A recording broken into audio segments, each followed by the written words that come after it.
Praise the Most High. I know your name now. A higher, I feel. Jumped in the game now.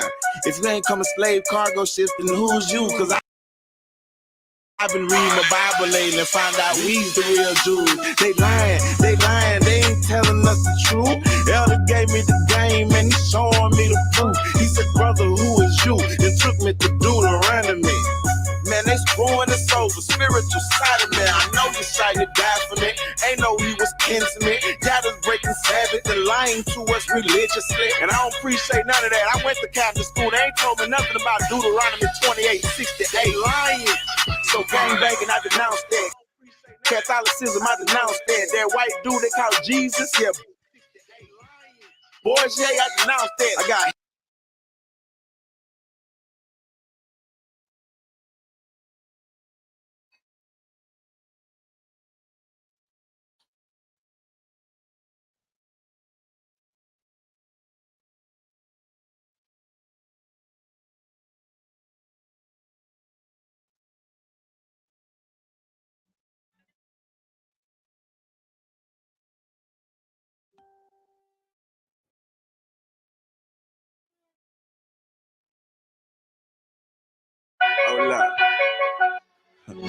praise the Most High. I know your name now. A higher, I feel. Jumped in the game now. If you ain't come a slave cargo ships, then who's you? Cause I've been reading the Bible lately and find out he's the real Jews. They lying, they ain't telling us the truth. Elder gave me the game and he's showing me the proof. He said, brother, who is you? And took me to Deuteronomy. Man, they screwing us over, spiritual side of me.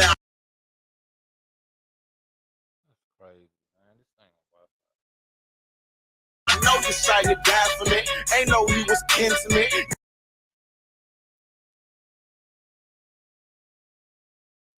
God is breaking Sabbath and lying to us religiously. And I don't appreciate none of that. I went to Catholic school. They ain't told me nothing about Deuteronomy 28:68. Lying. So gang banging, I denounced that. Catholicism, I denounced that. That white dude they call Jesus, yeah, boys, yeah, I denounced that. I got heads where my house at, scripture where my mouth at. Aroma, I make it dance like David, so place me route that. Jesus still a soldier for the Most High.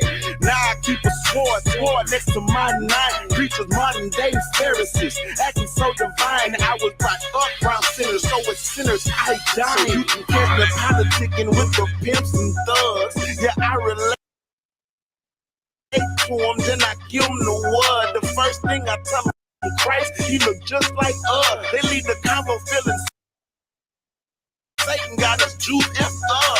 But multitude is blind, Israelites be blind as mice, following the way of heathens, Ishmael and Edomites. I ain't talking down the nations, but they supposed to follow you. St. John 4:22, salvation is of the Jew, Babylon to Timbuktu. Yeah, I had to read that too. Now I sound like Yeshaya, Lord forgive, they know not what they do. The church, they think I'm crazy. The pastor trying to save me by giving me the one-way ticket to Hades. Elder Ricard.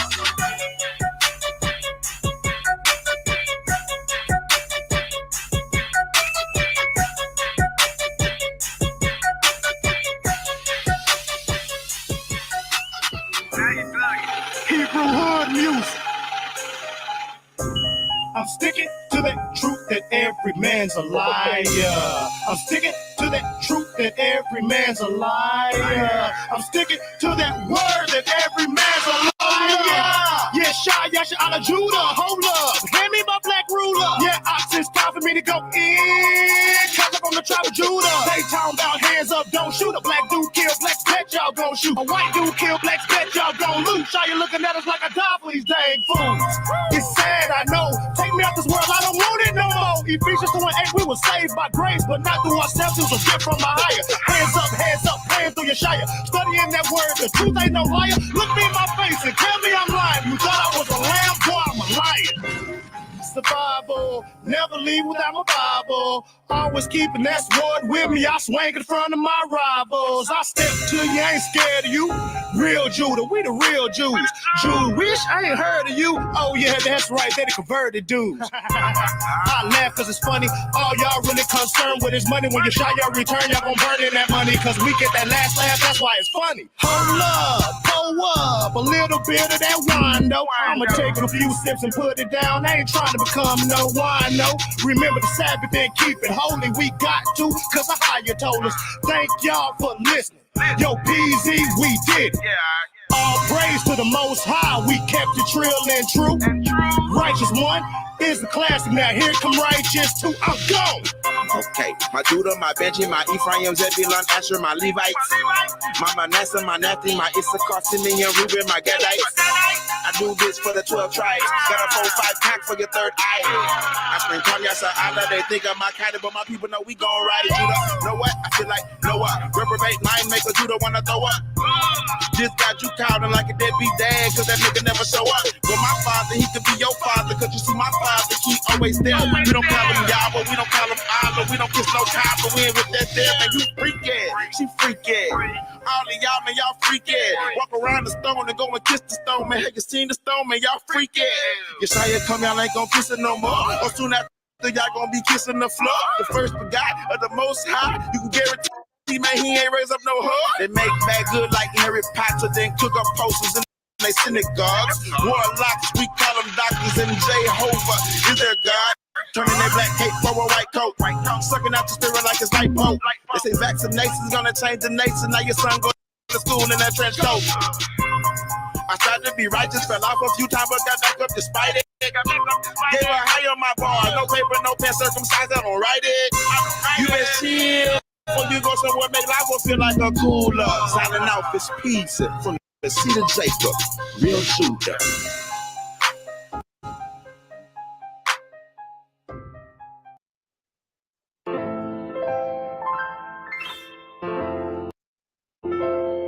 All praises to the Most High. He that dwelleth in the secret place of the Most High shall abide under the shadow of the Almighty. He that dwelleth in the secret place of the Most High shall abide under the shadow of the Almighty. He that dwelleth in the secret place of the Most High, yes, shall abide under the shadow of the Almighty.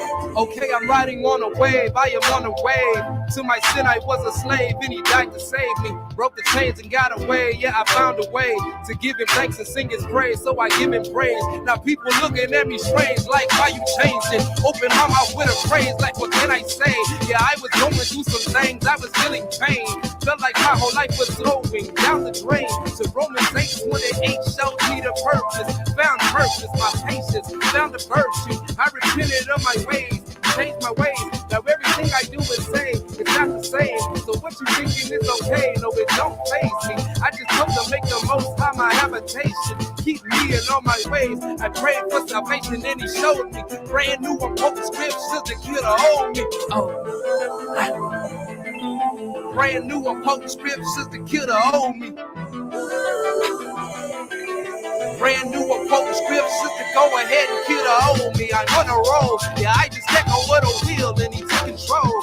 Now I'm trying to keep it straight. I can't turn away. I just enter into his gates and I bless his name. What you gon' do upon a day? You can't hide your face. To the man who you gon' run to, what can you say? He told us not to fall asleep, so I stay awake. I'ma let you know that he coming, he on the way. And from the power of the grave, he redeemed my soul. What does it cop me to balance up my weight and go? But when I go, I can't take nothing away. If they hear that, they wanna change up the conversation. What you feeling is okay, no, it don't faze me. I'ma link up with the saints and we sing his praises. Got me riding on the wave. Yes, I am so grateful that he chose me. Brand new and quote scripts of the killer old me. Brand new and quote scripts of the killer old me. Yes, brand new potent script shoulda go ahead and kill her old me.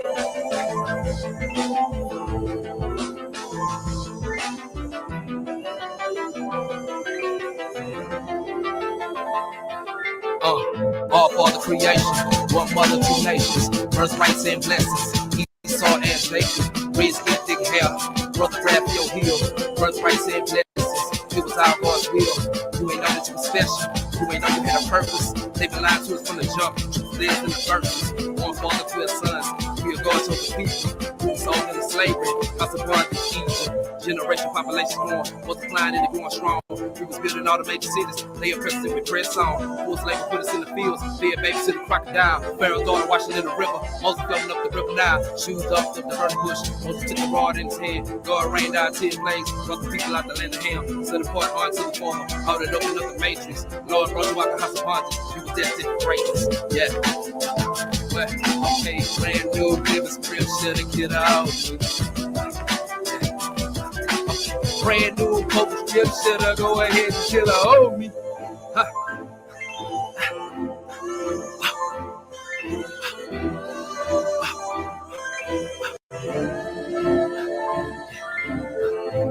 If you were worried about where I met or who I saw or what's but I go to on the lonely, baby, don't worry, just know that he got me.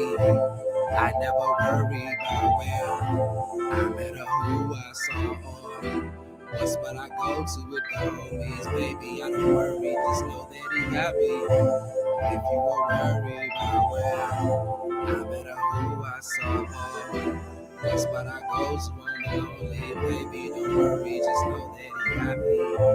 I never worry about where I met or who I saw or what's but I go to with the homies, baby, don't worry, just know that he got me.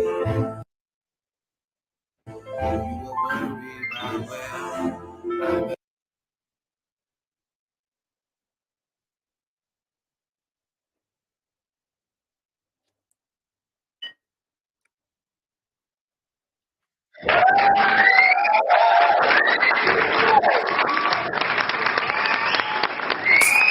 All right. Shout out to Shah Judah, Young Peasy, Eminem and Yasharala for them intro songs. Shalom, shalom. Shabbat shalom to the brethren, for those of you that know what it is. Happy Passover, happy Feast of Unleavened Bread, for those of you that know what it is. Everybody else, we say, what up? I'm Yacht Brandon Lewis. Join this afternoon again by my Aban Yahoo, affectionately known as Kafa. Shalom, shalom. All is well. Living a life free from sin, sipping on my yayin. Hello. I know yayin. I got me some lemonade. And got me some of that unleavened bread. You know what I'm talking about? That's right. I got mine over there too. Also joined by Mighty Shah. She in the building. Talk to him back. Shalom. Yeah, Maisha is here as well. Michaela, Tanika, there you go. Shalom, sis. You know, man, I was so too.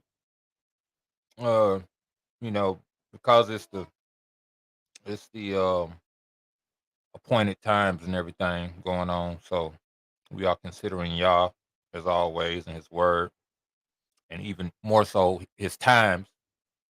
And I was wanting to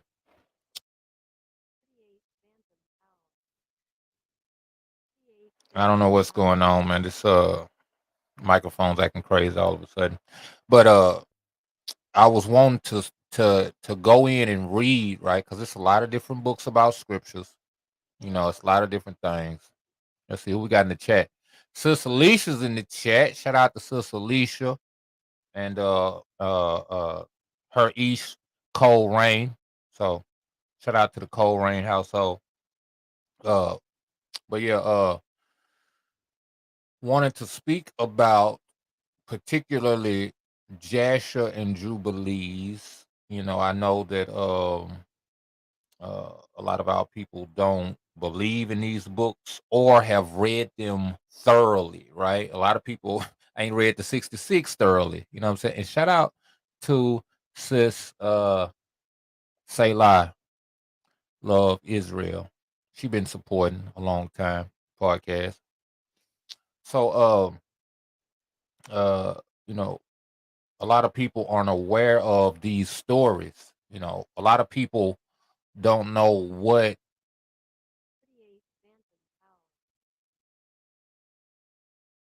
and keep going off, man. These old Chinese products, man. But anyway, a lot of people don't know what happened with Moshe when he ran away after killing the Egyptian guy. You know what I'm saying? Jasher tells us what happened to him. You know, he went and became the leader of a group of people over there.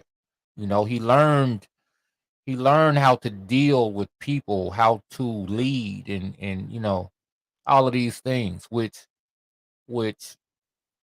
we kind of think he just skipped straight to that, you know, like he killed the man and left, and then all of a sudden he just came back and now he's the leader of, you know, almost 2 million people. It didn't happen like that. You know, he had to learn, he had to gain wisdom, knowledge, and understanding.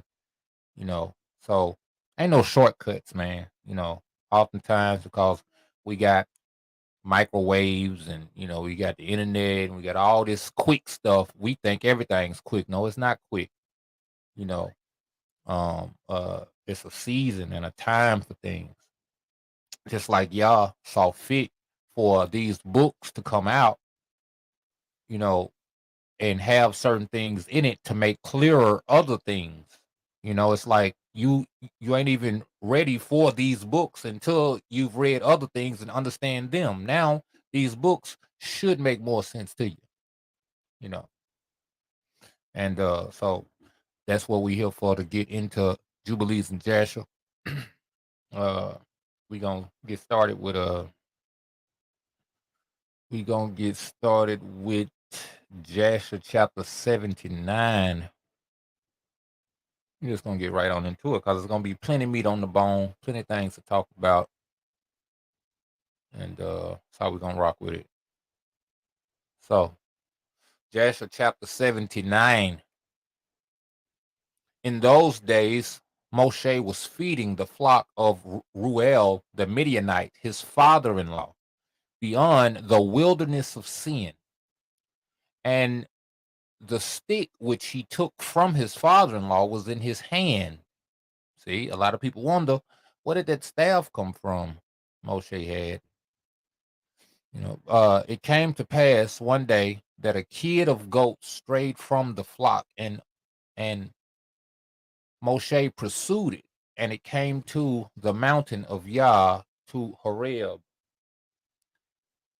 And when it came to Horeb, the master appeared there unto him in the bush, and he found the bush burning with fire, but the fire had no power over the bush to consume it.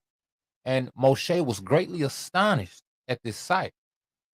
Wherefore the bush was not consumed, and he approached to see the mighty thing. And the master called unto Moshe out of the fire and commanded him to go down to Egypt, to Pharaoh, king of Egypt, to send the children of Yasharal from his service. And the master said unto Moshe, sorry, go, return to Egypt, for all those men who sought thy life are dead. And thou shalt speak unto Pharaoh to send forth the children of Yasharal from his hand. And the master showed him to do signs and wonders in Egypt before the eyes of Pharaoh and the eyes of his subjects, in order that they might believe that the master had sent him. And Moshe hearkened to all that the master had commanded him, and he returned to his Abba-in-law and told him the thing. And Ruel said to him, go in peace. And Moshe rose up to go to Egypt, and he took his wife and sons with him. And he was at an inn in the road, and a malak of Yah came down and sought an occasion against him. And he would to kill him on account of his firstborn son, because he had not circumcised him and had transgressed the covenant which the master had made with Abraham. That's all an occasion against him. Okay.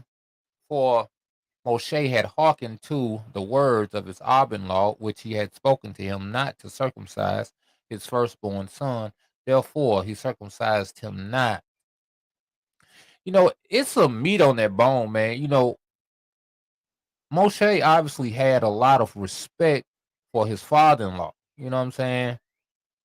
He had some power, had some influence, had some wisdom, but nobody's wisdom overcomes the directions and the commandments of the Most High Yah. That's what we got to understand. No matter how pleasing to the ear, how reasonable it might sound, you don't go against the words of the Most High for nobody. This man even showed himself later to be wise in counseling Moshe to put captains over the people. But he was wrong on this thing. See, you can't let anybody or anything come between you and the Most High. Y'all, anything that's contrary to y'all, you got to shut that down, man. Moshe was supposed to shut that thing down. Hey, man, look, I hear you. Know what I'm saying? I hear you, Abin Law, but Most High Yah said circumcise that thing on the 8th day. And we have to learn that today to stick with Yah. It said Yah sought occasion against Moshe to kill him because he had not uh he had not circumcised his son, man. You put yourself in harm's way when you go against Yah, and for what? You know? Anyway, Yeah, it says the Malak. Real quick, I want to share and shout out to Elder Yasab and double honors to him. When we was on the phone, we was talking about something similar to what you bringing out right now. It's the Ruach movement, man. About how the Most High give people. We was talking on an individual level where the Most High may give a specific word to someone, and they got to follow that through all the way through, regardless. And what was brought up was the prophet that the Most High Yah told him to go do a thing. Told him don't when he go into the city, don't go back in the way he came, and don't speak to no one. I go in and eat, I drink with no one. And then this man who said he was a prophet came to him and said, when he heard about the man of Yah was there, he came to him and said, man, I'm a prophet of the Most High. The Most High told me to come tell you to come over there and eat with me and drink with me and all this other stuff. And that man listened, and then he ended up dying and getting killed and getting ate by a lion. And it was like, man, yeah, that the importance of listening to what the Most High Yah has given you, alongside with what he has given us as a collective and command. But then there might be a specific word that he gives you to do a specific thing. Make sure that you follow that regardless of what it looks like and what it hear like. Otherwise, you're going to be like, Moshe, where it says the angel, the Malak of Yahweh, seeking an occasion against Moshe, basically wanting to kill him because of the not adhering to the command that was given to us as a nation and as a whole. So, hallelujah for that. Go ahead. Yeah, absolutely, man.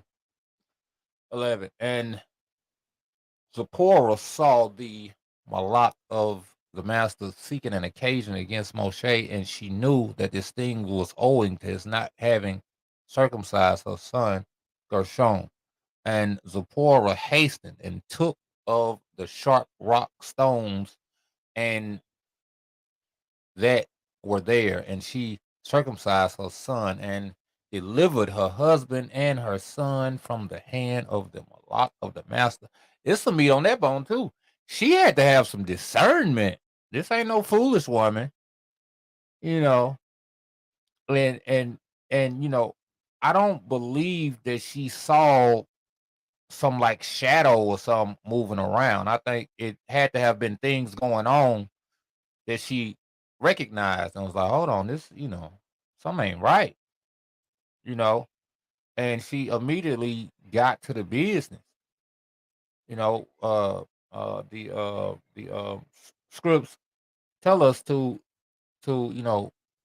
be diligent be watchful, be sober minded, so you could pick up on these kinds of things, you know, discern trouble ahead and get on top of it. 13, and Aaron, the son of Amram, the brother of Moshe, was in Egypt, walking at the riverside on that day.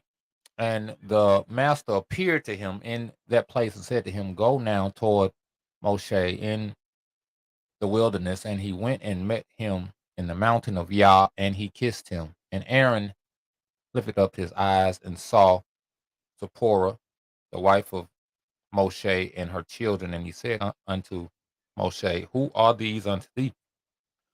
And Moshe said unto him, "They are my wife and sons, which Yah gave to me in Midian." And the thing grieved Aaron on account of the woman and her children. And Aaron said to Moshe, "Send away the woman and her children, that they may go to her father's house." And Moshe hearkened to the words of Aaron and did so. And Zipporah returned with her children, and they went to the house of Ruel and remained there until the time arrived when the master had visited his people and brought them forth from Egypt, from the hand of Pharaoh. You notice it didn't say she went home. You know what I'm saying? Once you get married, that ain't your home no more. She went to somebody else's house. Her house is with Moshe. And it's like she went home to her father. She went to her father's house, separate now. You know, that's a little point right there. A lot of people don't get. And Moshe and Aaron came to Egypt, to the community of the children of Yasharal, and they spoke to them all the words of the master. And the people rejoiced, and exceeding great rejoicing. And Moshe and Aaron rose up early on the next day, and they went to the house of Pharaoh, and they took in their hands the stick of Yah. Well, I guess the other stick I said earlier was not that staff that he had and everything. They took in their hands the stick of Yah. And when they came to the king's gate, 2 young lions were confined there with iron instruments, and no person went out or came in from before them, unless those whom the king ordered to come. When the conjurers came and withdrew the lions by their incantations, and this brought them to the king. And Moshe hastened and lifted up the stick upon the lions, and he loosed them. And Moshe and Aaron came into the king's house. That's deep. You know what I'm saying? Like what the evil need, or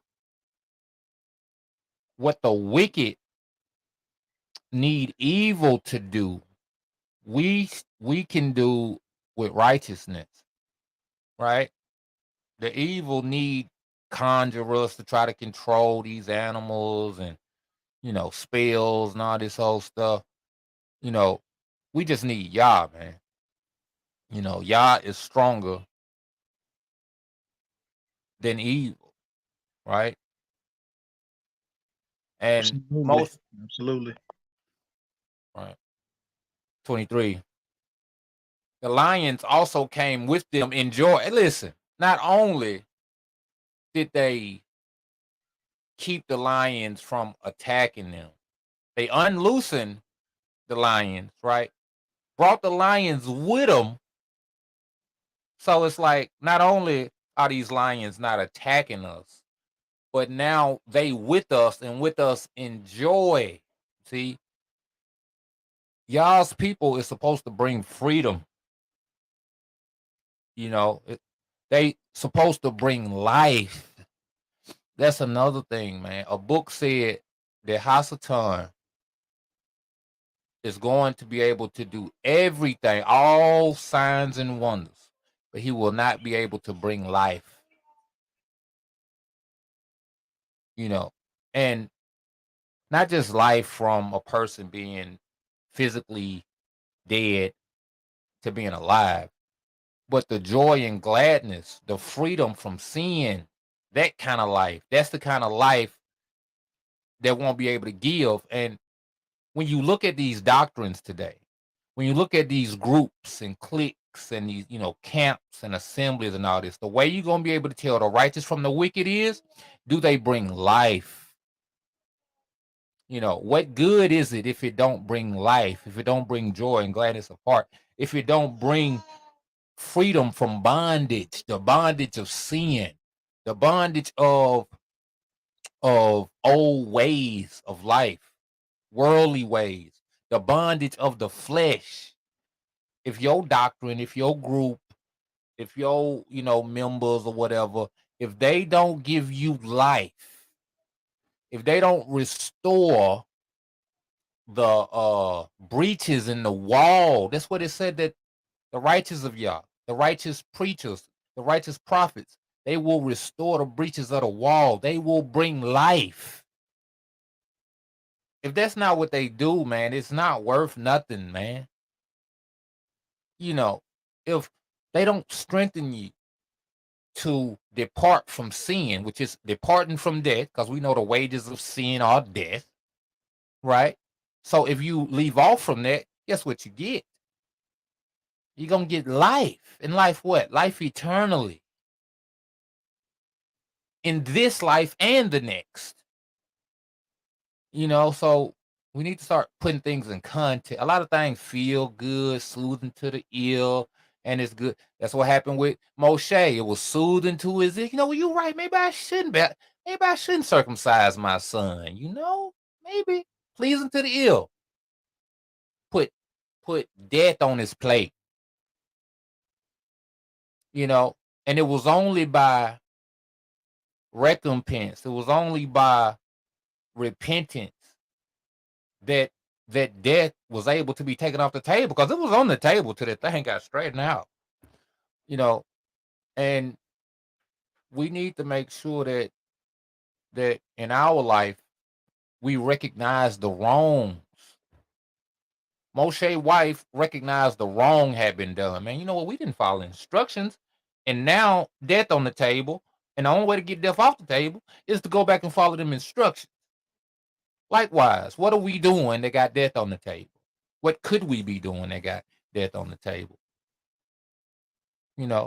How we get it off. We got to get it out. We got to purge it, likewise. So anyway, 23, the lions also came with them in joy, and they followed them and rejoiced as dogs rejoices over his master when it comes from the field. And when Pharaoh saw this thing, he was astonished at it and was greatly terrified at the report, for their appearance was like the appearance of the children of Yah. It be that aura, man. That's what Joseph had. It said his countenance was great. You ain't got to talk to him. You ain't got to hear his wisdom or none of that. Although he got all that. Don't get it twisted. Just the look. You could tell by the look of him. And the joy that these animals had, you could tell it's something different about them, except for their appearance was like the appearance of the children of Yah. Just like in the Old Testament, they knew the angels just by looking at them. And Pharaoh said to Moshe, "What do you require?" They answered him, saying, The Most High Yah of the Hebrews has sent us to thee to say, send forth my people that they may serve me. And when Pharaoh heard their words, he was greatly terrified before them. And he said to them, go today and come back to me tomorrow. And they did according to the word of the king. See, this is the thing. Pharaoh need to confer. Just go back and come back and, let me talk to my peoples. That's not supposed to be our mind, brethren. Hamashiach said, my sheep hear my voice. No, they know my voice. Right? You're supposed to know Yah. It shouldn't take no conferring. I'd be like, yep, Yep, that's it. I hear you. I hear you talking with me. I smell what you're cooking. We ought to know. Mhm. Let me land back with you though, Aki, on that one too. You got to realize too, people need to know is that Pharaoh don't know nothing about Yah. They had a pantheon of different mighty ones that they followed, of deity for every element under the sun for them. So they don't know nothing about no Yah. They don't know nothing about no mighty one of the Hebrews. He don't know nothing about none of this. So Right. obviously, the first thing that he would do is what the standard of kings would do. What is to confer with their counselors, and the so-called wise men that we know is not wise, but he did it. But the one thing that really catch the eye here is that he was terrified when he heard these words. That's something to be. And this is a heathen. And I say heathen because someone outside of the creator, I mean outside of knowing the creator like that, hearing such things like this, and then hearing about a mighty one of the Hebrews, considering the fact of his treatment of these people. And now you're saying that these people have a mighty one, and this mighty one is telling me to let the people go. What? Just he had a point of consideration. It made him think, why would you be terrified hearing these things? Even though when he get to what we're gonna get into the read of, these magicians, they strengthen his heart to do something different. Mm. So even if he wanted to, he couldn't, because of the instructions and the counsel that was in his ear. So It's like the if you, parable of the seed and the sword and all that. You mm-hmm, know, something came and washed that good word away. mm, You man, so know, he couldn't even do it. And it was set up, and it was strategically set up on purpose like that, so y'all can show his hand. So because there was many times we read even in the 66, there was time in Bereshit and Genesis where uh not Bereshit, sorry about that. Where yeah, Bereshit, where no, Shemot. Well, we read where he wanted, it's like he wanted, you can see a point in time where it's like he was considering it, but it was like something happened for him to, and this is the part where it says, yeah, he would, he wanted, but he ain't gonna let him go because I'm gonna harden his heart. But how did Yah harden his heart? We about to get into the point of how he hardened his heart though. Hallelujah. hold on, yeah. And when they had gone, Pharaoh sent forth Balaam the magician and Janez and Jambres his sons, and to all the magicians and conjurers and counselors which belonged to the king, and they all came and sat before the king. And the king told them all the words which Moshe and his brother Aaron had spoken to him. And the magician said to the king, but how came the men to thee on account of the lions which were confined at the gate? And the king said, because they lifted up their rod against the lions and loosed them and came to me. And the lions also rejoiced at them as a dog rejoiced to meet his master. This is the thing. They want to know about the security. They want to know about they worldly implementations to stop a thing. But hold on, how they get through the lions? Man, just told you these people came and said they mighty wouldn't want me to release them. They didn't even concur. So you mean they mighty wouldn't stop the lions? Nothing that man can implement can stop the things of Yah. That's another thing we need to try to be considerate of, you know, is in knowing that and understanding that nothing man could do to that there is nothing a man could do to prevent. You know, the wicked don't understand this. That's why they asking about the lion. You know, Pharaoh told him, he said, listen, he said, lifted up their rods against the lions, loosed them, and came to me, and the lions also rejoiced at them as a dog rejoices to meet his master. Tell them the seriousness of it. And Balaam, the son of Beor, the magician, answered the king, saying, these are none else than magicians like ourselves. You see, worldly minds got worldly ideas. You know, they want to try to make it explain away things to man's mind. Well, the only way they control them like we control them. No, we're not using spells and incantations, right? Worldly wisdom is foolishness to y'all. Now, therefore, send for them and let them come, and we will try them. And the king did so.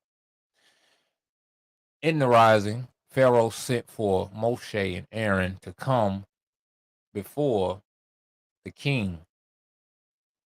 I don't know why they changed it up like that from Pharaoh to king. Anyway. And they took the rod of Yah and came to the king and spoke to him, saying, Thus says the Most High Yah of the Hebrews, send my people that they may serve me. And the king said to them, But who will believe you that you are the messengers of Yah, and that you come to me by his order? Now, therefore, give a wonder or a sign in this matter, and then the words which you speak will be believed. That's a lie. That didn't happen. And Aaron hastened and threw the rod out of his hand before Pharaoh and before his servants, and the rod turned into a serpent. And the sorcerers saw this, and they cast each man his rod upon the ground, and they became serpents. And the serpent of Aaron's rod lifted up its head and opened its mouth to swallow the rods of the magician. This is another thing too. We can't be fooled as if Hasatan ain't got powers, you know. And he does have powers, but it's to a certain extent. It's only to a certain measure. But we need to always understand that Yah's power far exceeds any power that they might have, even to the point that it swallows up. We see this with Abraham's story. He said the last God killed all the other gods. You know what I'm saying? When he put the staff in the statue hand, he said, this God smashed all the other ones. You know, which it was kind of like a metaphor or whatever. But that's what Yah is. Yah is the one that crushes all the others. That's why he's the most high. He's the highest. You know, 39. And Balaam, the magician, answered and said, This thing has been from the days of old, that a serpent should swallow its fellow, and that living things devour each other. Now, therefore, restore it to a rod as it was at first, and we will also restore our rods as they were at first. And if thy rod shall swallow our rods, then shall we know that the Ruach of Yah is in thee. Well, they probably wouldn't have said Yah. They would have said the Ruach of the Mighty One is in thee. And if not, thou art only an artificer like unto ourselves. There's some meat on this bone. Is that evil is never going to be content. They might act like they're going to be content. Man, if only this happened, if you just do this and I'm going to believe. No, you're not. No, you're not. If you're going to believe, it's plenty of room to believe already. That's what Hamashiach was saying. You look for a sign already given. The sign you looking for, you ain't gonna never see it. But there's plenty of signs all around for you to see. Person said, where's the Most High? He's supposed to be protecting her. He's supposed to be. You're blind. These people poisoning you every day in your food, in your drink, in your air, and everything. Yet you living, yet you breathing. It's by him that you do such things. Like you don't That's right. see. You want the sky to crack open for him to show he's with you. No, he's with you already, man. Open your eyes up. 41. And Aaron hasted and stretched forth his hand and caught hold of the serpent's tail, and it became a rod in his hand. And the sorcerers did the like with their rods, and they got hold each other of the tail of the serpent, and they became rods as at first.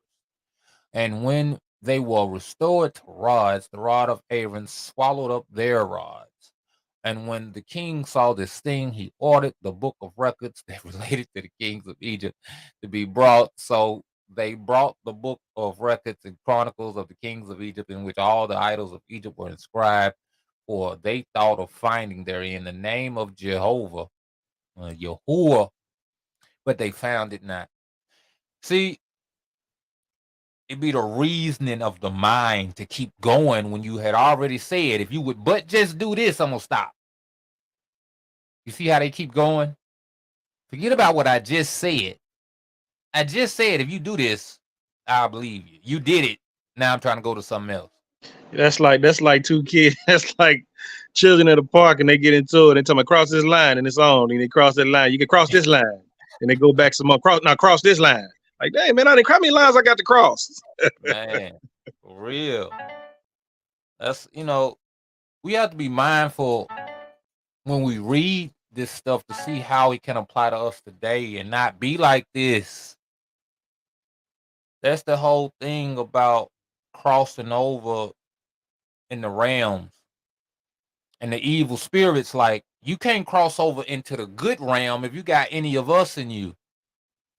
We can't have these traits, not believing Yah, not having discernment to see Yah, but going from wickedness to wickedness.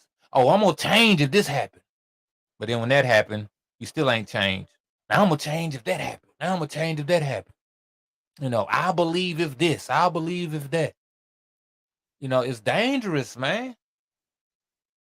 Hamashiach told them people, ain't no sign gonna be given. And then he go on to give a whole list of signs. When he gonna be here? That mean it is gonna be signs. But the point of the matter is the people not looking. They not looking.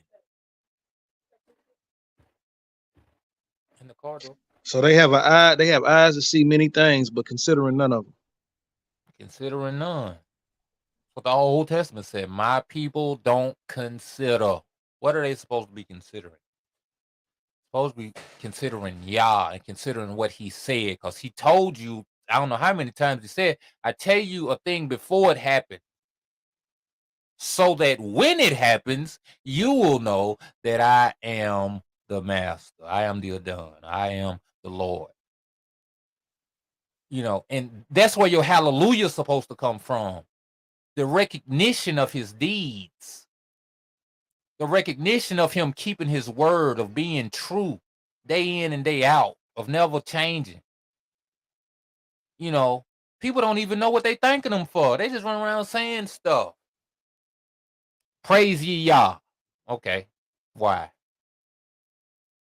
And not just the usual stuff. We know he created the heavens and the earth. We know he the mighty one of Yasharal. But what else?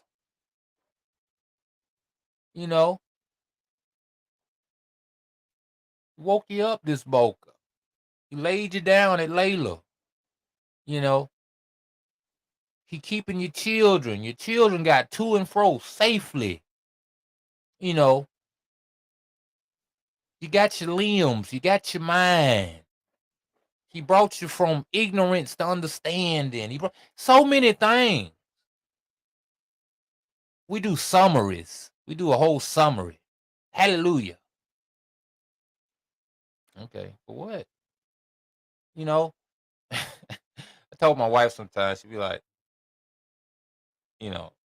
sometimes I just be want to hear I want to hear you say certain stuff. I show it though. I would want to hear it. And you know, it's not. It ain't even a bad request. I don't sit here and act like you didn't say that. You never said that. Okay, you said it. You can try to put numbers on it all you want. You said it. So anyway, you know, Yah is the same way. That's why it say proclaim, proclaim ye this, proclaim ye that. That don't mean sit and think about it. No, you mean talk about it. You know what you got for us? Come on. Just like about prayer, You look like you got something smart to say. confessing rather than thinking upon. It's another thing to think upon. It's another thing to confess out of your mouth. I digress. Okay, I agree. I agree. So anyway, 43. And when the king saw this thing, he ordered. Okay, we already read all that. 44. And Pharaoh said to Moshe and Aaron, behold, I have not found the name of your mighty one written in this book, and his name I know not. And the counselors and wise men answered the king, we have heard that the mighty one of the Hebrews is a son of the wise, the son of ancient kings. Man, and we talking about we descendants of these people and all that. Man, these people's reasonings, man. You know, just cause I ain't never heard of it, I don't know. It ain't true now. Maybe I just don't know nothing. You know what I'm saying? Like we can't be of this mind. I ain't never heard nothing like that before. Well, maybe it's time for you to hear it. You know. And Pharaoh turned to Moshe and Aaron and said to them, I know not the master whom you have declared, neither will I send his people. Forget about the fact he just said, if you can show me this, if you can do this, I don't believe you. But it His got magician. counteracted by those false counselors and those magicians and things that sounded good.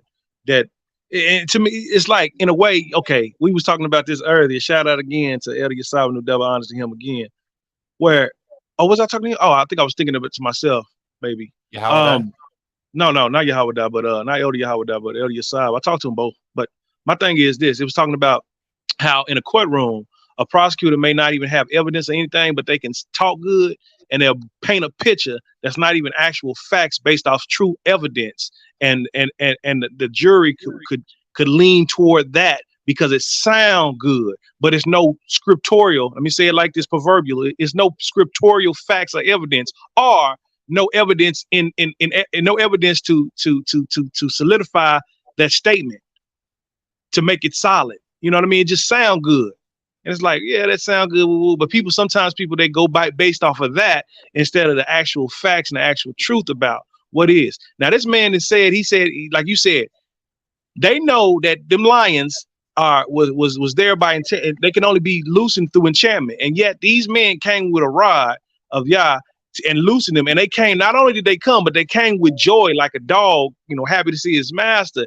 That should have been a sign itself. Not only that, but then another sign of them throwing the rod down, making it to a serpent. Not only that, then they taking the rod and his rod swallowing up their rod, who the magician said that there was magicians, and showed that their power was greater. But did he consider that fact? He allowed them people to lie to him and tell him, man, that ain't nothing, bro. They just like us, artificers, and magicians like us, man. But why did Pharaoh could then say, well, why was they power stronger than your power? Because they power, I need to be listening to them because I'm the king. And as a king, I want the best of the best. And it seemed like their power was greater than your power because they rod swallowed your rod. So I need to get them. I need to be on their side, see what's up. I'm just saying. But anyway. Hey, on a scarier note, Pharaoh and these men would be considered having a reprobate mind. And you see, it ain't no penetrating it.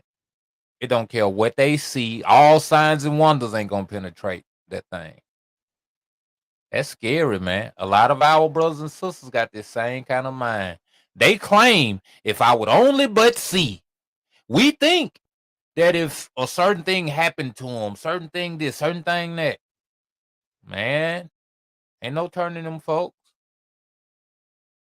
You know, it'll take the Most High Yah himself to create a situation. Ain't gonna be nothing we could do. Ain't gonna be nothing, you know, Malakim could do it. None of that. It's gonna have to be Yah's hand, or at his appointed time, this thing happened or not happen.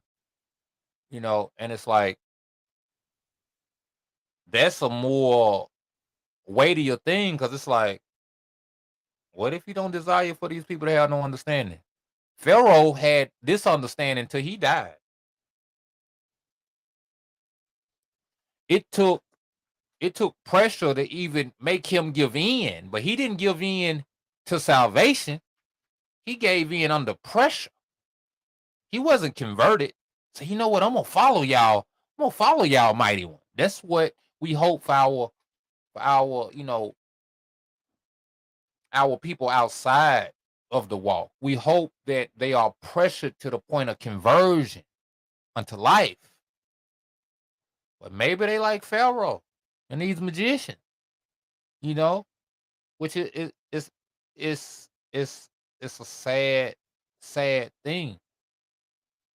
Which is why we have to be grateful that the Most High Yah gives us a mind to consider. See, he's still worthy of our honor and the praise. If for nothing else than just for that. Total, you don't give me the mind of Pharaoh to think everything cool, to trust in lying words and lying deeds. But you give me the mind to be like, you know what, maybe I shouldn't do that. Or maybe I should do this. Of a righteous nature. Pharaoh ain't got that. Pharaoh is hell-bent on lies. And so is his people. You know? So, told out y'all, man, just for consideration. Like you said, my people don't consider. You know? They won't heed correction. They won't listen to sound doctrine. Told out y'all that he gives us inclination to do so. Right?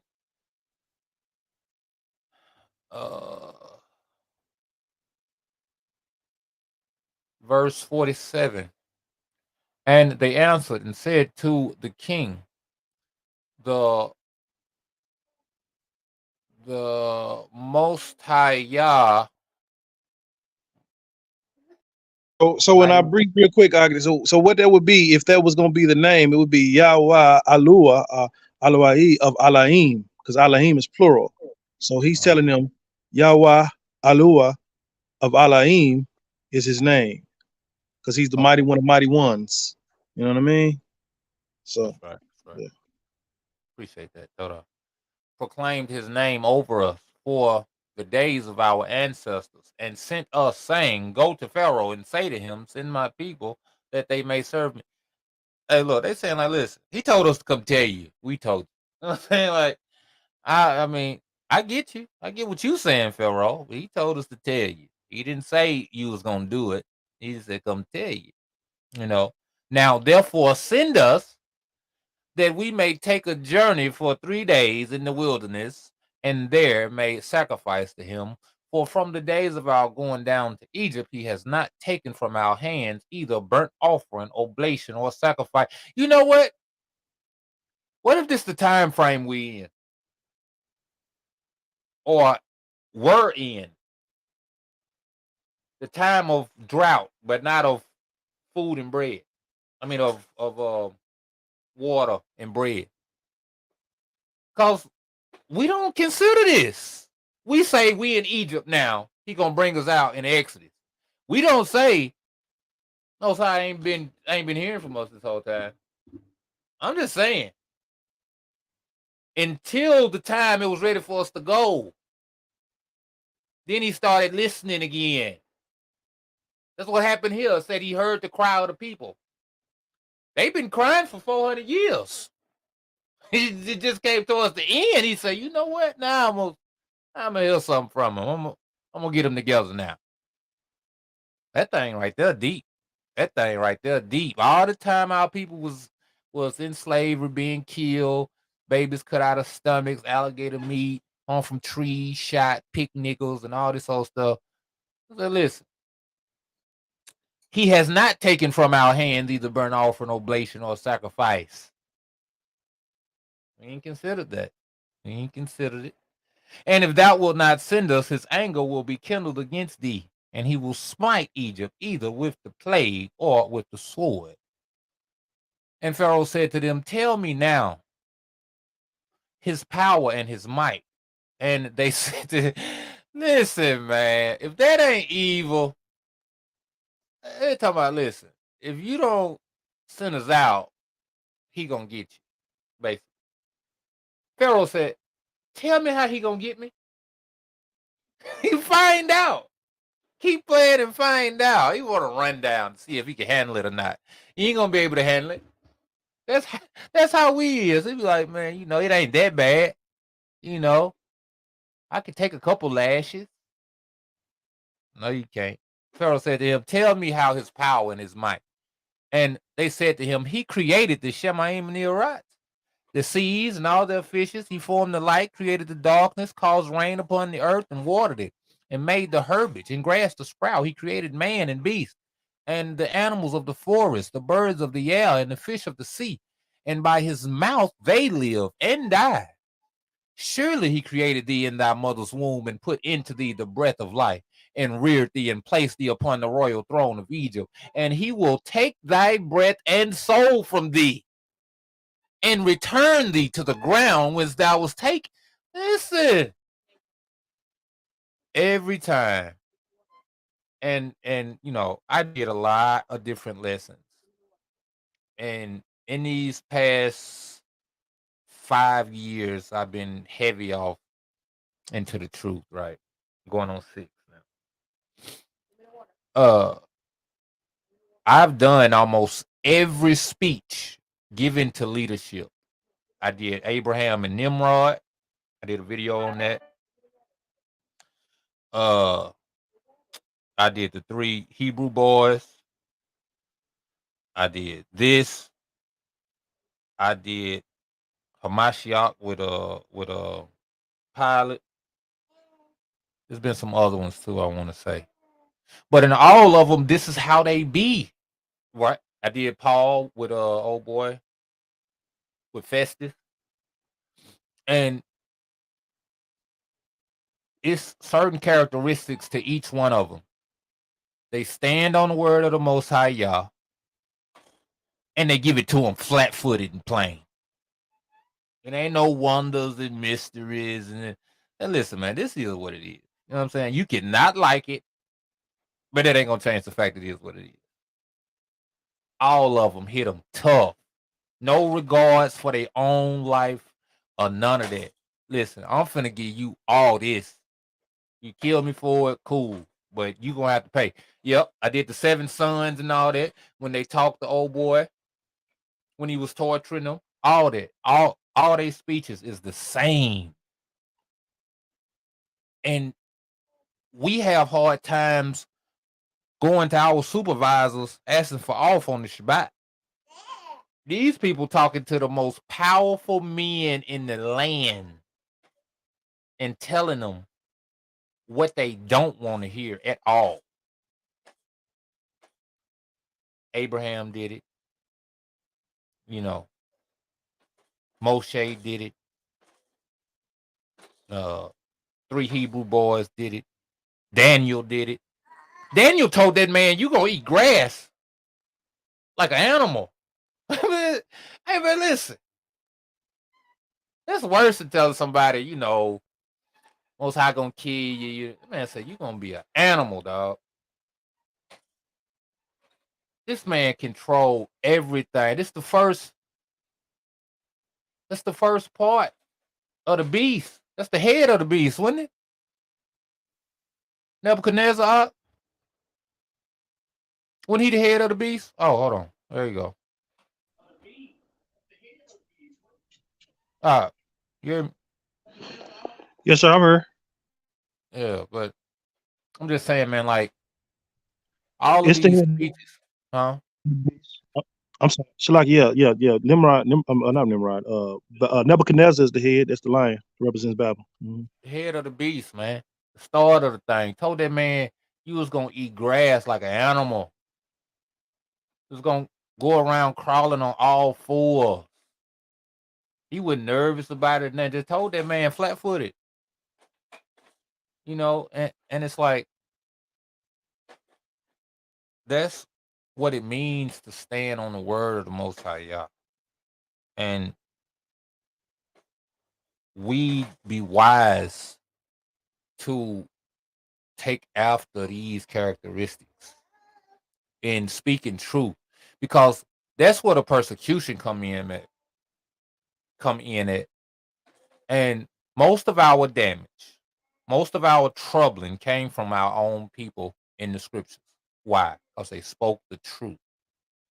The apostles, I mean all the prophets, persecuted by their own people for telling them what the Most High Yah said.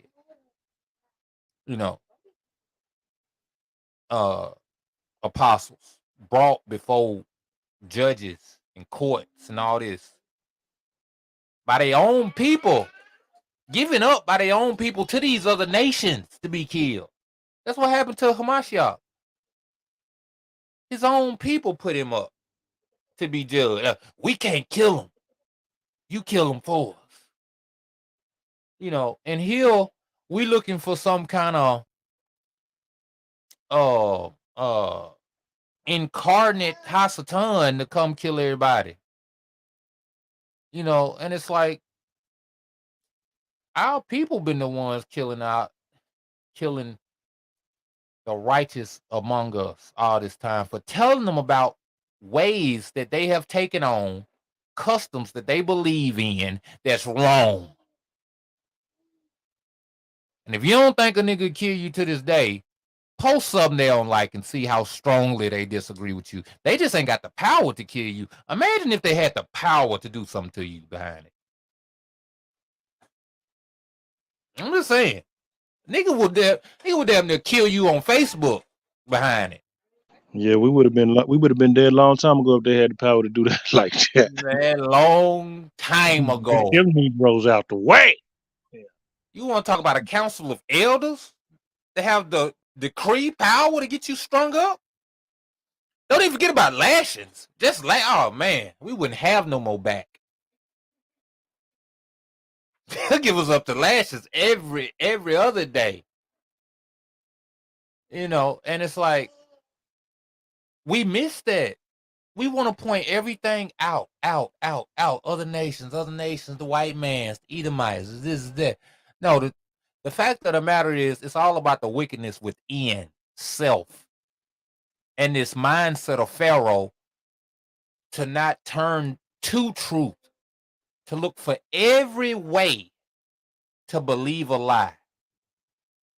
That's why Paul said, man, listen, they're going to be deceived with all deceivableness because they have not loved truth, but loved lies. They have sought to kill everybody that came against their doctrine, man. Everybody. They took on the way, man, told I y'all, man. They took on the ways of the other nations because we see the Egyptians want to do it now. Oh, you coming against the God, we're going to kill you. Nimrod did it to Abraham. When Abraham went and cut him down and all that, they said, man, look, throw him in the fire. Him and his brother. We took on those ways because he tried to tell them about the creator of the heavens and the earth. So we come try to tell our own people about the creator of the heavens and the earth. Oh, man, throw him in the fire, man. The fire of these words. We're going to cut them down. We're going to talk about them. We're going to unfollow them, unfriend them. We ain't answering calls. You can't come to the gatherings no more. You this, you that, and the third. Took on, we envied our oppressors and took on their ways. Go ahead, Op. No, I was just gonna be a witness and say, speak on, speak about. Hey, man. Ours too. We think it's all about, the Easters and you know, worship to these deities. Now it's mannerisms and personal customs that these people do as well. I can't find nobody celebrating anniversaries in the scriptures. I'm just saying. I know this might kind of hurt some people, but let's just be honest about it now. I'm not telling you don't do it. I'm saying where you get the precedent to do it at. I see people all the time. Happy anniversary. This. Just show me. Be so kind. Hit my inbox. You can hit the comments if you want to. Show me where you find that at in the scriptures. You can go to the pseudepigrapha. You can go to the apocrypha, wherever. Maybe I missed it. You know what I'm saying? I be reading, but sometimes, I get a little short-sighted and everything. I might have missed it. Just show me where it's at. We do see a custom for marriage. We do see a custom for observing births. We do see a custom for observing deaths. What do we see? Gradual customs on a yearly basis of observing times of these things, anniversaries, birthdays. Where do we see? Maybe I missed it. Now, if you could say it ain't in there, then my question to you would be, where you get the custom from? Just answer me that. I ain't gonna tell you what to do, what not to do. I'm just asking you plain questions. And you're gonna be like, see, over in Africa, they've been doing it for where they get it from. It's been going on for forever. Okay. You know what else been going on since forever? Homosexuality and child sacrifice. It's been going on since forever. I'm just saying. Just cause it got history don't mean it got validity. Some people might at this point start unfollowing the podcast and unfriending me and calling me everything but the son of the most high. Y'all. But just answer my questions. All I'm saying, we ain't gotta get upset about it. Where you get it from?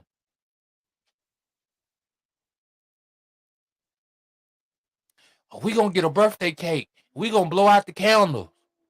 Where you get that from?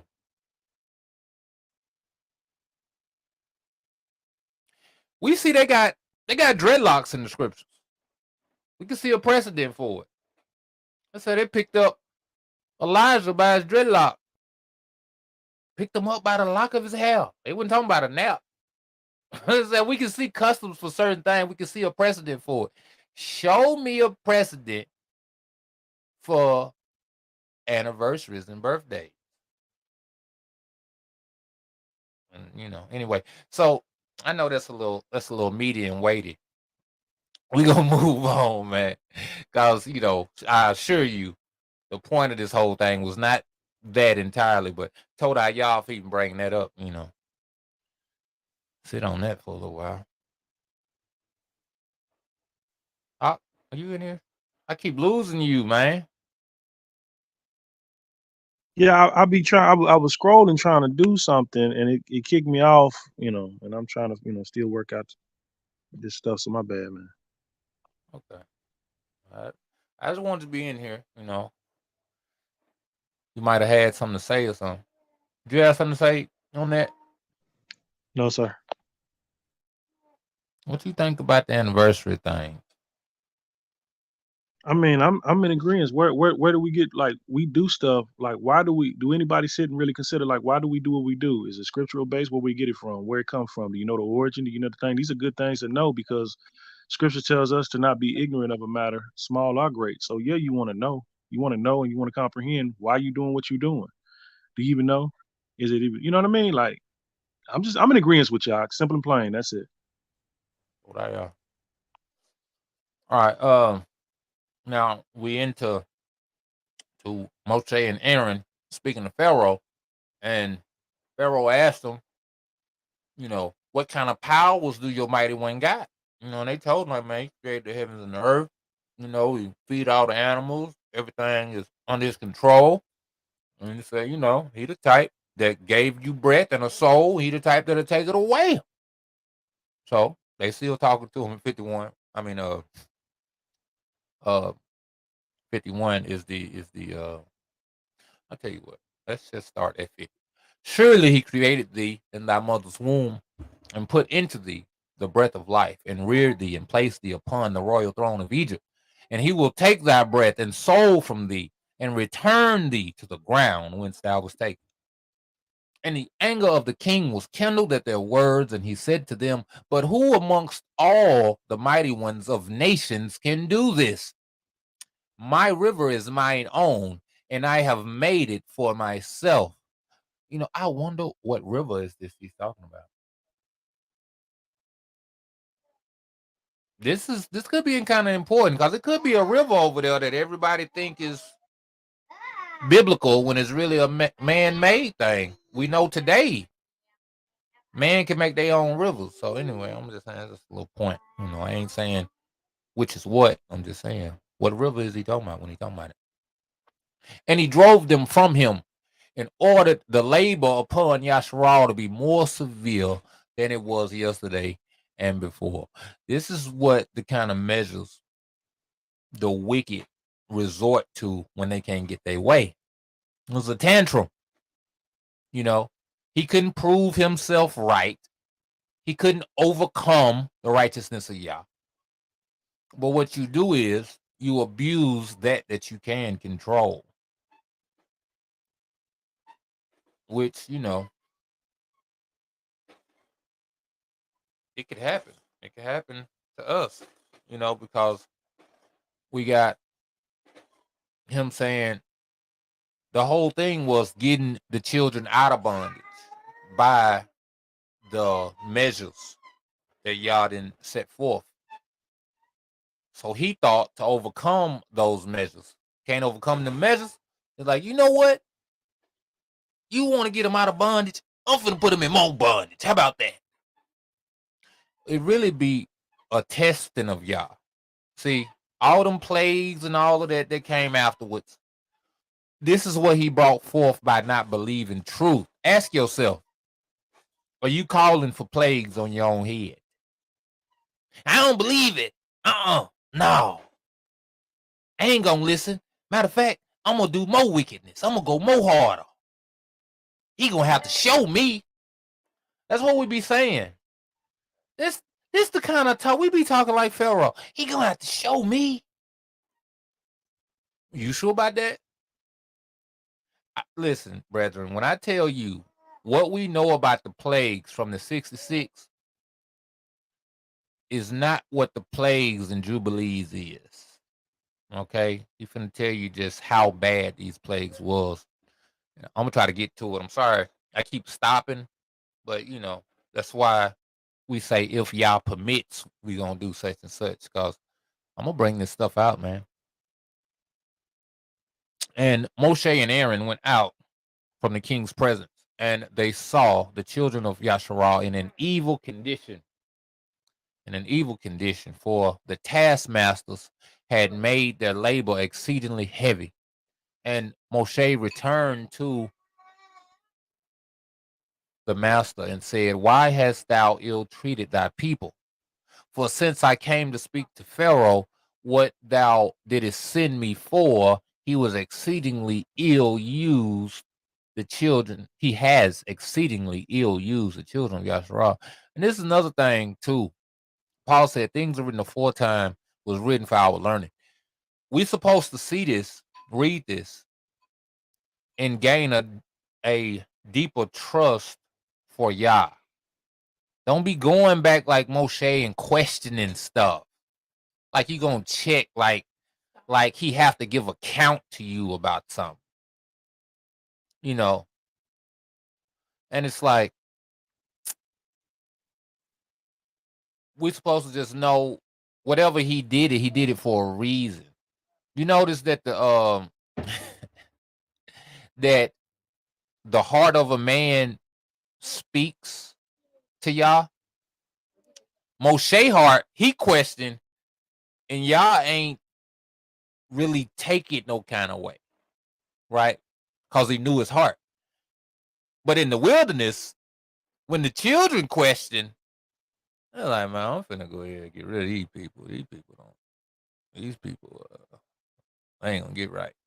You know what I'm saying? And it's like, they heart wasn't right towards y'all. Moshe heart was. He knew, like, okay, yeah, I got you. See, look, he said, and the master said to Moshe, behold, thou wilt see with an outstretched hand and heavy plagues, Pharaoh will send the children of Yasharal from his hand. And like, that's the end of it. He said, why hast thou ill treated thy people? It's like, you told me to come straighten them out. It didn't got worse. Basically, 55 is the most high saying, I'm doing something. You know what I'm saying? I'm doing something. What am I doing? With an outstretched hand and heavy plagues, Pharaoh will send the children from his hand. So here, Moshe and Aaron should know from this point, until you see the heavy plagues, he's not finished. Ain't no point to come back after you go and talk to him again and it don't work. What's going on? Didn't I say heavy plague? Have you seen a heavy plague yet? Great point, Aki. That's a great eye. Hallelujah. That's right.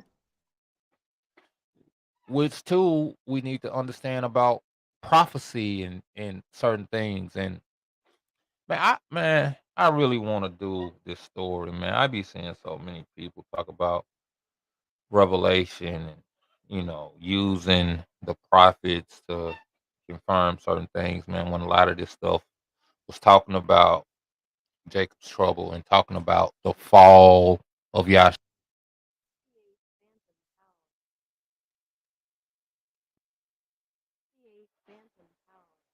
Hey, This thing keep cutting off. I know, but a lot of this stuff is Ezekiel's prophecy.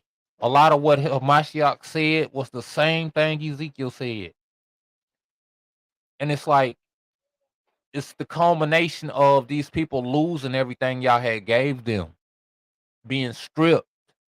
And people try to take this and put it with now and everything, when now it's more so about restoration than about a stripping.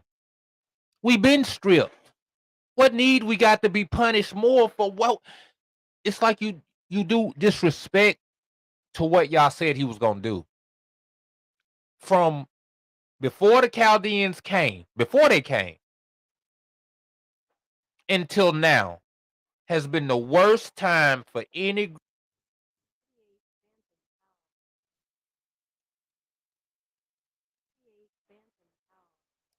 I'm sorry, y'all. It keep happening.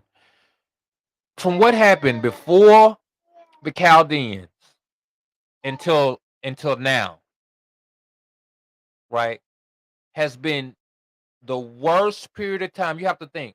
This ain't about all the nations. It's about Yasharal, the children of Israel, right? When you consider us as a group of people, from the time of the Babylonians coming until now, let's just analyze everything that's happened since then. Babylonians, Nebuchadnezzar, right? You got the statue, right, that everybody had to come and bow to, with the sack butt and the timbrel and all this, they ain't do it, he's gonna die. You got all of that, right? You got the Persians and the Medes. That's when you got the decree going forth to all the land, everybody come, bow down and all this stuff. That's where you get Esther and all this whole stuff. They're gonna kill everybody if they don't do it. Esther saved them. You get Purim, you get all this whole stuff. You got the rise of the Greeks, Alexander, pyramids, hard bondage. That's when you get gymnasiums and all this stuff, the homosexuality and all this whole stuff. Then you get into old boy who came through and made everybody eat defiled meats. If you ain't eat defiled meats, they're just gonna kill you. Then you get into the Romans. Romans going around hanging everybody up on crucifixes, hanging them out in the sun, killing people, all this old stuff. You got all this before you get to Hamashiach, brethren. So Hamashiach coming and telling you it is a great time coming worse than this. There's a judgment. The kingdom of Yah is at hand. The changing of the guard, everything you've ever known up until now is going to be destroyed. Even this temple is going to be destroyed, never to be rebuilt again by man's hands. The next one going to come from the Shemaim.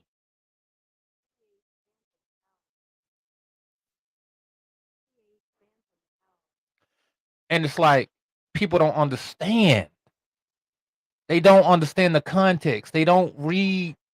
They don't know, they don't know how bad the fall was, man. Everybody would do themselves a service. To me, Josephus was a knob of Yah. He was a man Yah used to bring forth certain understanding for his children in these times, to understand his judgment on his people. You would do best to go through and read Josephus with the same zeal, with the same care that you read scripture with, to understand y'all's judgment, to understand how bad it was. This man is a historian. He said ain't nothing ever happened like this before, ever. It probably will never happen again. Mind you, after that came slavery. This is what we're talking about, Jacob's trouble. First of all, the fall was the worst thing. That means it was worse than the slavery. As much as we think slavery was, as much as we think Jim Crow was, what happened between them walls at the fall, with the people starving to death, with the people dying from plagues and sicknesses, with the people eating their own children. We just don't understand. We don't contemplate. We don't put everything together. And we're doing a disservice to the Most High Yah when he said there will never be another day like. First of all, now, when y'all say day, it could have been one day, it could have been a couple days, it could have been several hundred years, which I'm more inclined to believe that it's been this whole period of time. Matter of fact, the period of time between the Babylonians to the fall, I'm not sure. It could be somewhere around 1,000 years. Real quick. Have you ever researched how many years it was from the Chaldean captivity till Hamashiach? No. You know what? Let's look real quick. What we do is scripture study. This ain't just no scripted lesson. It's all off the top of the dome. So let's see real quick. What year did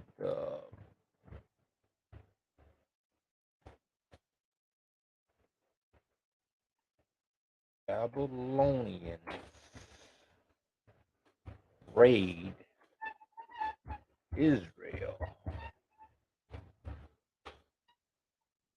In December 589 BC, Nebuchadnezzar, king of Babylon, invaded Jerusalem and began a siege against King Zedekiah of Judah and the inhabitants of Jerusalem. So, that's 587 BC. So it's 587 years to get to 0. And then to 70 AD, that would be 660.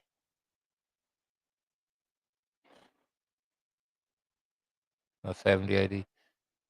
657 years. 657 years. And I want to say uh Constantine and all that, and the Constantine Creed, all that happened around the 300s. Ain't that right, Out? Yes, sir. Like 321, I believe. That's about 990 some years.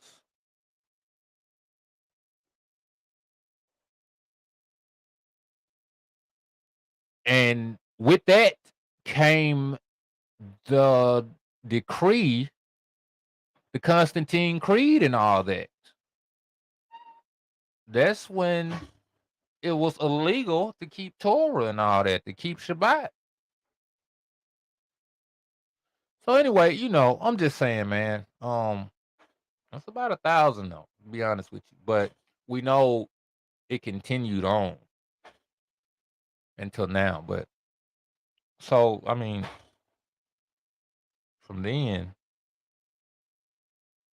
until now, that would have been another 1,600 some odd years. But anyway, the point being is that I forgot how I got into this. Pharaoh, what'd you send me for?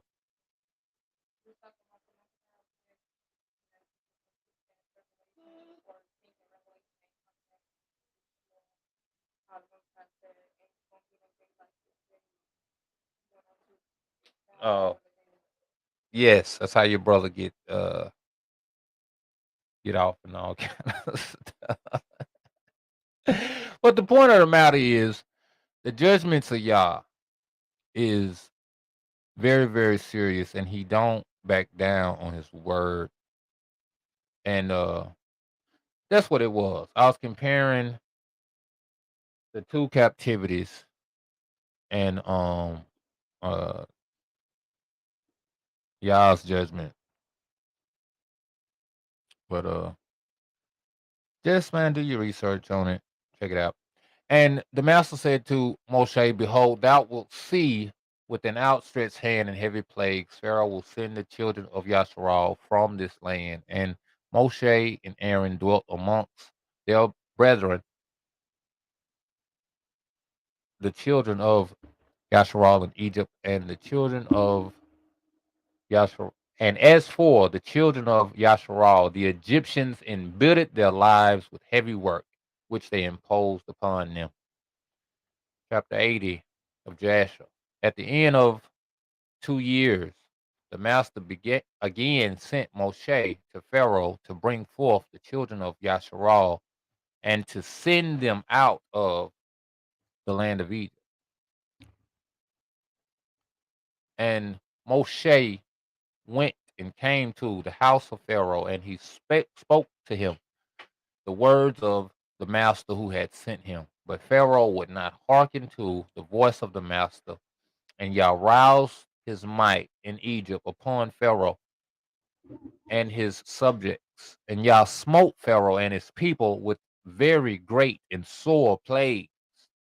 And the master sent by the hand of Aaron and turned all the waters of Egypt into blood with all their streams and rivers. And when an Egyptian came to drink and draw water, he looked into his pitcher, and behold, all the water was turned into blood. And when he came to drink from his cup, the water in the cup became blood. And when a woman kneaded her dough and book, you know what's crazy? You got people who prep water. We prep water, right? So it's jugs and stuff and everything kind of put up. Could you imagine going to your storage, because it's blood in the rivers, bloods in the lake, and everything. You go, you think, well, I ain't gotta worry about that. I got some water put up. You go to check your storage, and all of it full of blood in the bottles. You know, just the heartache and the shock that have to come with something like that. Not only are you thirsty, not only Do it stank? I'm sure it stank because all your rivers and stuff is blood, flies, mosquitoes, and all that old stuff that come with it. You you think you got a way out. Like, no, still ain't got no way out. And when an Egyptian, and when a woman kneaded her dough and cooked her victuals, their appearance was turned to that of blood. And the master sent again and caused all their waters to bring forth frogs, and all the frogs came into the houses of the Egyptians. And when the Egyptians drank, their bellies were filled with frogs, and they danced in their bellies as they danced when in the river. 6 didn't tell us about the frogs in the bellies. That's rough right there. You know, you think having gas is rough. Having the bubble guts is rough. What you do when you got a frog in your belly, man? A couple of them at that. And all their drinking water and cooking water turned to frogs. Also, when they lay in their beds, their perspiration bred frogs. Imagine going to bed, you tired, you thirsty, it's rough out here, it stank, and you think you're gonna get you a good night's rest. It's hot. You in Egypt, mind you. It's hot. So you sweat and you sleep. Wake up, frogs all on you. It's rough, man. It's rough. And you still thirsty. You still just as thirsty as you was before. And if you should happen to drink anything, you might say, well, I'm just gonna drink this blood. Frogs in your belly. Live frogs. Stomach acid ain't ate them up or none of that. They just in there. I'm just saying, they in there, B. Notwithstanding all this, the anger of the master did not turn from them, and his hand was stretched out against all the Egyptians to smite them with every heavy plague. And he sent and smote their dust to lice, and the lice became in Egypt to the height of 2 cubits upon the earth. Let's see how much 2 cubits is. How much is 2 cubits?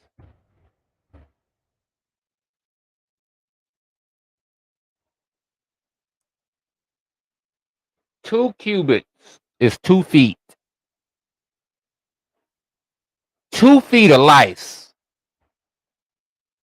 That's how much was there.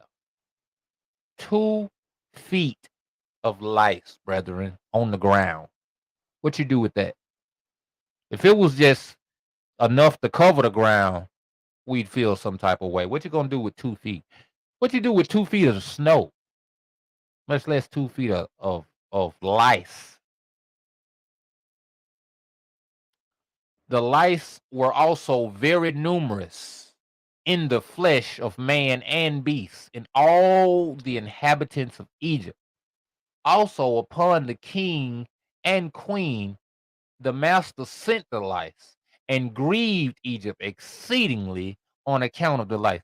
Because the king got certain things regular people ain't got. They got the better beds, they got the better clothes, they got the better soaps and all this stuff. So they probably found ways to kind of not have it as bad as everybody else. Once I was like, nah, you gonna get it too. Your money ain't gonna save you. That's what he said about, you know, the when y'all cursed you, ain't nowhere you could run to get away from it. Your money can't save you. You can't hide under a rock. You can't hide on the cliffs of the mountain. He's on you, you know. 12. Notwithstanding this, the anger of the master did not turn away, and his hand was stretched out over Egypt.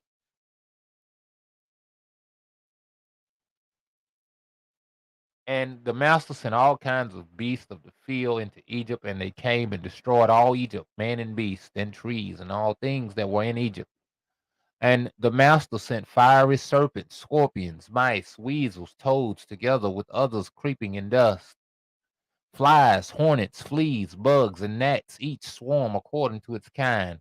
And all reptiles and winged animals according to their kind came to Egypt and grieved the Egyptians exceedingly.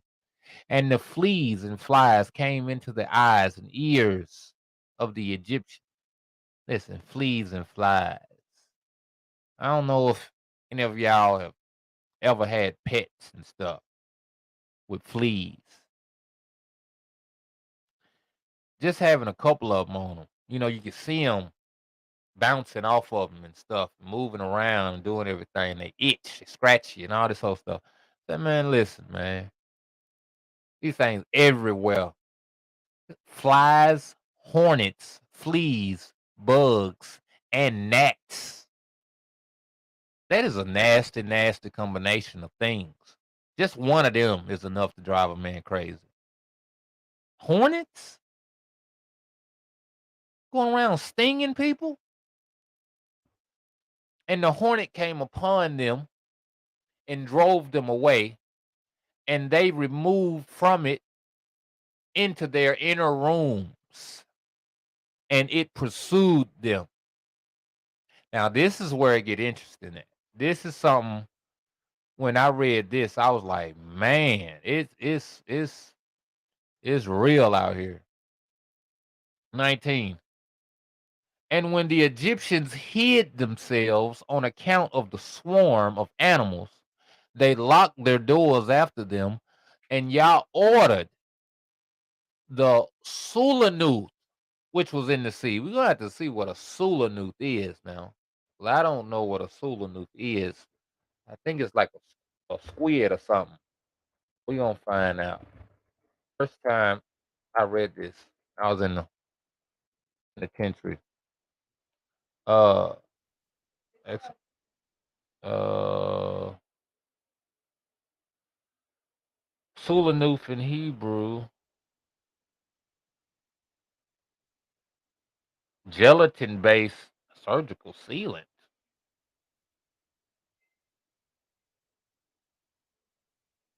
Wow. Uh, oh, I'll put Sulanuth. Sulanuth, sea creature, prehistoric sea monster, a sea-dwelling creature which resembles the Sulanuth. It appears to be stalking a merchant. I don't know. Let me try to find the pictures.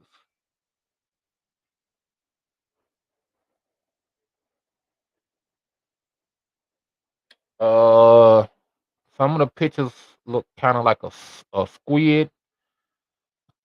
Look kind of like a.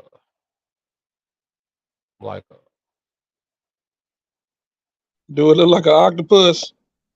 It look kind of like an octopus. It's a bunch of different things on there. They got a cartoon on here too. Let me see what cartoon that is. Cause these heathens, they be knowing stuff, man, and putting stuff in stuff.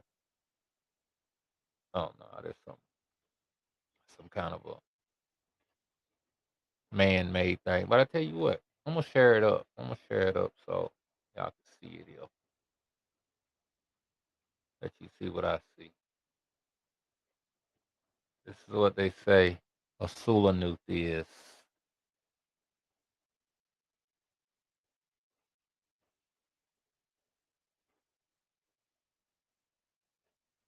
Hold on, what's this here?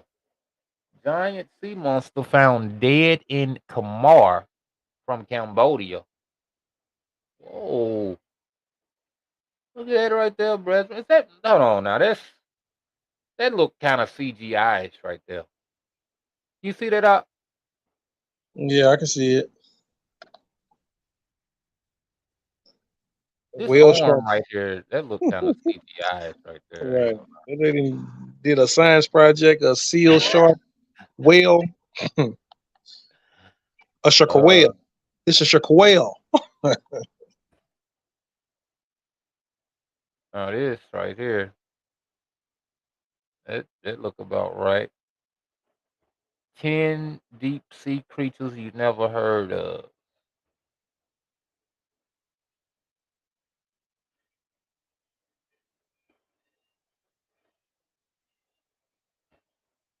Anyway,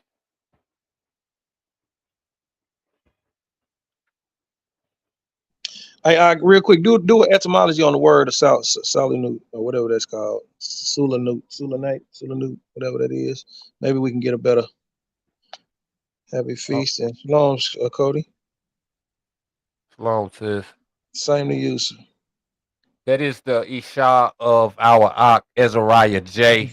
Raya. That dude be flowing for real, bro. Be She be what you flowing. sending Hey, him? yo, Yeah, I real know. talk. My Akoti and my Ak are two of the best husband wife combinations. And I really, I would like to challenge. I like to put the challenge out. Everybody, husband and wife, rap singing duos or whatever, you know, put up 3 songs against my Ak and my sis, man. You know what I'm saying? Just come on out. Let's see. Now, granted, everybody's the best. It's all about y'all, right? Put forth the content about y'all. I'm just saying, as far as expertness and skill, I like to give credit to my Ak and my sis, just cause content wise, style wise, everything, man. They be doing it, man. They be doing it. So shout out to them. Uh, yeah. So when Ox said he wants to look at the etymology of Solanu.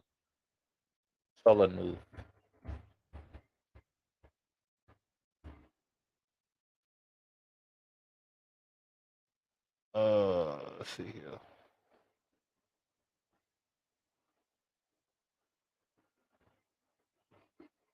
Etymology Solanu. Bahamut.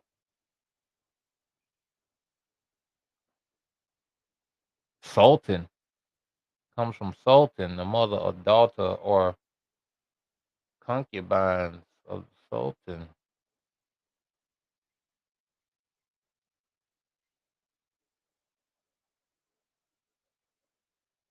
Bahamut is a monster that lies deep below, underpinning the support structure that holds up the earth, according to Zechariah.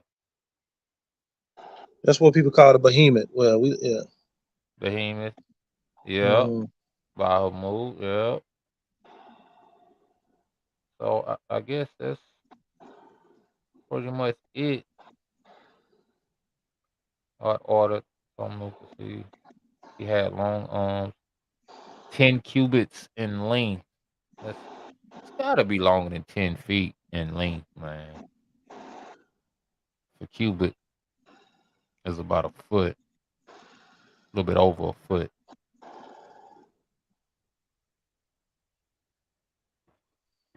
Hmm.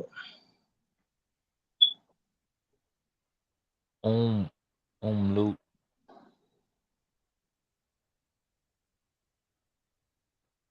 It's not gonna give you what? Mm-hmm. Huh? Interlinear. Uh, you ain't gonna find it You ain't gonna in the find other Jasher. books. You ain't gonna find that in the interlinear. It only got the 66 in the interlinear. Yeah, so.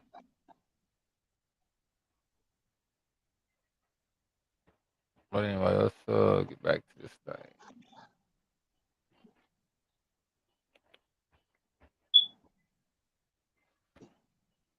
Book of Jasher,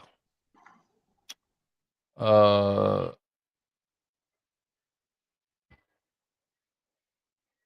and the hornet came upon them and drove them away, and they removed from it into their inner rooms, and they pursued them. And when the Egyptians hid themselves on account of the swarm of animals, they locked their doors after them. And Yah ordered the Sulanuth, which was in the sea, to come up and go against Egypt. And she had long arms, 10 cubits in length, of the cubit of a man.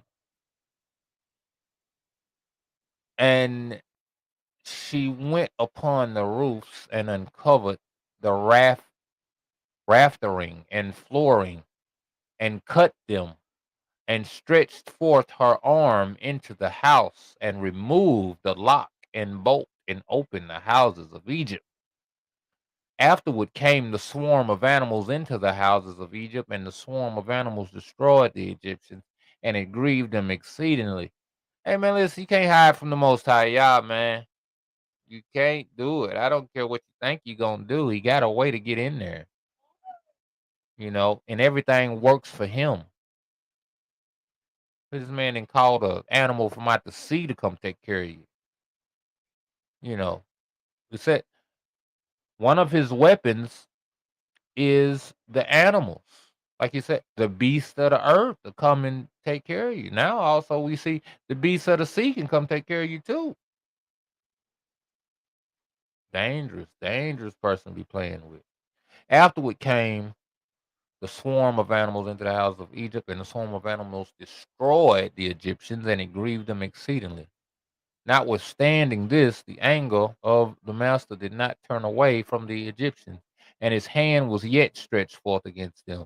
And Yah sent the pestilence, and the pestilence pervaded Egypt in the horses and asses, and in the camels, in herds and oxen, and sheep, and in man. And when the Egyptians rose up early in the rising, they to take their cattle to pasture, they found all their cattle dead. And there remained of the cattle of the Egyptians only 1 in 10, and of the cattle belonging to Yasharal in Goshen, not one died.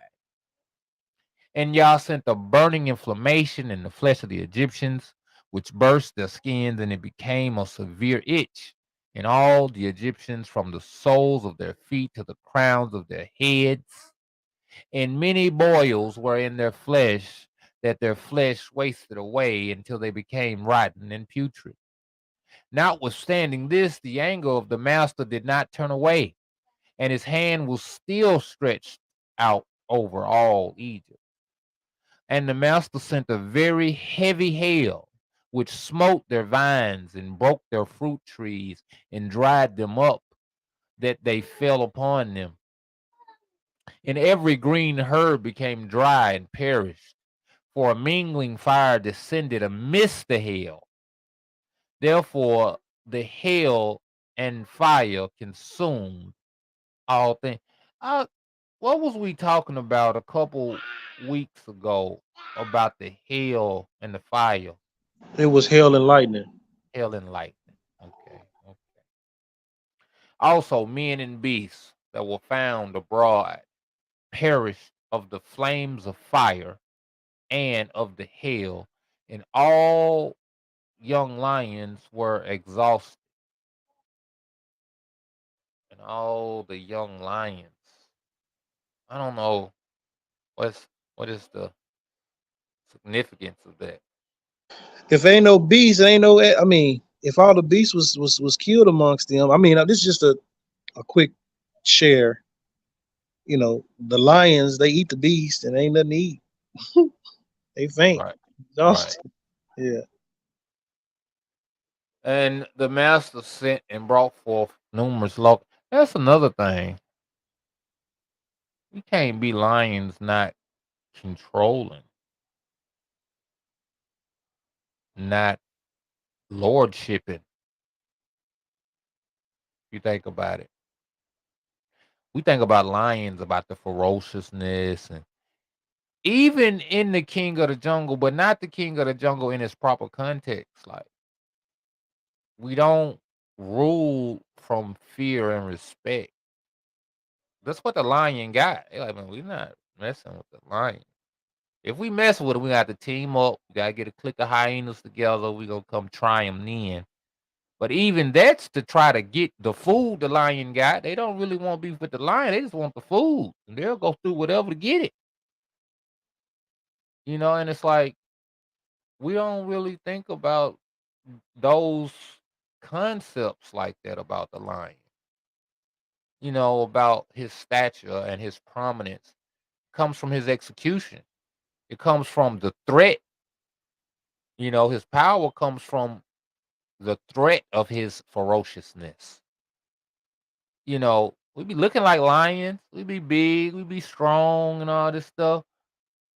But it's like the thing say, you ain't gonna kill nothing. You ain't gonna let nothing die. As a nation of people, that's kind of where we at. We ain't gonna kill nothing. We ain't gonna let nothing die. We're not talking about just a random person. We talking about in unity. We're not gonna unify. We're not gonna really make real concrete change.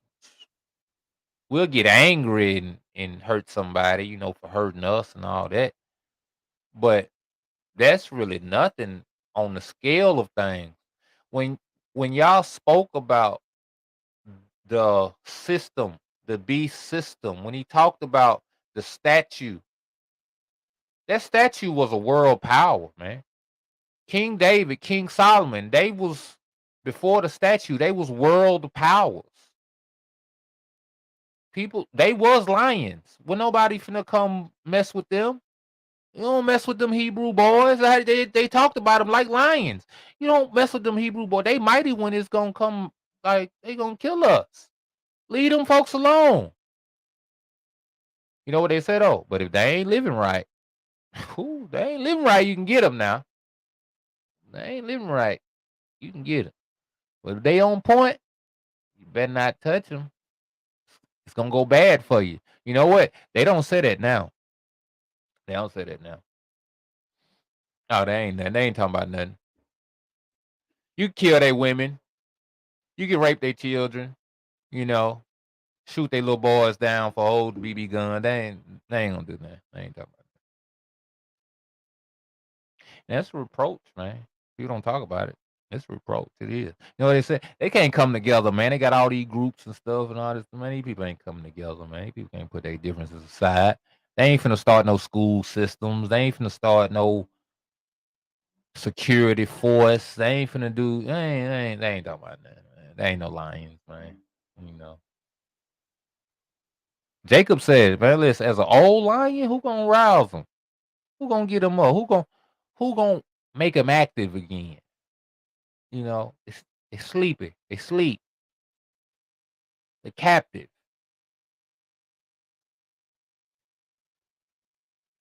Exhausted lions. And the master sent and brought numerous locusts into Egypt, the castle, Salom, the chargal, the chagol, locusts, each of its kind, which devoured all the hail had left remain. I would like to look up those locusts, man, but we still got a whole other book to go. Then Egyptians rejoiced at the locusts, although they consumed the produce of the field, and they caught them in abundance and salted them for food. Wow. And the master turned a mighty wind of the sea, which took away all the locusts, even those that were salted, and thrust them into the Red Sea. Not one locust remained within the boundaries of Egypt. He gave you enough to keep from killing all of you. I don't want to kill all of you now, but I don't want you to get too happy either.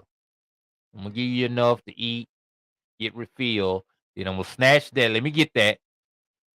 You still on punishment. You know how you, you know how you be on punishment and stuff. You can't go outside, can't play the game, but here and there you get a little something. Get to eat dinner and all that. You eating, it's good, and you feeling yourself. Like, nah, get back in that room. You know what I'm saying? You still in punishment. And y'all sent darkness upon Egypt, and the whole land of Egypt and Patros became dark for 3 days, so that a man could not see his hand when he lifted it to his mouth. That's dark right there. at that time died many of the people of Yasharal who had rebelled against the master and who would not hearken to Moshe and Aaron and believe not them that Yah had sent them. Man, that show you the hard-headedness of our people. I'm telling you. Them the ones who had took on the way. And imagine them hearing news about the prosperity. You know they talking about it in Egypt over. You know, in Goshen, man, ain't nobody died. They ain't got no plagues. They over there, they laughing and giggling. It's cool over there. You know what them people ain't saying? Maybe I need to return to my people. Maybe I need to repent from serving these false gods, doing these false ways. Maybe I need to not considering, man. Not considering. Stubborn, hard-hearted, stiff-necked people, man. Still to this day. These people in every way is showing you they false. You know, a lot of people hopped off the video and everything. Says it could have been cause some of the stuff I said, but it ain't about what I said. It's about is what I said true or not. And it's like the consideration. I said what I said. Trust me, I'm not in no conflict about this stuff. I don't do it. You know what I'm saying? Me personally, I don't do it. So I didn't say it for me, for my own sake. I said it for somebody else's sake that they might consider. You know, granted, it might not be nothing to it. You might can do all the anniversaries, do all the birthdays you want. And maybe y'all see it as worship to a foreign deity. Because if he didn't instruct it, who did? You know? If he didn't allow it, who did? And that's the only thing for you to consider. Are you in a good place or a bad place? You know? And it just is what it is, man. You know? Man cannot see his hand when he lifted up. Many people died. And that's people in Egypt, the people that cleave to the ways of their oppressors. We're just talking about Goshen, man. Nobody trying to go to no Goshen, man. Nobody trying to go to no safe. Man, what you mean? I got a nice house over here in Egypt, man. What you mean? He finna throw me a birthday party, man. We going out here to celebrate over here, over there. Anniversary over here, over there. What you mean? At that time, many of the people of Yasharal who had rebelled against the master and who would not hearken to Moshe and Aaron and believe not in them that Yah had sent them, they died. And who had said these people, these hard-headed, stiff-necked people that don't want to listen, that's what they said. We will not go forth from Egypt lest we perish with hunger in a desolate wilderness. And who would not hearken to the voice of Moshe? We will not go into this unknown place. What I know about not keeping birth, I've been keeping birthdays since I was a youth. My mama, grandma, great grandmama, daddy, granddad, great granddad, they all celebrated their anniversaries. They was married 57 years. All this old stuff, all this, you know, customs and doctrines of men. You know, Paul said that an elder man and an elder woman shall be marked by their service, their years of service to the assembly. He didn't say because they old and they pay their taxes every year. He said if they had been diligent in serving in the assembly, the elder woman that you take care of, you make all her bills straight, you make all her stuff get straight. She ain't got nobody else take care of her. He said, if she been this, she been good to her husband while he was alive.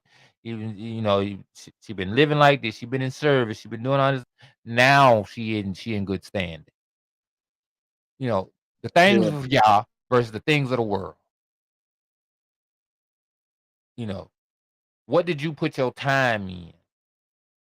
And we oftentimes look on the past through the eyes of the world, not through the eyes of Yah, man. and they was mad 57 years. That don't mean that was it in righteousness? Did the man God protect? Did he cover, instruct? Was the woman submissive? Was she a good bringer up of the children and all this? Just cause people be living and all this stuff, that don't mean nothing. So what? Right. Did she respect and honor her husband? Right. These are the kind of characteristics we got to look into and bring out. And it's one thing to have been ignorant, but you got to call it like it is and not be making up stuff because it feel better. Man, you know what you are. You know what your people are. At the funerals, they make up stuff and be all, this was a good sister. Man, that sister wasn't paying back no money she owed. She was gonna lie on you. You knew she'd get a little, crazy when she get a couple drinks in her and all this other stuff. Come on, man. We gotta be honest. You gotta tell the truth, shame the devil, man. Slander and gossip, but all this old crazy stuff. She over there was sleeping with Pastor. Man, we gotta tell the truth and shame the devil, man. And it's like people don't wanna deal with that. It's like what Moshe said, during this time, he ain't accepted no oblations, he ain't accepted no sacrifices. People didn't know because they wasn't meant to know. But a lot of these people, they was looking for a sign, man. They was looking for a sign. Y'all ain't never been completely gone. Never. But his hands just wasn't completely outstretched. It take the diligent, it take the seeking. And people don't be diligent in seeking, man. People don't be diligent in seeking. Our people went through all them captivities, and the most of the people was suffering, but it was always a remnant. There was always somebody in there that was holding it down. It was so bad. One of the prophets said, "Man, ain't nobody left." He said, "Man, yeah, it is. There's 7,000 of you out there. You ain't the only one." What about the rest of the people? They said they had 600,000 fighting men. Them men had wives. They had children. They had elders. So you got to add the rest of them people in. You got to think it's at least they came out of Egypt with at least 1 to 2 million people. Because there's always been more women than it's been men. If it was 600 men that could fight, what about the ones who couldn't fight? What about the ones who was lame? What about the ones who was out of shape or whatever? What about all them? And then add the children. Then add the elders. He said the men of Yasharal. What about the rest of them? The mixed multitude who cleave. At least 1.5 to 2 to 3 million people. That's then. Talking about in Elijah's time, when they was out of persecution, they was in their own land, they was doing all this stuff. It had to have possibly doubled. So now you're talking about 3 to 6 million people and only 700,000 of them righteous. What about the rest of them?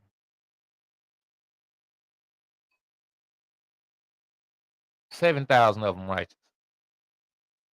Same thing we see today. What's going to happen to them? Destruction, chaos, torment.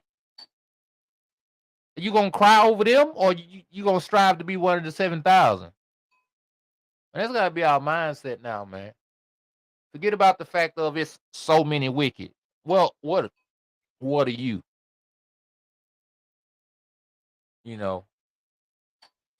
It's a cold thing. It was cold for him to realize or to feel like he was the only one. Everybody wicked, man. It was refreshing to find out it's other people, but at the same, you had to be honest. Man, these folks out here wicked. Or put a difference between the Kodash and the profane, man. But anyway, these people, they said, we will not go forth from Egypt lest we perish with hunger in a desolate wilderness. Who would not hearken to the voice of Moshe? We can't be that mind. We can't be that mind. Granted, signs and wonders then followed Moshe and Aaron. All the stuff we say, if we saw, we believe. We like Pharaoh. If this happened, we'll believe you. You know, Most High show his hand, we gonna believe you. Like Paul said, this thing wasn't did. This thing wasn't did in a corner. This thing be not hid. If it be hid, it be hid to those who are lost. You got eyes but can't see.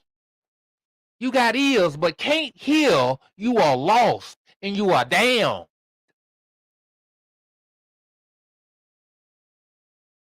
Deceived with all deceivableness. Them that love lies. And the master plagued them in the 3 days of darkness, and the Israelites buried them in those days without the Egyptians knowing of them or rejoicing over them. And the darkness was very great. Look, the Most High didn't want a mockery to be connected. He didn't want them to have the pleasure of saying, see, y'all people dying too. Because in they it is a point to y'all's tubeness, to his goodness, and to his judgment at the same time, to his ferociousness.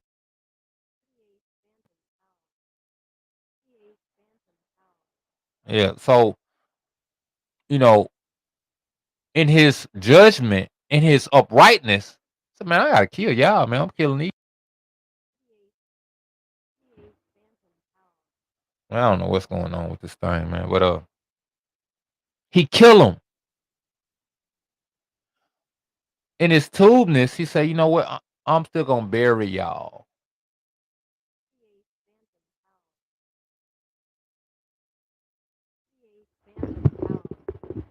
I don't know what's going on with this thing. But he said, you know, I'm still gonna give you a burial. You know, you still mine. I'm gonna see to it you get laid to rest. You know, I'm not gonna let these people mock you and mock me. At the same time, it's putting a difference between the Kodash and the profane because mine gonna go on to life. You know, you know. But you who chose another way, you're gonna be destroyed in a way. And that's the time frame we in right now, if you ask me. The ones of y'all, they gonna go on to life. The ones that won't heed, that won't have Yahushua Mashiach to reign and rule over them, they gonna be destroyed, man. They gonna be brought before him and destroyed. It's gonna be by their own doing. You stayed in Egypt. Most High called you out. You want to stay in Babylon. Most High calling you out. You know,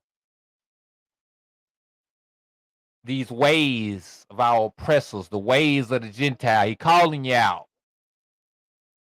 You know, you want to stay because it don't feel. See, I don't know. You know, it ain't nothing wrong with the birthdays. It ain't nothing wrong with. That's what they saying, man. Hey, that's what they saying, man. And you know, I asked the question, man. If if if if if he didn't allow it, if he didn't say do it, and who did? You know, he gave you everything you need.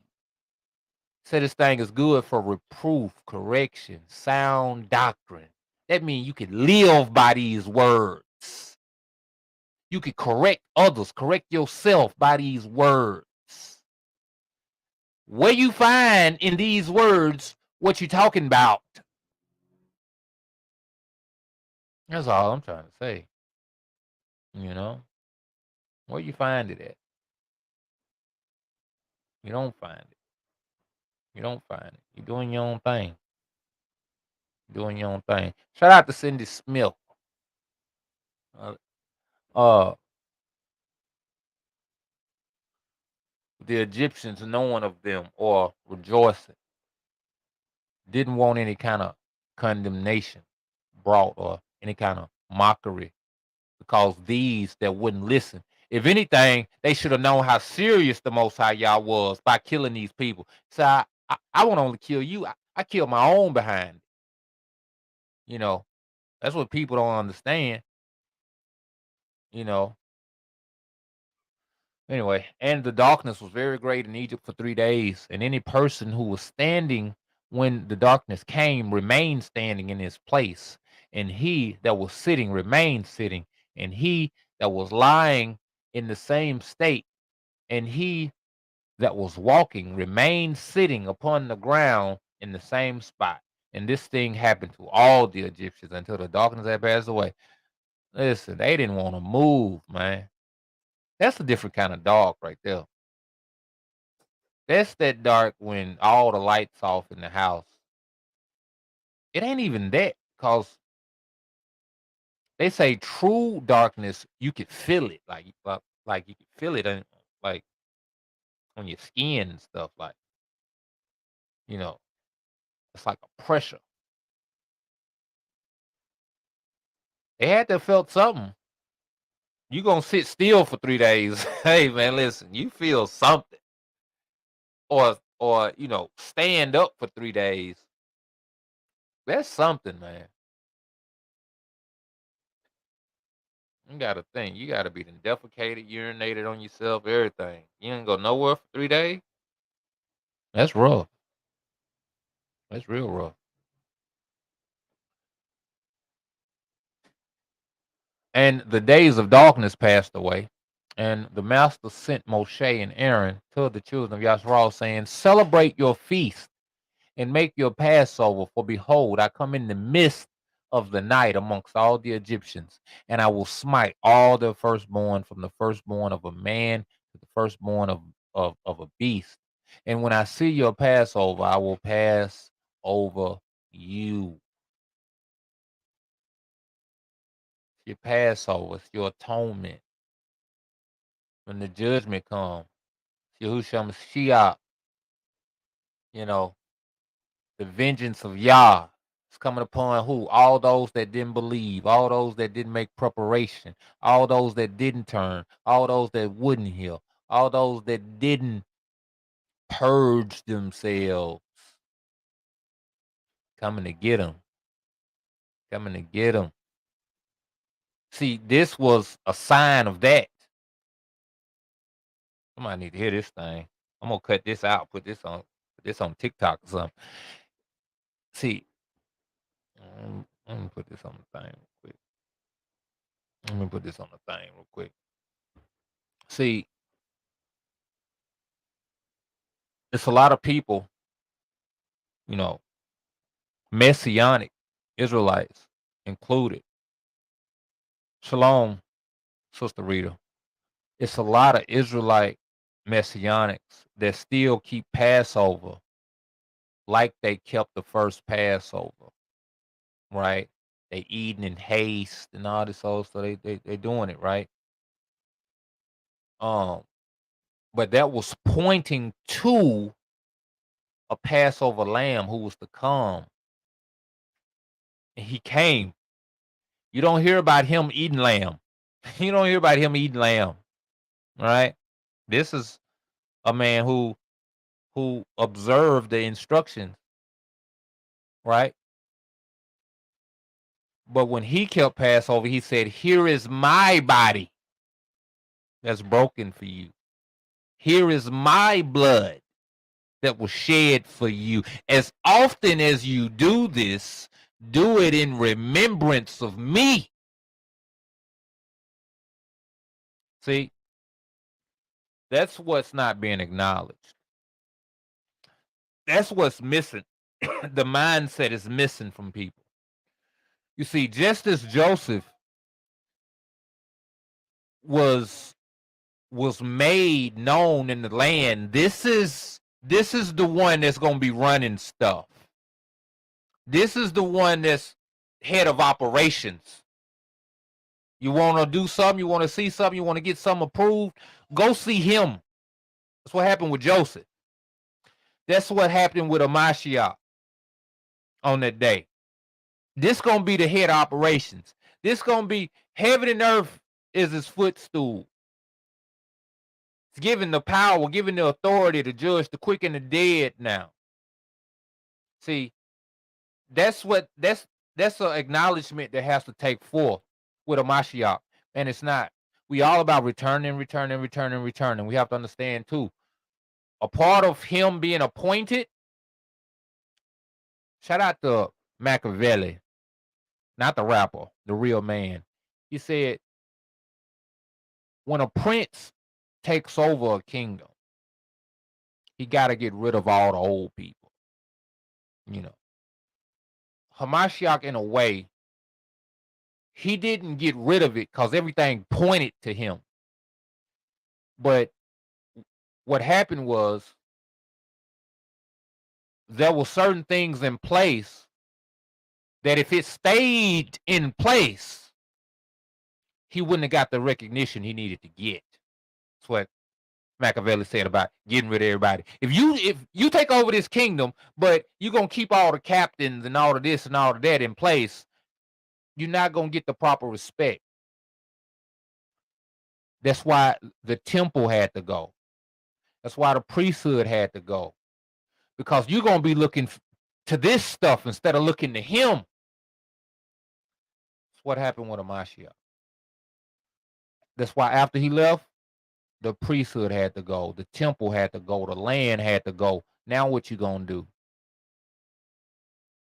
That's why you see the apostles speaking about the conversion and the constructing of the mind and the heart and the ruach of a man. It ain't about you going to a temple. It's about you making yourself a suitable temple. You don't have to go to y'all. Y'all gonna come to you. Mashiach told you, me and my Father stand at the door.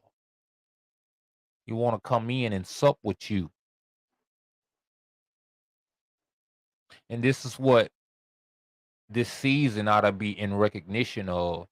Also in the recognition of the free will offering that Hamashiach gave.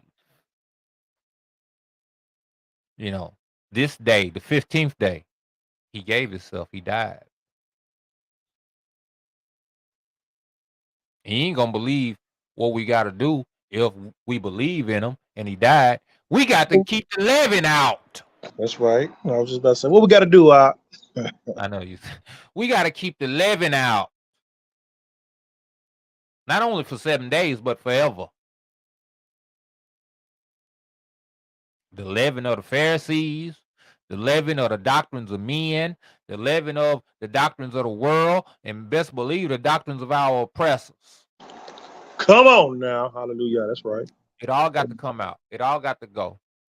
And you know, everything pointed to him. Everything pointed to this institution. Because Yah told us in Isaiah 1, he said, I'm stripping everything. I'm stripping you. Because in Ezekiel, he talked about how he gave us everything. He said, man, I found you in your blood, cleaned you up, fixed you up, gave you good treasures. I gave you the best of things. You went, you polluted it, you defiled it. You know. And Isaiah, he said, man, listen, you finna get the worst of things now. And that's what we've had. And Hamashiach, what he represents to us is how he died, how he offered himself, gave himself. That's what we're gonna have to do. Offer ourselves, give ourselves, right? To become a new people, a new thing in the earth.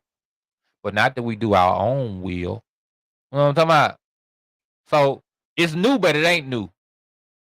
It's new, but it ain't new. He said, man, listen, you just seen me, you just seen the Father. We got to be able to say that. That's what it's all about. That's what it got to be about. Just like now, throughout this week, we're going to have to start checking food boxes and stuff. We're going to be up here like, do it got leaven in it? Yeah, leaven in it. That's what we got to start checking ourselves. Do it got leaven in it? You know? And casting out the bad, man, and keeping the good. This whole thing, man. All the feasts, the first fruits, the trumpets, you know, proclaiming Yah. We went through a couple episodes ago and showed you the scripture said, you know, we're supposed to be out proclaiming the things of Yah. That's what the apostles did. That's what Paul did. They went out and proclaimed Yah, proclaimed the bringing forth of this Yahushua Mashiach, and how it's about the inner man and about the fruits of the Ruach, because that's what he represents. See, the name. He said, whenever two or more you are gathered together in my name, that's not just what you call me. Because a lot of people know what to call them, but they don't know how to behave. See, that's the difference between the Kodash and the profane, knowing how to behave, being Yah, being Hamashiach. Paul told you, put on. Man, I was watching this debate. There was a debate about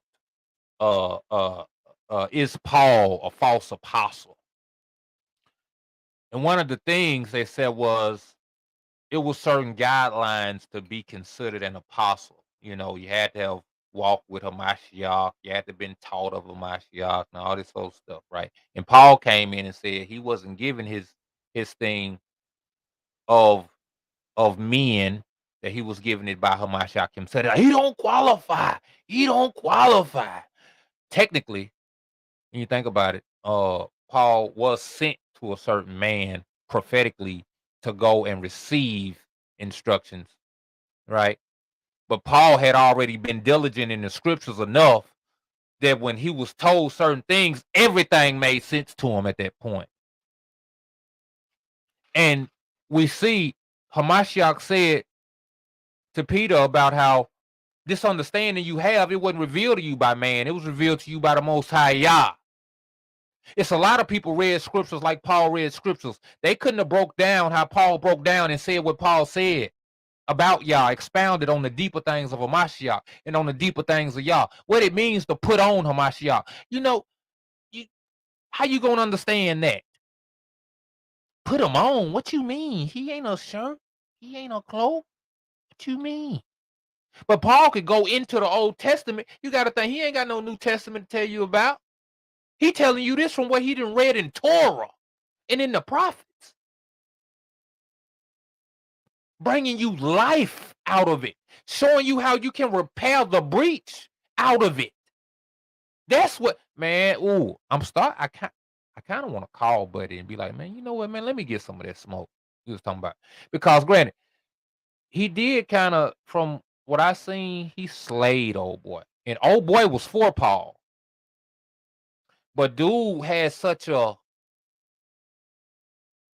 charisma about him. He has such a doctrine that if you don't come in a certain way, if you don't dispel that about, let's get to the point. You know, you want to talk about a false apostle. Now let's get to the message. Let's get to what he actually, like dude didn't do that, man. So, but it was theatrical. Dude made some good points, but he didn't have what he needed to overcome such a person bringing the kind of doctrine dude brought, you know. And it's like, man, it's kind of sad, really. But I was like, man, I want to see you, bro. But anyway, you might do that.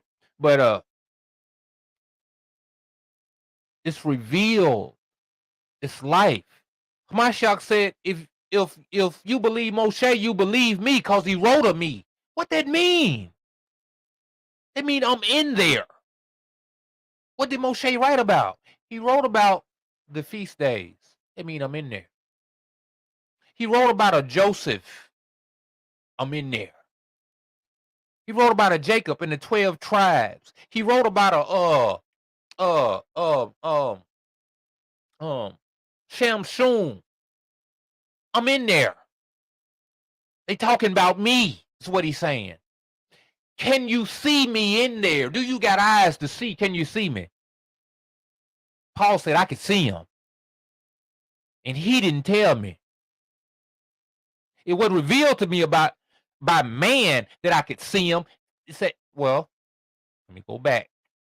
When he said he didn't tell me, he didn't come tell me in the flesh like he told y'all. He revealed it to me. And that's, in essence, the guidelines for the apostle. the dude didn't point this out. The dude didn't point this out. You know, he was talking about some other stuff and all that, which I get. Right. Then just about what is an apostle? It's one being sent forth. He was sent forth to bring that message to the people, and he was bringing that great message pointing about Yah and Mashiach and things like that. Yeah, you know, that's something that one should point out and pull out. I know what you're talking about. Yeah, man. And you know,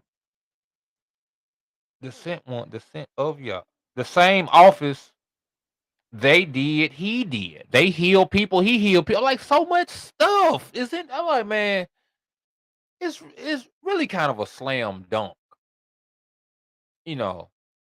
And then they want to say these books ain't accredited, you know, Peter didn't write it, all this old doctrinal stuff, man. It's like, man, you gotta cut these people down with this stuff that they be doing, man.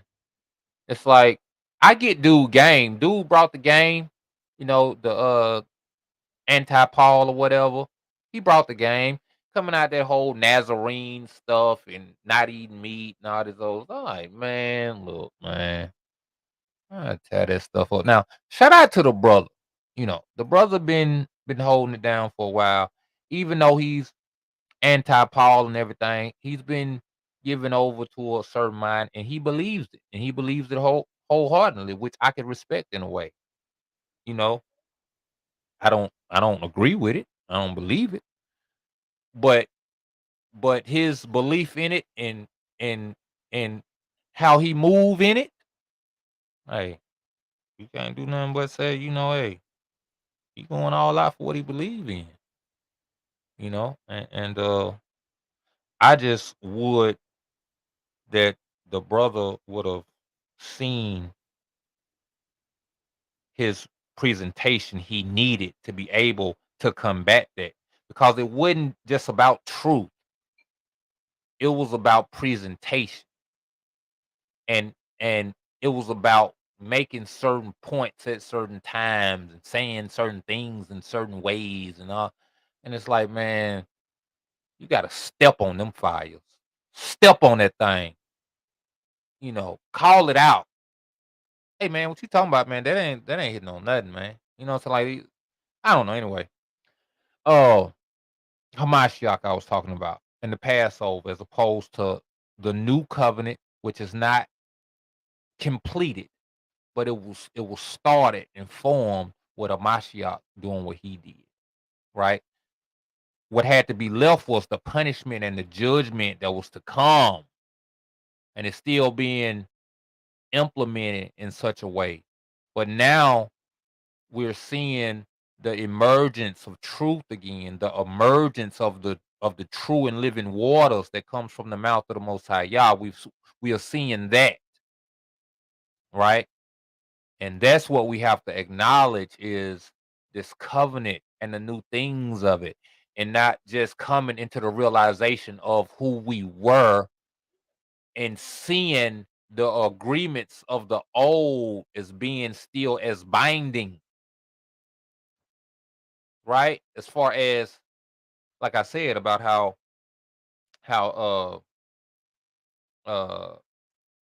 in the old or at the first Passover, they ate in haste and they used lamb and all this stuff, as opposed to today. Hamashiach didn't eat in haste. They was up in the upper room sitting down having dinner. You know, and he passed the bread, took the bread, broke it, passed it around, took the wine, poured it in the cup, passed it around. He said, divide it amongst yourselves.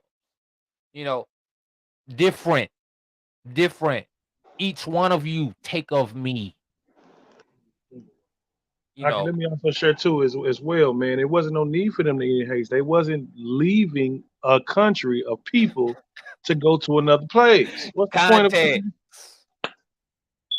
Context, people. Yeah. Go ahead. Now that's it, short and sweet. They wasn't leaving. They had to leave because they had to get up out of there, and they had to leave. That's why they had to eat with haste. But if you read the story guidelines, you will see that they had to eat with their sandals on their feet. They had to eat with their staff in their hand. They had to eat with their belts girded. Well, not with their belts girded, with their loins girded, because they had to leave. And that's the purpose of them eating in haste. That's the whole reason why we even have matzah in memorial for that service, because they couldn't sit around to wait for the bread to rise. So they had to do that. But we did this in memorial of that, but it had a more deeper Ruachni connotation to it later on down the line. The understanding of that came into play. However, some people would look at that and would say, hey, we got to eat it in haste, and we got to, okay, well, there's a lot of other implications that they had then. They had to roast their lamb with the entrails inside of it, everything all together and everything. Do people do that? Or do they remove the No, entrails I out ain't think and about then that. cook them? We don't even You do see what that. I'm saying? Like, come on, That's man. right. Listen to me. That's the thing. Our people don't listen and follow instructions. They get into it partially instead of wholeheartedly researching what's being said line upon line, and partially see something and then run with the partial. It's a problem. Anyway. You're not getting the instructions in full. So yeah, let's get back on into this thing, man. Just consider, man. We come before you just to cause you to consider this thing. What are we doing? What are we doing it for? Even in even oh quick, let me come back in this thing. Even in the context of after the first one, and when they in the land and they having these feasts, it wasn't just about coming together. It will seem to be a time, especially the the 3 times a year where all men must appear. It was a joyous time. It was a time for anybody that lacked to be filled. When you come to Jerusalem on this time, you're gonna eat all you could eat, you're gonna drink all you could drink, you're gonna be filled, you're gonna have joy and gladness of heart. You know why? Because your cousin who been living in Asia for 20 years or whatever, or you don't see any other time of the year, you're gonna see these 3 times, or him. You're gonna see him these 3 times. You get to Jerusalem, he's supposed to be there.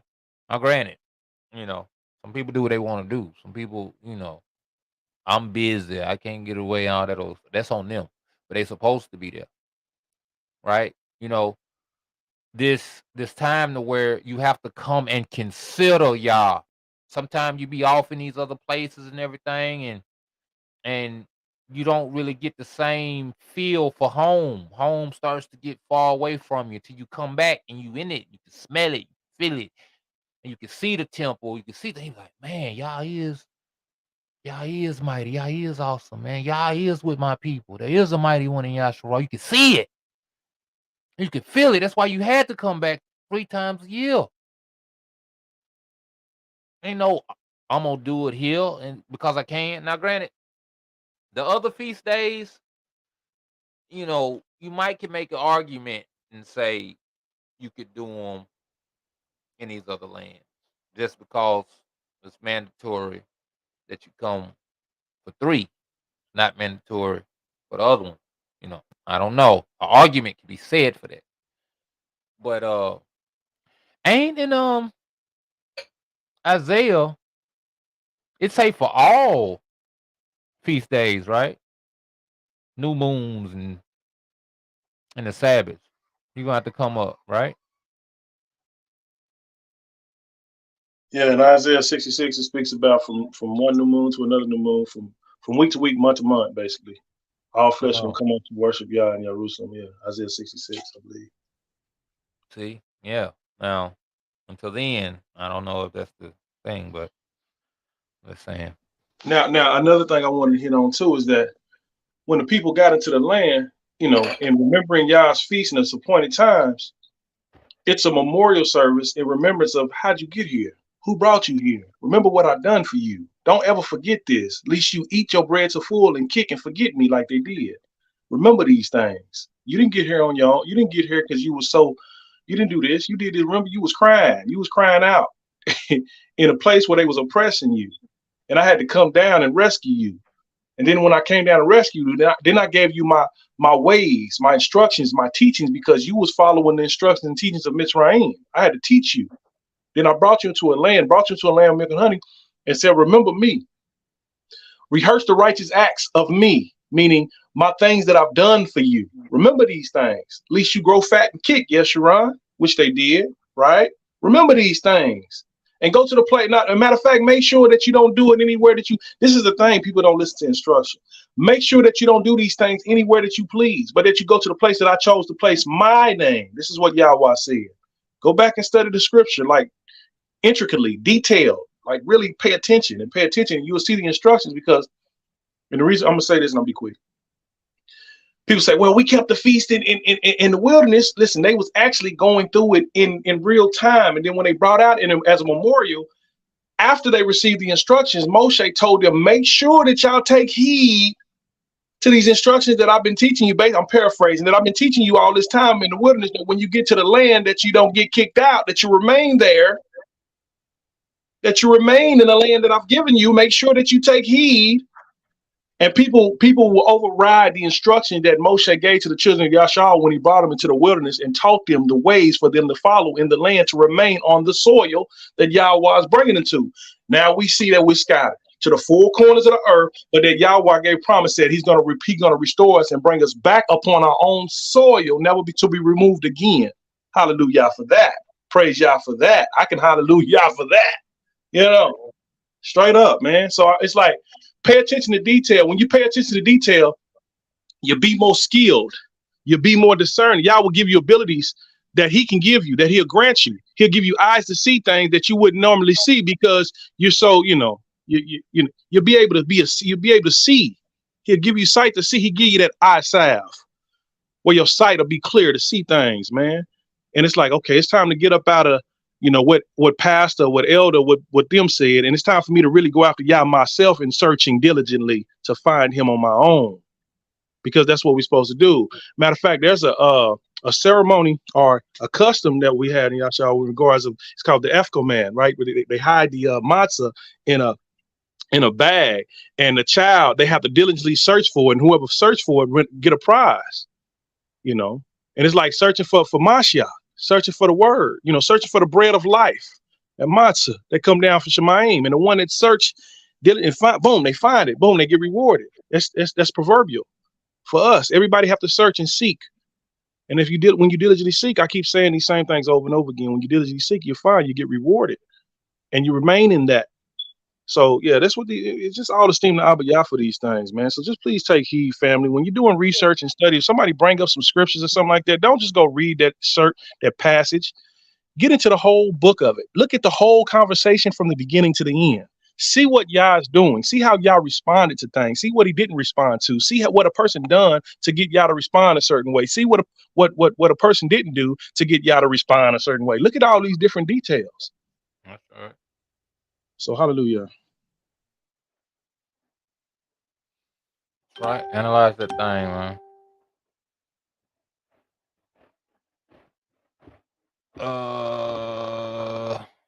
I'll pass over you. 42. And the children of Yasharal. Hold on a second.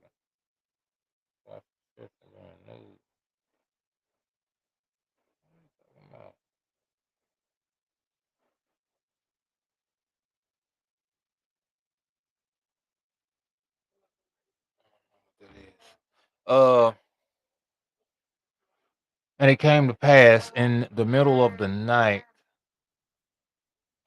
that the master went forth in the midst of Egypt and smote all the firstborn of the Egyptians, from the firstborn of man to the firstborn of beast. Yeah. And Pharaoh rose up in the night, he and all his servants, all the Egyptians. There was a great cry throughout Egypt in that night, for there was not a house in which there was not a corpse. Also, the likeness of the firstborn of Egypt, which were carved in the walls of their houses, were destroyed and fell to the ground. Wow. Listen. It said not even a picture of your firstborn gonna stand. Not even a statue or anything is gonna stand. Fell to the ground. Yeah, was awesome, man. His destruction is total and complete. Even the bones of their firstborn who had died before this, and whom they had buried in their houses, were raked up by the dogs of Egypt on that night and dragged before the Egyptians and cast before them. Listen, even the dead can't get away. And all the Egyptians saw this evil which had suddenly come upon them, and all the Egyptians cried out with a loud voice. That'll do it. That'll do it. How you go past the graveyard and the graves open? Are you like, you know what? My first son dead. His grave opened up, spew his bones out. That's oof.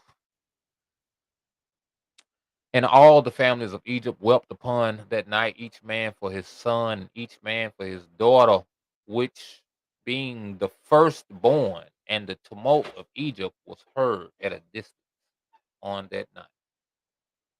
And Bathia, the daughter of Pharaoh, went forth with the king on that night to seek Moshe and Aaron in their houses, and and they found them in their houses. Hold on, and Bathia, the daughter of Pharaoh, went forth with the king. Oh, that's a listen. We're gonna go find them. We have to talk about this thing. They found them in their houses, eating and drinking and rejoicing with all of Yasharal. And Bathia said to Moshe, is this the reward for the two which I have done to thee, who have reared thee and stretched thee out, and thou hast brought this evil upon me and my father's house? You know, that's crazy. One ain't got nothing to do with the other. You know, if anything, that's probably why you ain't dead already. It's probably why you ain't succumbed to all these other plagues and all that cause you did a good deed, right? Scripture don't say that. I'm just saying it could have something to do with it. But I give you a good example though. Rahab, the harlot who did a good deed for the two spies, she wasn't destroyed with everybody else that was destroyed Right. in Jericho. I'm just saying. Right. You know what's crazy? I didn't know what this next verse said, but it said it. This is crazy. And Moshe said to her, surely 10 plagues did the master bring upon Egypt. Did any evil accrue to thee from any of them? Did one of them affect thee? And she said, no. That's right. Well, shut up then. Right, there you go. Shut up. But It they got to wasn't get them together, man. right. See, it wasn't no evil rewarded to you for the good that you done to me, woman. Yeah. But your daddy on the other end. You Yeah. know, that's why these people try to continuously disconnect us as a people from anything righteous for their white counterparts to have a low degree of us so that they won't play the role of Pharaoh's daughter and of a Rahab, to do us honor, to help us in any kind of way, right? Because scripture said, I will beroot them who beroot thee. So what you do is you put the people in such a bad way, and then you take away any chances of them being helped from out of the bad way you put them in. See, they poison the people and poison the minds of the other people. Imagine if Pharaoh's daughter was of the mind of, man, them Hebrews, man, you know, can't deal with them. They filthy, they dirty. You don't help them. She would have she would have saw that baby, man, and left him in there. Now, I don't deal with them Hebrews like that. Mm-mm. She saw it, had compassion on it. You know what I'm saying? Which most of the other nations have had a lack of compassion upon us from the what is it called, man, when you when they put out bad stuff on people, back with the news and stuff. The news Propaganda. propaganda. You know, believe the propaganda, right? And what's crazy is you find out some of these people is finding out and is knowing, but I've seen that some of them will know and still be scared because of what it means. If you was on top, where I'm gonna be? You know what I'm like? It's people that that really know that. Like, yeah, I know. Yeah, a lot of people. Are you gonna help me? You gonna help me get where I need? No, 'cause you know what I'm saying? Like, it's messed up, but it's real. Even our own people, they'll know we the people, but they ain't gonna live like it. They don't even wanna. They don't even wanna go the steps. So if I acknowledge we really the people, truly acknowledge it, then I gotta live like it. Because the people got rules and guidelines they gotta be. That be the thing, man. People don't want to be all in. They want to be on the fence, you know. And they told us, I would that she be hot or cold, you know. And you got people being both. On one hand, know we the people. I love God, love Jesus. Now, a lot of that might be the problem. Loving God, loving Jesus. But you know, on the flip side, we in captivity, we in Babylon, man. You know, it is what it is, man. I've been going to church stuff all my life. I've been keeping Sunday and Easter and all this stuff. I talked to a man on the job last night about, he's Christian and stuff. He sent me a little stuff. I'm like, man, you know, Easter and all this stuff, eggs and rabbits and all that stuff. It ain't in the Bible and all this stuff, right? He said, yeah, yeah, yeah. I know that's pagan worship and all this stuff. I said, they gonna be having Easter egg hunts and stuff down at the church and stuff. Yeah, yeah, yeah. So the whole painting of the Easter egg stuff. That stuff used to be blood and all that old stuff. Yeah, yeah, yeah. I said, well, you, you don't be talking to the people, telling them that they shouldn't be doing it. No. Said, man, man, people it just be tradition, man. I said, man, listen, man, it ain't worth a flip, man. And that's how people be going along to get along, man. And it's the price to pay for it. That's the price to pay for it. And she said, what advantage is it to me when I see the king, my brother, and all his household and subjects in this evil, whose firstborn perish with all the firstborn of Egypt? And Moshe said to her, surely thy brother and his household and subjects and families of Egypt would not hearken to the words of the master. Therefore did this evil come upon them. Man, look at Moshe telling them. When people want to wonder why I'm going through all this hell, they'd be like, Moshe, you hearken to the words of the master? That's why. You know what I'm saying? People want to, well, why?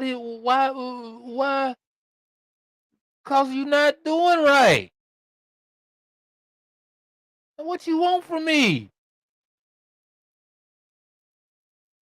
Moshe is meek. My patience might have been kind of short for Hey, I know, man. You got me laughing over here. What you want from me? Hey, man, see if you can talk to him to put some relief on this or something, man. You got to. No, you got to hearken to the word. Why you going through hell? You ain't talking to your dad about changing, by doing right. Obviously, you had enough heart in yourself when Pharaoh was talking about killing all of us. You had a heart enough to go against that for what was right. And therefore, you don't get condemned. Your brother ain't doing it. That's why he and his horse, he and his house mourning from condemnation and judgment. Your daddy from condemnation and judgment. Why? Because they wouldn't do right. Stuff be plain and simple, man.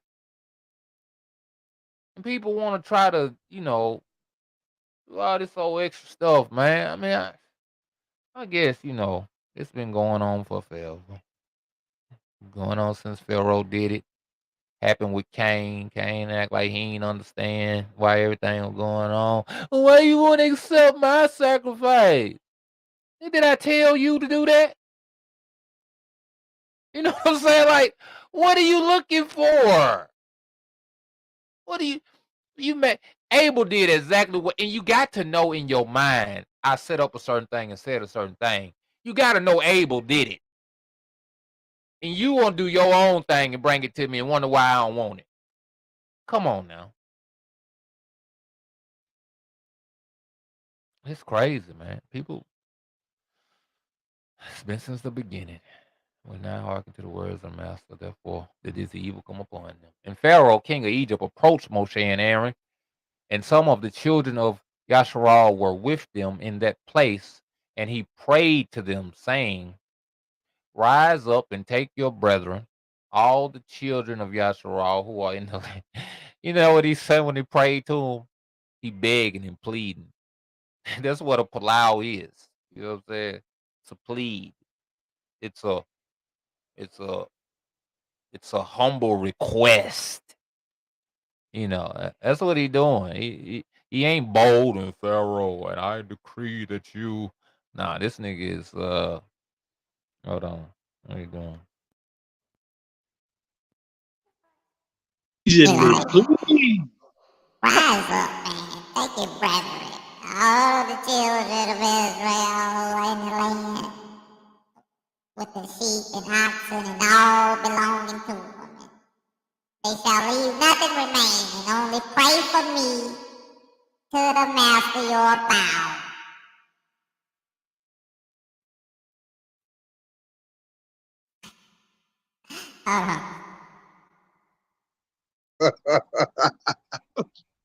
Yeah.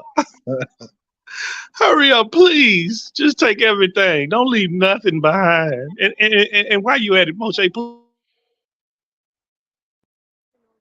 please pray for me. That's it. Hey, listen. All, what they say, all the air out your voice, all the air out your chest now.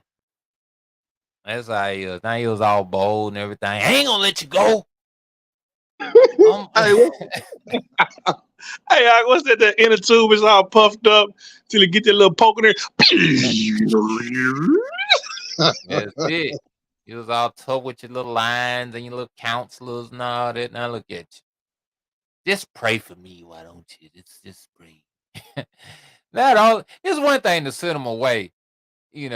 Just go then. He's like, just pray for me too. You know what I'm saying?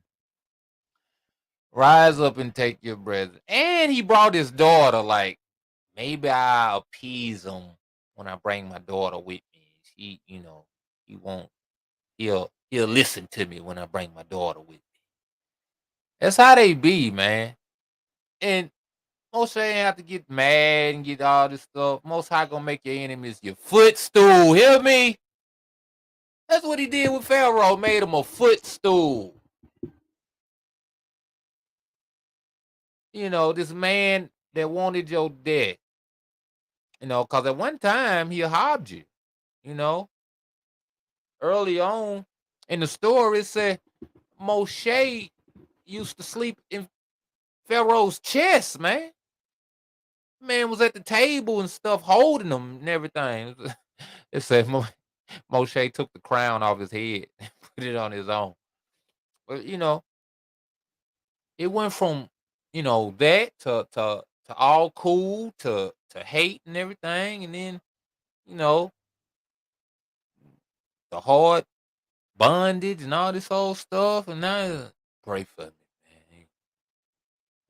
Only pray for me to the master your power. You notice he still ain't said my power, my master, my Lord. That's the thing, man. It's got to be a personal thing. Quit always trying to go through people for stuff. Now, granted, y'all use people to do certain things, But them people supposed to be aids to help you come into a knowledge of Yah. To help you come to understand how you should deal with Yah, how you should be with Yah. And I think we get too caught up, and it's really man worship. Really, that's why I always tell anybody that watch me, anybody that listen to me, you be with Yah. Like my ox said, you go study, you go check these things for yourself. Because you get up into this man worship and stuff. A lot of people follow Saul. Saul ended up getting cut off, and that man he was, that messenger of Yah, tool of Yah he was, and all of that stuff went out the window after a point in time when he messed up. One thing about it, you ain't behind the closed doors of your mores and all this whole stuff. You don't know if these people done fail from esteem with Yah, and it's like, that's why we have to get our own personal understanding. Now, the laborers are worthy of the hire. The people that work and research, study, and all this stuff, it's a certain credit to go along with that, but not no worship. Certain recognition of labor, true. That's ain't nothing wrong with that. But people be worshiping folks. People, they can't do no wrong. Not my moray, not my pastor. Shit, them be some of the main ones. Only the ones that have the mind to tell you, like, listen, it ain't me, it's Yah. You know what I'm saying? Yah this, Yah that. The people who just be accepting all them praises like, they a king or something, they God and all this whole stuff. Man, you better watch them folks, man. If they don't turn around and take what you give them and give it to Yah, something wrong with that. I'm tell you, that's a red flag right there. And Moshe said to Pharaoh, hold on, you in there? Okay, make sure. Right here with you. Right here with you. All right. Moshe said to Pharaoh, behold, though thou art thy mother's firstborn, yet fear not. Listen, for thou wilt not die, for the master has commanded that thou shalt live, in order to show thee his great might and strong stretched out arm. And Pharaoh ordered the children of Yasharal to be sent away, and all the Egyptians strengthened themselves to send them. For they said, we are all perish. You know Hey, what's a real little quick before Shalaki, my bad. Before you go on, man, I was listening to a certain area in the book where he asked, "Who is this Yah that I should obey him?" Don't worry about it. Hold tight. I'm gonna show you exactly. Just wait. I'm gonna show you. Just come to mind that. Think about that. He asked, "Who is this Yah that I should obey him?" Who is this? First of all, you ask the question, "Who is this Yah?" All right, I'm going to show you who Yah is. Just hold tight. Hold tight. Gotcha. show you who Yah is. And he just told you, acknowledging Yah now in your brokenness. And this is other, man, that ought to be the title of this whole thing. Are you like Pharaoh? Because here he is, broken, destitute now, as Yah do when he get to throwing them licks out. Everybody gonna consider him in their captivity. You know what I'm talking about? Everybody gonna be, look, ain't no atheists in foxholes, right? Everybody believe in Yah when they get all the way back. As you gonna find out, as you know, in the 66, and let him go and try to come back after him. See, Moshe done told him he ain't gonna kill you. He gonna show you the hand of Yah. That should have been your time of repentance, your time of bringing forth fruit, meat for repentance. Now, to show you what,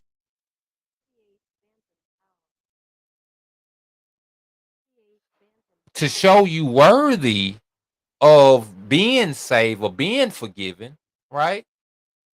But no, you get to a place to where you like, you know what? I'm finna keep on sinning. I'm finna keep on doing wrong, or I'm finna get back to doing wrong. And it's like, this is what Pharaoh did.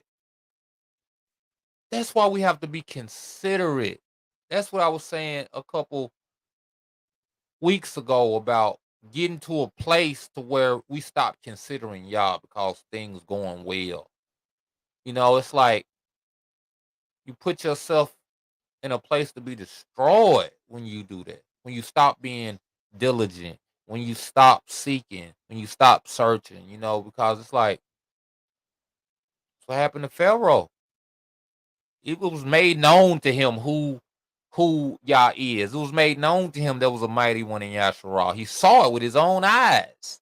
To the point to where he go to the man and said, listen, man, pray for me to him. He the real deal. You know what I'm saying? And somehow he forget about all that. And said, these people he want to protect, these people he been on me so hard about leaving alone. I didn't, submit it and said, you know what, I'm going to leave him alone. I'm going to come back and try to get him after I didn't stop. That's the dog returning to his vomit, man. And it's like, we can't be of that mind, man. We can't be of that mind, brethren. Anyway, in order to show his great might, strong, outstretched arm. And Pharaoh ordered the children of Yasharal to be sent away, and all the Egyptians strengthened themselves to send them, for they said, we are all perishing. All the Egyptians sent the Israelites forth with great riches, sheep and oxen and precious things, according to the oath of the master between him and our Abba Abraham. Said, listen, he gonna bring them out with great substance. So that he is mighty and awesome to keep his word.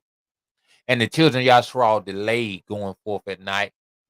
And when the Egyptians came to them to bring them out, they said to them, are we thieves that we should go forth at night?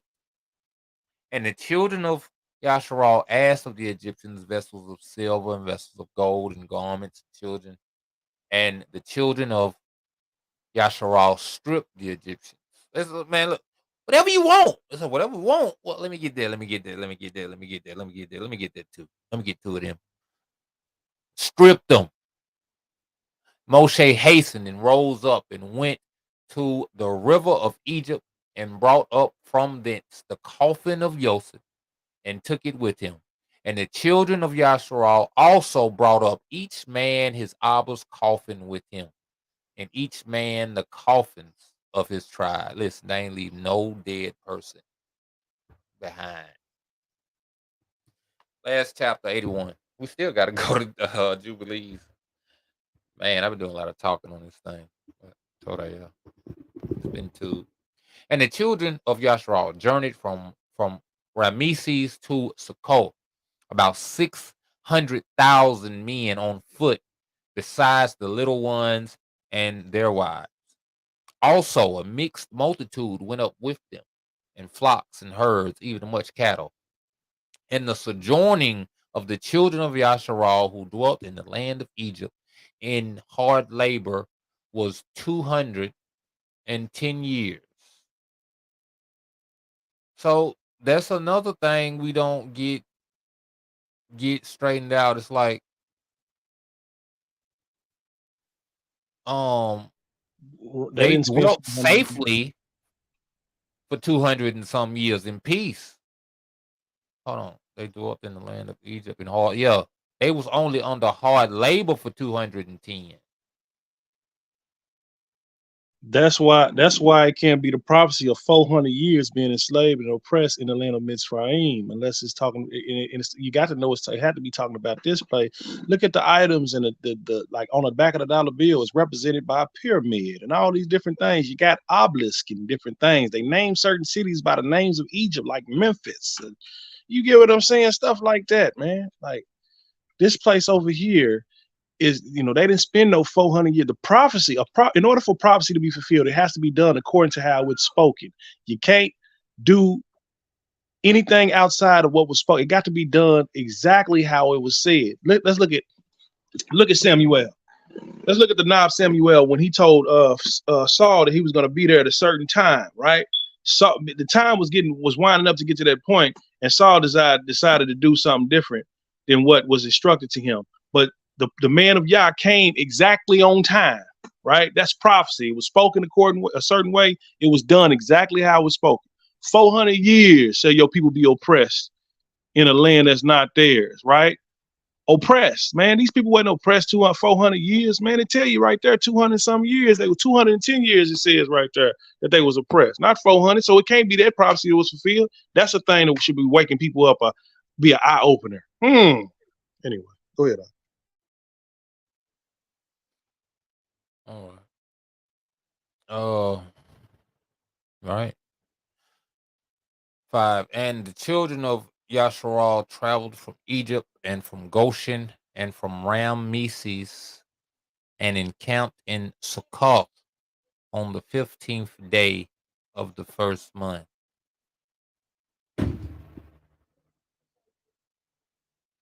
And the Egyptians buried all their firstborn whom the master had smitten. All the Egyptians buried their slain for 3 days. It's a lot of threes through that thing, man. It was in darkness for 3 days, burying people for 3 days. Something else happened for 3 days too, I want to say, that we read in this today. I can't think of it right now. And the children of Yasharal traveled from Succoth and encamped in Etham at the end of the wilderness. And on the 3rd day after the Egyptians buried their firstborn. You know what? That's the end of that. I don't know why I put all the way through 81. The main thing. Oh, that's why I put through 81. Because Pharaoh's not finished. You gotta get to the ending of Pharaoh. His little bold self. His hand the children of Yasharal, Egypt, Goshen, buried their firstborn. 8. And on the 3rd day, after the Egyptians had buried their firstborn, many men rose up from Egypt and went after Yasharal to make them return to Egypt, for they repented that they had sent the Israelites away from their servitude. You know what? That's probably what got something to do with it. The fact that them burying their sons and considering why they burying their sons, but not considering it in full. What my brother said about the fullness of a thing. They only considering the grief, and that grief is turned into anger. It's not about wisdom. It's not about we didn't listen to the creator of the Shemaim and the Arats. We played with these people. We did wickedness of our own. It's these people the reason why we had to bury our kids. And I ain't got it all the gold I had. I had a pot that was sitting right there. It was solid gold. Now it's gone. All this old stuff. Now instead of realizing the fullness of what just happened, they picking and choosing and saying, you know what? We got to go get them folks. They got to pay for what they done. How soon we forget. Like a man looking in the mirror. Soon as he walks away, he forget his image. And that's, many of us are like that. I had an accident, well, 2 years ago, almost 2 years ago now. And I got the pictures of the accident on my what you call it, wallpaper, and I got it up there so I don't forget. It was certain feeling I had during that time, a certain mindset I had, and I keep them pictures up so I could remember it, so I could remember that time, that mindset I had. The joy of being happy to be alive because I almost died. You know what I'm saying? And I think that's what the Egyptians lacked. They lacked the remembrance in full of what happened, the magnitude of what happened, to where, it caused them to behave unwisely. It's really unwise for you to go after these people, man. You know what I'm saying? Leave them folks alone. Them folks is bad. Look, this is what the Most High said. He gonna put us in all these nations to bring judgments on all these nations. He said we're gonna be a hindrance and a thorn in the side of these nations, man. And that's what we been. Them that take us, them that slay us, they gotta pay for what they done to us. Same thing he finna do with the Egyptians. Cause they got the mind to come after us and do us harm and do us hurt. Now they finna bring judgment upon themselves and find themselves floating in the ocean, sleeping with the fishes. You know. On the third day, the Egyptians had buried their firstborn. Many, now all of them didn't rise up. All of them wasn't stupid like that. Many rose up from Egypt and went after Yashral to make them return to Egypt, for they repented that they had sent the Israelites away from their servitude. And one man said to his neighbor, surely Moshe and Aaron spoke to Pharaoh, saying, we will go a 3 days journey in the wilderness and sacrifice to the master our power. People just listen, man. Lies will sit upon a man's mind and tell him all kind of stuff. One of the testaments said how I think it was hate. It said the spirit of hate ministers to a man.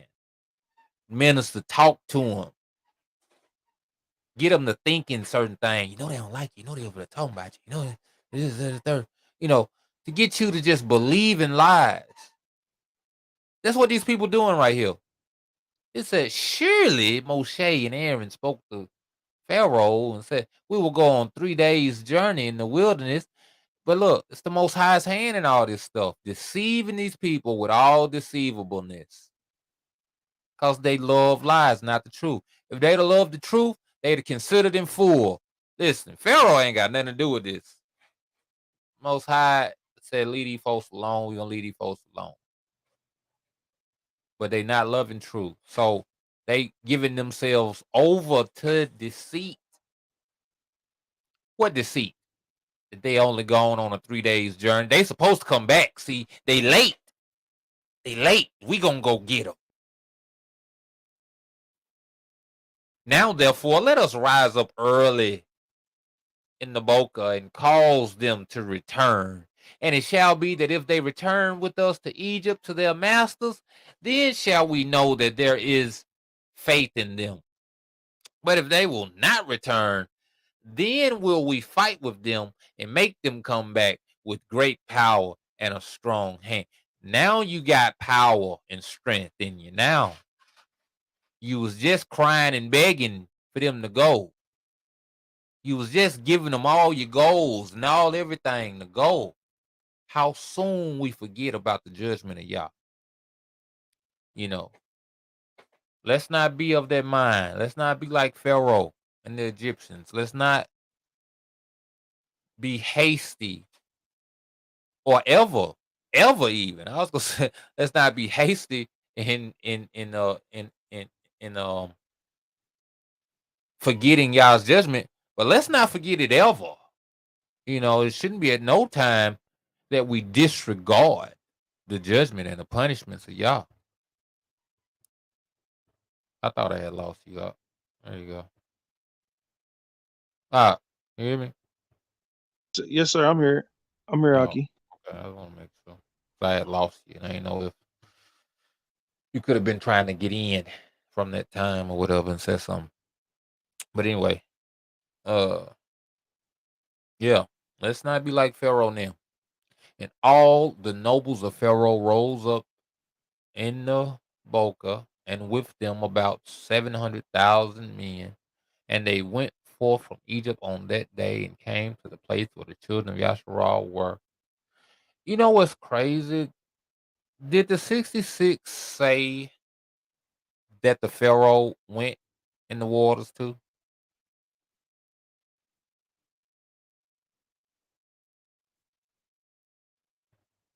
Uh, I'm over here. My bad, Aki. I'm in my own little world over here messing with my Isha. What you say now? That's like, in the 66, is there? when they came back to try to get the children of Yasharal, Uh did huh. Pharaoh go with him Yeah, in the sea. they all went with him. Um, yeah, when they were passing over on dry land. Mm-hmm.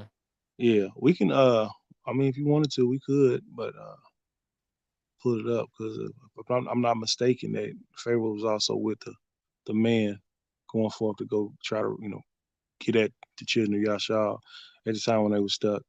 Oh, Well, in front of the waters or whatever. So yeah, all right. I just wanted to make sure here because here it says that all the nobles of Pharaoh, and I have, you know, but we'll see. And all the Egyptians saw and behold, Moshe and Aaron and all the children of Yasharal were sitting before Pi Ha Ha'eroth, eating and drinking and celebrating the feast of the master.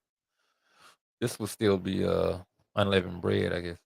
And all the Egyptians said to the children of Yasharal, surely you said we will go a journey for 3 days in the wilderness and sacrifice to our power and return.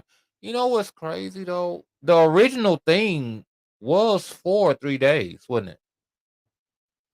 3 days journey. Yes, sir. But did did Pharaoh say real quick? We got to go back. What did Pharaoh say when he said go? Pestilence. Pharaoh rose up that night and went there. Advantage to me. Pharaoh King Egypt approached Moshe. Rise up, take your bread, and all the children who are in the land with their seed, and all belonging to them. They shall leave. Nothing remaining. Go and pray. Oh, so he trying to. So I Yeah. guess in in context, we'll think that he's saying just go. Period. Don't come back. But the people on some. Hey, now you said you was only going 3 days. But I mean, let's be real now. You gave these people all of this stuff you gave them. You didn't give it to them for no 3-day trip. They trying to play dumb.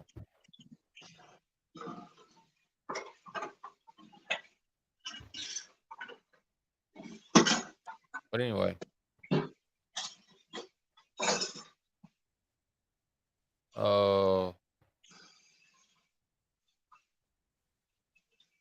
oh, y'all was in it. Hold on.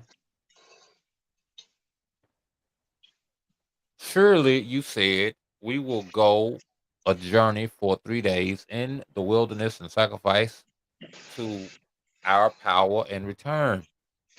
Now, therefore, this day makes 5 days since you went. Why did you not return to your masters? So if they left on unleavened bread the first day, they 5 days in. Wow. They gonna destroy them just in time enough to get to another Shabbat, to get to the end of unleavened bread. Moshe and Aaron answered them, saying, because the master our power has testified in us, saying, you shall no more return to Egypt, but we will betake ourselves to a land flowing with milk and honey, as the master our power had sworn to our ancestors to give to us. And when the nobles of Egypt saw that the children of Yasharal did not hearken to them to return to Egypt, they girded themselves to fight with Yasharal. And the master strengthened the hearts of the children of Yasharal over the Egyptians, that they gave them a severe beating, and the battle was sore upon the Egyptians, and all the Egyptians fled from before the children of Yasharal, for many of them perished by the hand of Yasharal. And the nobles of Pharaoh went to Egypt and told Pharaoh, saying, the children of Yasharal have fled and will no more return to Egypt. And in this manner did Moshe and Aaron speak to us. And Pharaoh heard this thing, and his heart and the hearts of all the subjects were turned against Yasharal, and they repented. that they had sent Yasharal, and all the Egyptians advised Pharaoh to pursue the children of Yasharal to make them come back to their burdens. And they said, each man to his brother, what is this which we have done? And we have sent Yasharal from our servitude. No recollection of truth, no recollection of God's judgments and his reasonings for the judgments. All they have is just deceit and lies to go off of. And the master strengthened the hearts of all of the Egyptians to pursue the Israelites. For the master desired to overthrow the Egyptians in the Red Sea. And Pharaoh rose up and harnessed his chariot. And he ordered all of the Egyptians to assemble. Not one man was left, excepting the little ones and the women.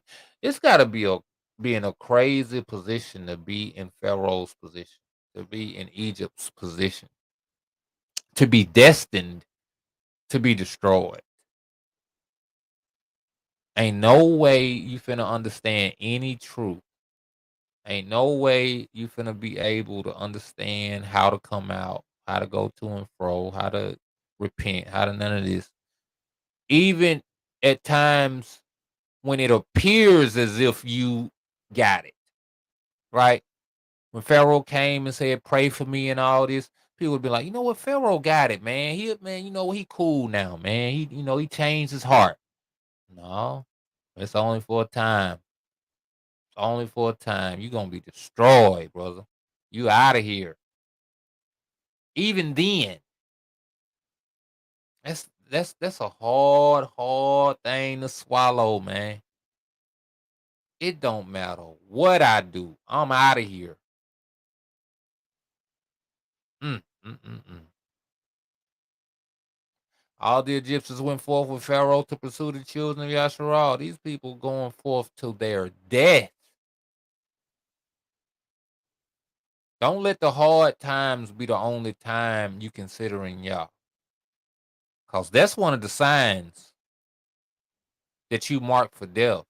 You ain't considering Yah because it's Thursday. You considering Yah because you going through hell. That's one of the signs of the Egyptians, man. You out of here. You out of here. Your heart ain't right because you want it to be right. Your heart right out of force. Most High don't move. That's right. Most I don't move like that. You right. Free will. Free will offering is what he command.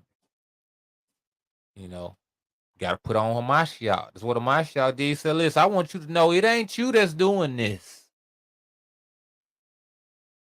Paralyze the men. It said it said in like Luke or something, when the men came, it said something to the extent of like these men couldn't move or something. He was like, I'm letting you know that like you not doing this. I'm willingly and freely giving myself to this. Like that's Yeah, cold. when they came to him, they asked him, was he such a? He said, I am. They fell down. Boom. Got up Yeah.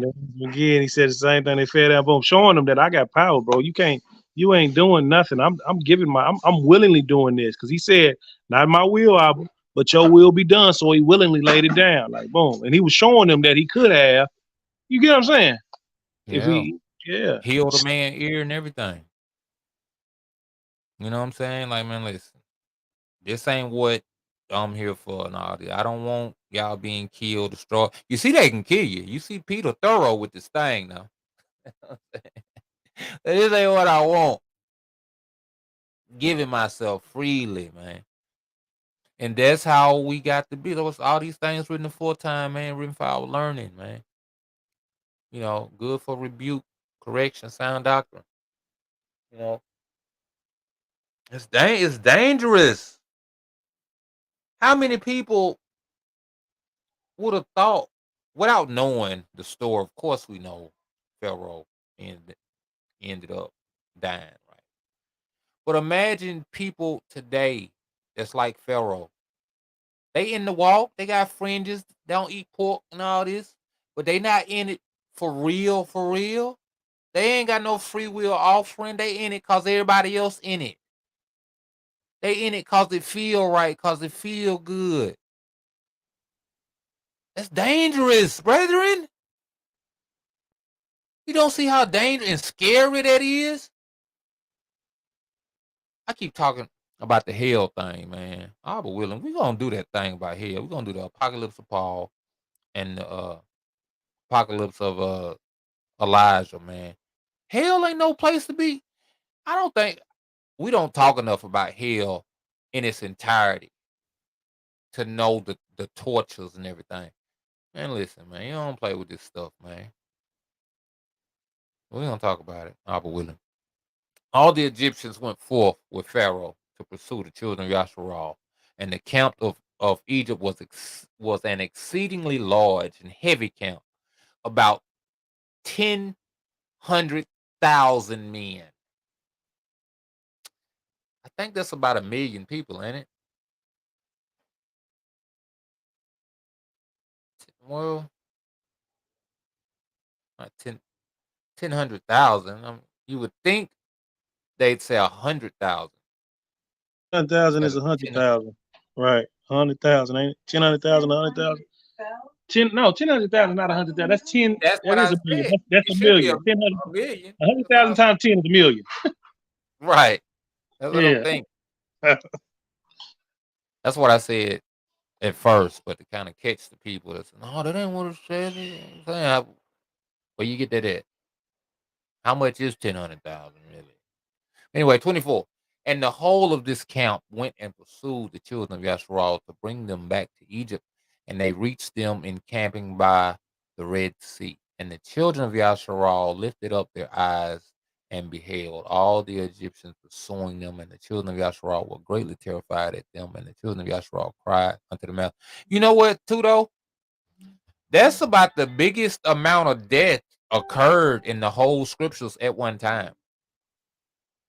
Yeah, that sounds I about don't, right. A million. I don't recall anything higher than the million. I haven't seen 20,000, 50,000, Right. 60,000. Right. But A not a million million? at one time. That's a lot of people. Yeah, that is a lot of people. Uh, and the whole of this camp and pursued the children of Yasharal to bring them back to Egypt, and they reached and encamping the Red Sea, encamping them by the Red Sea. And the children of Yasharal lifted up their eyes and beheld all the Egyptians pursuing them, and the children of Yasharal were greatly terrified at them. And the children of Yasharal cried to the master. And on account of the Egyptians, the children of Yasharal divided themselves into 4 divisions, and they were divided in their opinions, for they were afraid of the Egyptians. And Moshe spoke to each of them. The first division was of the children of Reuben, Simeon, and Issachar, and they resolved to cast themselves into the sea, for they were exceedingly afraid of the Egyptians. And Moshe said to them, fear not, stand still and see the salvation of the master, which he will effect this day for you. Now, I could see how they would be of this mind. At least their mindset is, we'd rather die than go back. You know what I'm saying? Ruby and somebody else, they like, man, look this, we may as well go on out here and drown. That's what happened in the slave trade. You had people jumping off the boats and all that. We'd rather die to go into slavery. Meanwhile, some people went into slavery and bought themselves out. You know what I'm saying? So it's just all a matter of how you want to play it. But Moshe said, fear not. You know, Yah said he's going to bring us out. He's going to bring us out. You know, maybe y'all don't know like I know, or maybe y'all don't believe like I believe, because I don't know exactly how he gonna do it, but I know he gonna do something. He got to do something. Don't matter how many people over there. He had the mind of Caleb before Caleb and Joshua. Y'all said we can do it. We can do it. I don't know how we gonna do it, but he said we can do it. We can do it. You know, That's right. you ain't got to know how. Y'all don't even want to tell you how. That's that whole thing about the free will offering. Moshe had to have a mind to call on y'all too. But y'all knew who he picked. He picked the kind of man that would call on him at this time. You know? He picked the kind of man that would say, hold on, look kind of bad right now. You know, yeah, I don't know what you're going to do. Let's get it done. Let's see. Let's read on. The second division was of the children of Zebulun, Benjamin, and Naphtali, and they resolved to go back to Egypt with the Egyptians. And Moshe said to them, fear not, as you have seen the Egyptians this day, so shall ye see them no more forever. Let's see the difference between them. Stand still, see the salvation of the master. And with them he said, fear not, for as you have seen the Egyptians this day, you shall see them no more. Okay, let's see the third one. The third division was of the children of Yehuda and Joseph, and they resolved to go to meet the Egyptians to fight with them. Hey, listen, we ain't scared, we ain't running, we ain't finna kill ourselves. We damn sure ain't finna go back into servitude. We gonna fight Yehuda and Yosef. Moshe said to them, stand in your place. Hey, man, calm down. You know what I'm saying? Stand in your places, for the master will fight for you, and you shall remain silent. Let's see what the rest of them say. And the fourth division was of the children of Levi, Gad, and Asher. I know Levi, he be about that business. I'm surprised he wasn't with them about fighting. Gad and Asher, and they resolved to go into the midst of the Egyptians to confound them. Oh, they want to be sly. Hey man, let's act like we going back and catch them slipping, and we gonna kill everybody. Levi did that with old boy now, with Shechem now. Ain't nothing Yeah, they on the same thing. yeah. Let's act like we cool, man. We gonna take care of. But Simeon, hold on. What was Simeon at? He was gonna fight. Simeon wanted to drown himself. Simeon, Reuben, and Oh, Israel. they want to go Yeah. back. Okay.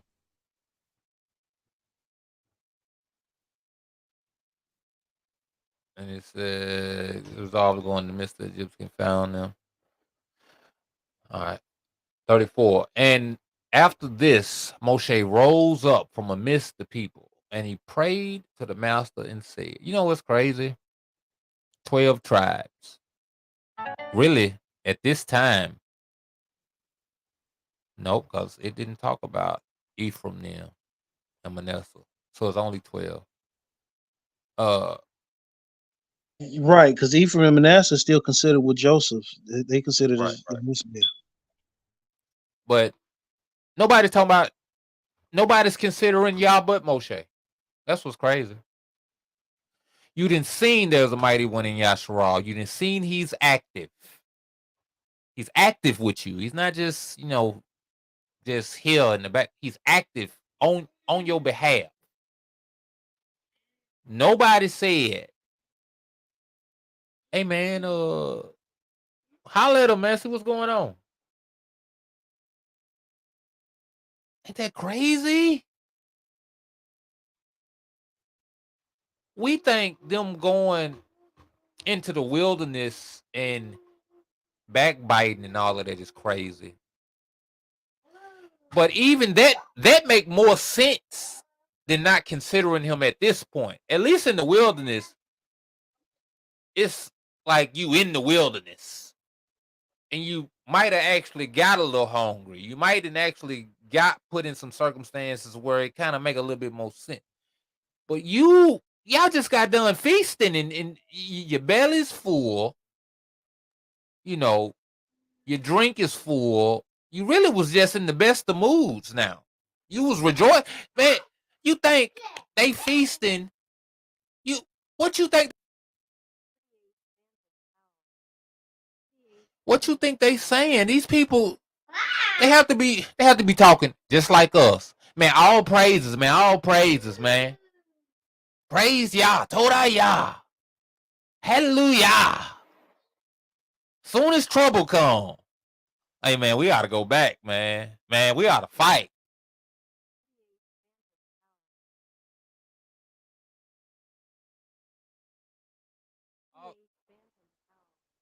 All this old stuff, man. Everything but. Let's turn to the one who created us. Let's turn to the one who then showed himself favorable to us, who then shown himself full of amunah towards us. Let's turn to him. That's dangerous, man. Dangerous, dangerous, dangerous. We are the ancestors. We honor our ancestors. You see what your ancestors was on? Your ancestors was just as forgetful, just as stiff-necked, just as hard-headed as us. We always like to try to point out the two ones of our ancestors and try to connect ourselves to them. We Moshe, and we Noah and Enoch and King David and Shamsun, Yahusha, we the apostle. Just like them 12 tribes, inconsiderate, irreverent, irreverent. What about that part? I don't want to talk about that. We need to start considering that. The Most High said that son that sees the evil ways of his father and turns from it, he shall be saved. I don't want to talk about it. Nobody want to talk about Ezekiel when he talked about that thing. We'll say it, but we ain't got to bake cakes to the Queen of Heaven. We ain't got to kill our children and all this whole stuff like some of our ancestors did. We just got to have little faith. We just got to be irreverent towards Yah. And it's the same disrespect.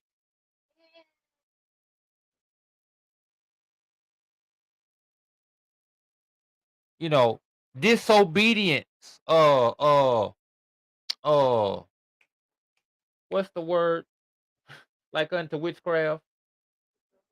Rebellion is like unto witchcraft, brethren. Rebellion against what? His instructions. People don't want to talk about this stuff. Just as bad. You keeping something like he didn't tell you to keep it, doing something he didn't tell you to do. So that thing just as bad as witchcraft. You know what you're supposed to do to a witch, don't you? You gotta kill him. What he gonna do to you? Said, thou art my firstborn son, whom I love. Come on into my bosom. Nah, he gonna kill you too.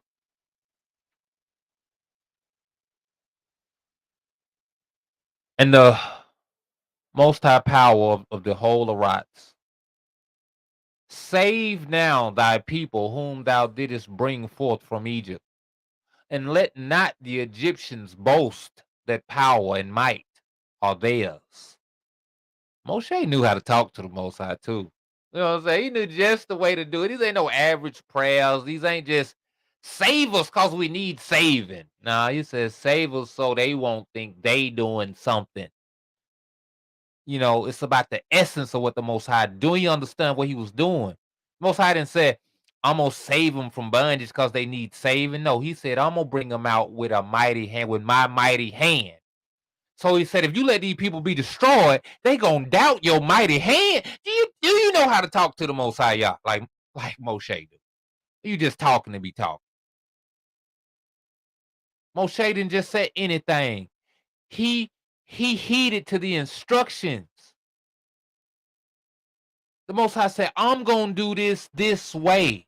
That's instructions. For one, it's telling you, don't look for no other way than the way I said it's going to happen. See, it all come back to instructions. Shout out to my brother for always pointing that out. It all come back to instructions. So when Most High spoke to when Moshe spoke to Yah, he spoke to him about the instructions that he gave, not to so much as remind him, really, because of course y'all don't forget, but it's really to call into account. You gotta You have to validate the contract. That's what the heathens did to me when I went to court. They reminded me that I was in agreement to some stuff. Oh, he's in agreement. You see what he did. You see the contract. This is the contract because he do this because he did this. Moshe, like, validate the contract by bringing up the terms of the contract. That's what the prophets did. That's what their prayers was about. You said you was gonna do this for your people. You said the people be you. You said you'd be this. You said you'd be that. Not reminding him, validating the terms. That's what the court system said. Court system said, man, listen, you ain't bring it up. We don't know nothing about it. You don't bring it up. You don't say nothing about this paperwork. If you don't object to these proceedings, you in agreement with them. You gotta validate the contract. You gotta open your mouth. Say what you're gonna say. Now I believe these things weren't done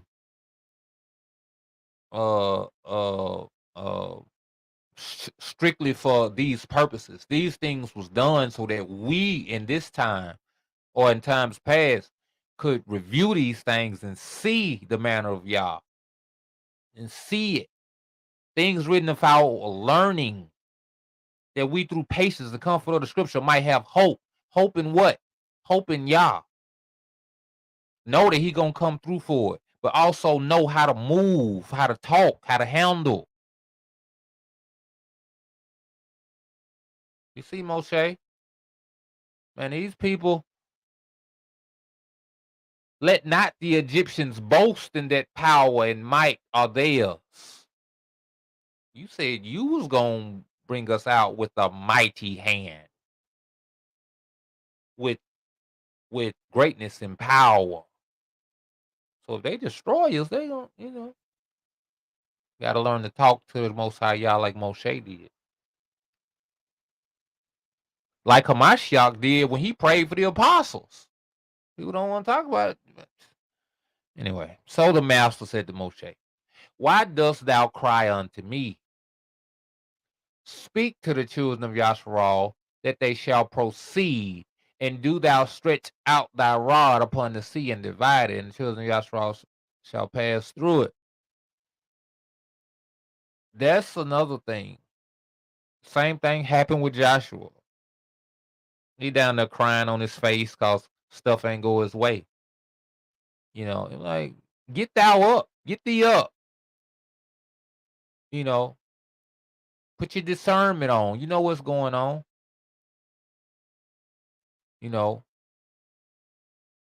And then too, we have to have a mind to act on Yah's power. To act on the power that he's given us. To bind, to cast out. Why? Because he gave us the ability. Why? Because he told us we would in his contract. And now I have to kind of recant my statement from earlier. Maybe the contract don't need validating. Maybe you just have to believe in the contract enough to act on it.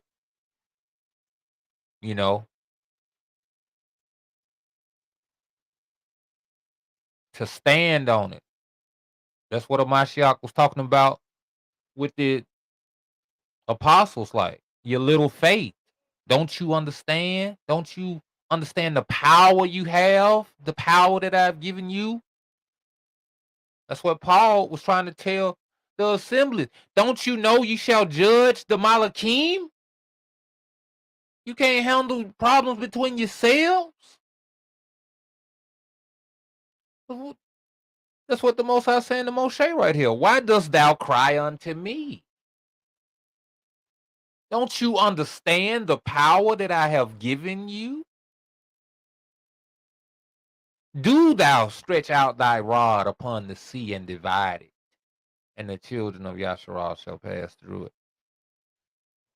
And Moshe did so, and he lifted up his rod upon the sea and divided it.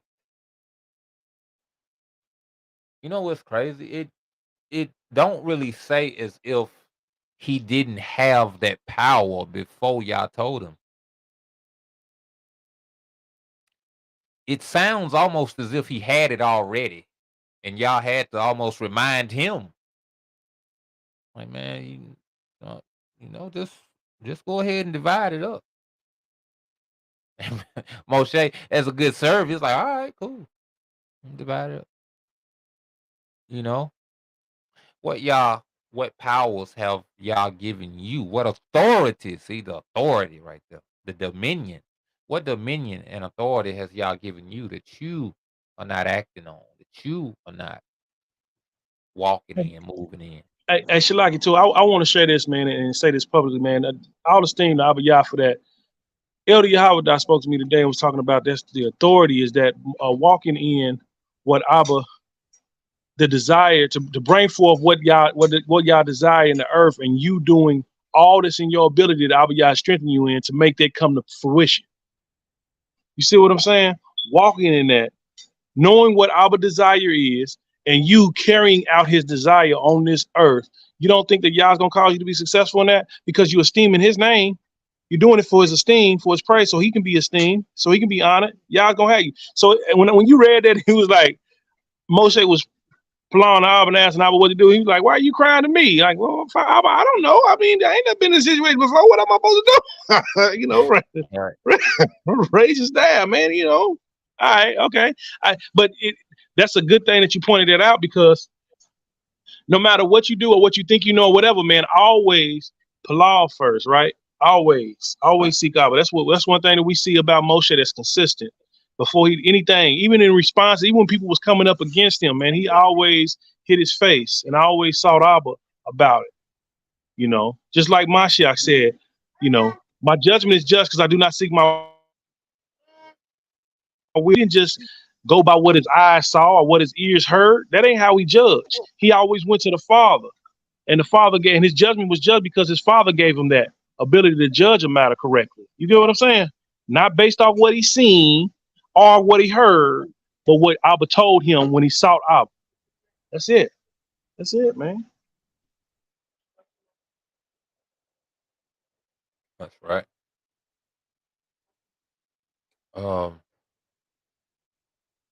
38. And the waters of the sea were divided into 12 parts, and the children of Yasharal passed through on foot with shoes, as a man would pass through a prepared road. And the master manifested unto the children of Yasharal his wonders in Egypt and in the sea by the hand of Moshe and Aaron. And when the children of Yasharal had entered the sea, the Egyptians came after them, and the waters of the sea resumed upon them, and they all sank in the water, and not one man was left excepting Pharaoh, who gave thanks to the master and believed in him. Therefore, the master did not cause him to perish at that time with the Egyptians.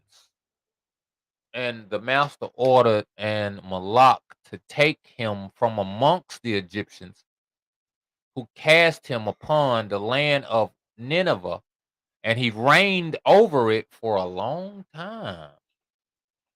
Wow. So is it say, based on this, so could Pharaoh be, even though y'all brought judgment on the land of Pharaoh, yet he still had, according to this, he had mercy on Pharaoh. Right. So he really wasn't a vessel for destruction, even though destruction came by way of his hardness. Yet the Most High spared his life because he had an experience with the Most High going through that, and he realized, man, this is the one. I mean, you know how have you ever seen those movies where somebody come through and kill off everybody, and he'll save one and tell everybody about me, type that. Right. I'm just saying, man, just wow. Yeah, that's crazy. I've read this before, and that didn't stand out to me. That's great. Just like with Jonah, a lot of people don't talk about everybody on the boat got converted. I don't really bring it out like that. And here it's crazy about the Jonah thing. Jonah was headed to Nineveh to tell the children of Yasharal about Yah. But he was going away from Nineveh. He was going away. Yeah, he was trying to escape to get away from Nineveh because he didn't want to go to Nineveh because there was the enemies of Yahshua, and he wasn't trying to because he knew how told Yah is, and he was like, man, if these people listen, they're gonna turn, and Yah ain't gonna bring destruction. So he tried to run away. Remember, in the ships of Tarshish, and that's why they had to, when all the storms was coming on because he was on the boat, and they had to throw him over, and that's when the fish was prepared. And after that, of him being in that fish, then spit him up on the land where he went through Nineveh to tell the people to repent. But initially, he wasn't trying to do none of that. Right. When he heard the message, when y'all told him, he was like, "Oh heck no, deal? Nah, man, I ain't doing." And then his heart was revealed. He was like, because he thought they was gonna be destroyed, but when he see they wasn't destroyed, you see his heart him complain like, "Man, I knew this was gonna happen, man. I knew that you a God. That's the reason why I wasn't trying to come in the first place. Because if they was just listen, I'm paraphrasing. If they was just listening in turn, you ain't gonna do nothing to them." He wanted him to get he had a pity party. Yeah, he had a pity party, hoping for them to be, even though they got destroyed later because simply because they returned back to their wrong ways. But when they listened, that was the sign of Jonah. In reality, the Ninevites didn't know that Jonah was in the whale for 3 days and 3 nights. All they knew about Jonah was coming with a message saying repent. That's the Right. only thing they knew. Repent. And they heard this. They didn't need no sign. They didn't need nothing. They heard this and they immediately jumped into action. Even to the point where we all know the story. Even the animals fasted. Like, come on, man. You see how much faith that was to do that, to act on that? Or Ammonite was to act on that just to hear a message of somebody saying repent. Because if you don't, it's gonna be destruction for in so many days. And they listened and they moved. That's a witness against Yashar. I mean, what the Mashak said about Sodom and Gomorrah. If they would have heard what you heard, they'd have repented and changed. You heard it, and you still gonna do wickedly. Not only that, you gonna kill the messenger. They would have listened to the messenger and turned from their way. You ain't gonna turn, and you gonna kill the messenger, and you gonna kill all the other messengers he sent. Talk about a judgment against Yasharal. Right. So it was a need that y'all had to come through and smack. And then there's another thing too, talking about how through these people's disobedience, man, it brought deliverance and conversions of other people. Jonah, if he didn't ever go to Tarshish, how else would them people would have heard and knew, seeing those judgment that Yah was doing because of the disobedience of Jonah, and the people praising Yah being converted by seeing the outstretched hand of what Yah's doing because of this person. It's the same thing with the children of Yahshua being scattered to the four corners of the earth, man. Because of their disobedience, salvation, deliverance got brought forth to, brought to everybody that will hear the message, man. There's gonna be a lot of people that's from other nations that's gonna enter in. That's right. A lot of people from Yasharal, that ain't.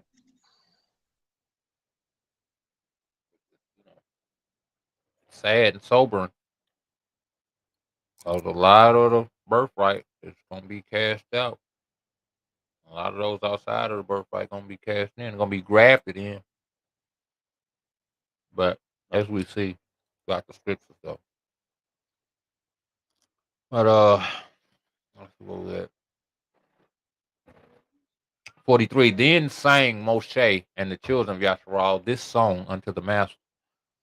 On the day when the master caused the Egyptians to fall before them, which is on the 6th day of unleavened bread. And all of Yasharal sang in concert, saying, I will sing to the master, for he is greatly exhausted. And the horse and his rider has he cast into the sea. Behold, it is written in the book of the law of Yah.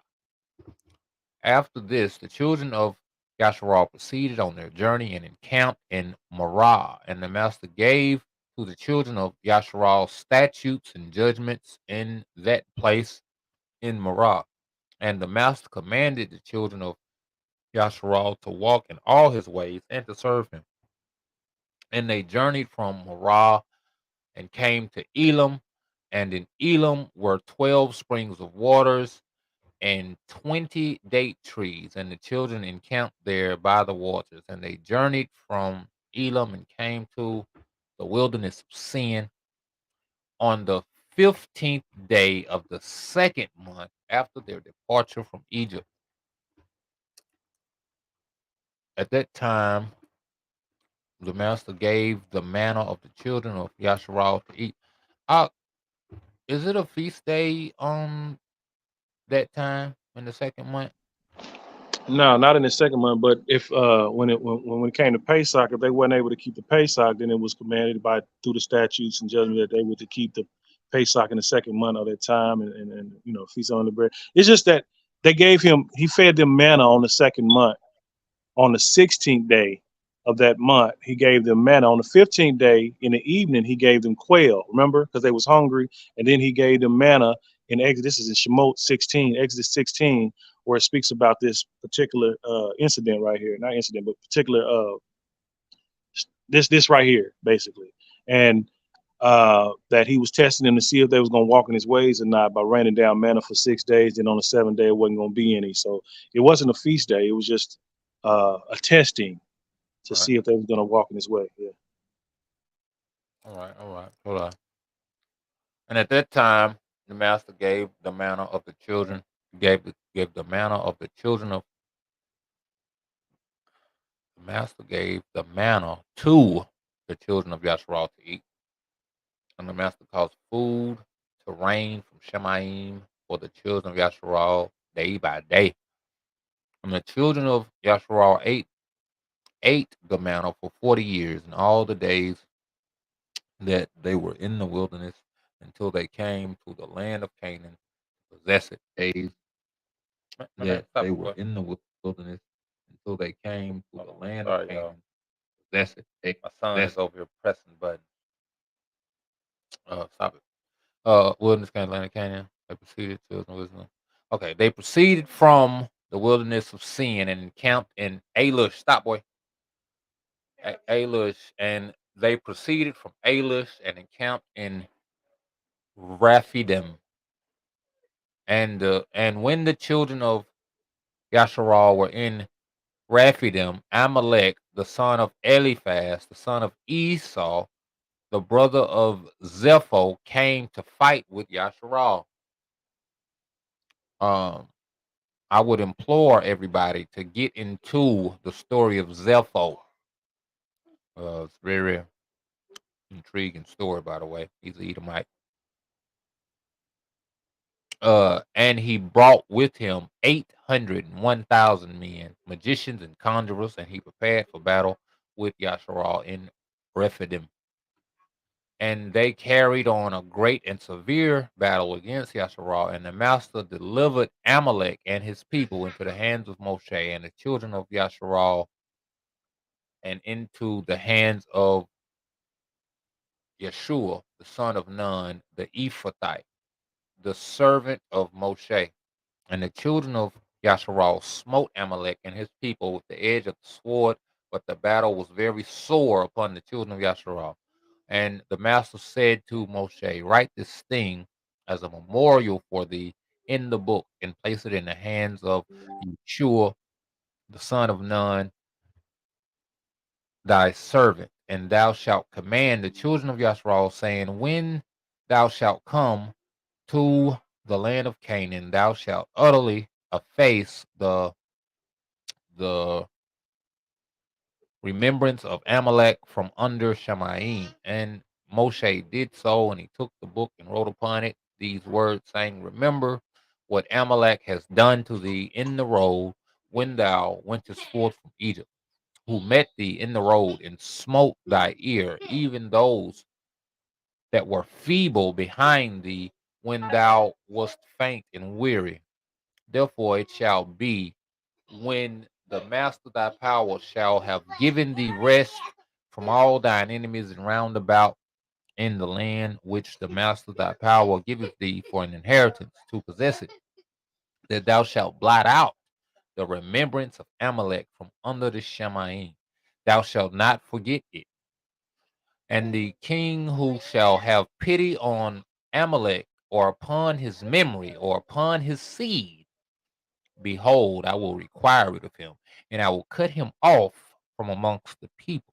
And Moshe wrote all these things in a book, and he enjoined the children of Yasharal, respecting all these. Was that King Saul? You talking about the king of Amalek and the king who had pity on Amalek? Yeah, so I know. So yeah, Saul did have a pity on that king. He's supposed to kill him, and he didn't. So Was that Amalek? Let me make sure. I gotta make sure. Let me make sure because I ain't want to mislead anything. I want I'm to make sure. asking because I'm not sure. See what it is, folks. It's been 4 hours. We still gotta go. Still got 2 chapters of this Jubilees. Pardon me. Snacking. I'm a little hungry here. But after this first chapter, you get that chicken and fish, the other one. It's hot. All right.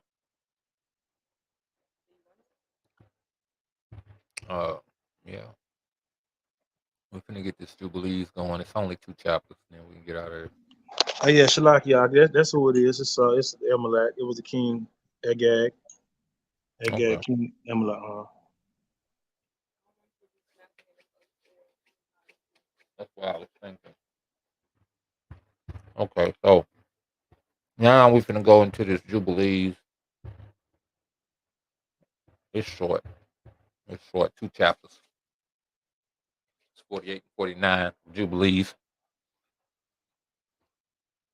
In the 6th year of the 3rd week of the 49th Jubilee, thou didst depart and dwell in the land of Midian. Now, this is the Malak of Yah speaking to Moshe about what happened in Egypt. 5 weeks and 1 year. And thou didst return into Egypt in the 2nd week, in the 2nd year, in the 5th Jubilee. This is Moshe when he came back to Egypt after being on the run. And thou thyself knowest what he spake unto thee on Mount Sinai, and what Prince Mastema, I think this is Hasatan, possibly personified or whatever. Prince Mastema desired to do with thee when thou wast returning into Egypt on the way. When that's the Malak of Yah that his wife saw trying to kill him. Mm-hmm. Exactly. When thou wast returning into Egypt on the way, when thou didst meet him at the lodging place, he did not with all his power seek to slay thee and deliver the Egyptians out of thy hand, when he saw that thou wast sent to execute judgments and vengeance on the Egyptians. Oh, it said, did he not seek? So it's saying like he did seek, but he didn't. And I delivered thee. This is what he tell him. And I delivered thee out of his hand, and thou didst perform the signs and wonders which thou wast sent to perform in Egypt against Pharaoh and against all his house and against his servants and his people. And the master executed judgment. See, here we have the Malak of Yah putting the difference between himself and the Most High Yah. But we see the Most High Yah does all of his doings. He does it through other entities and other deities.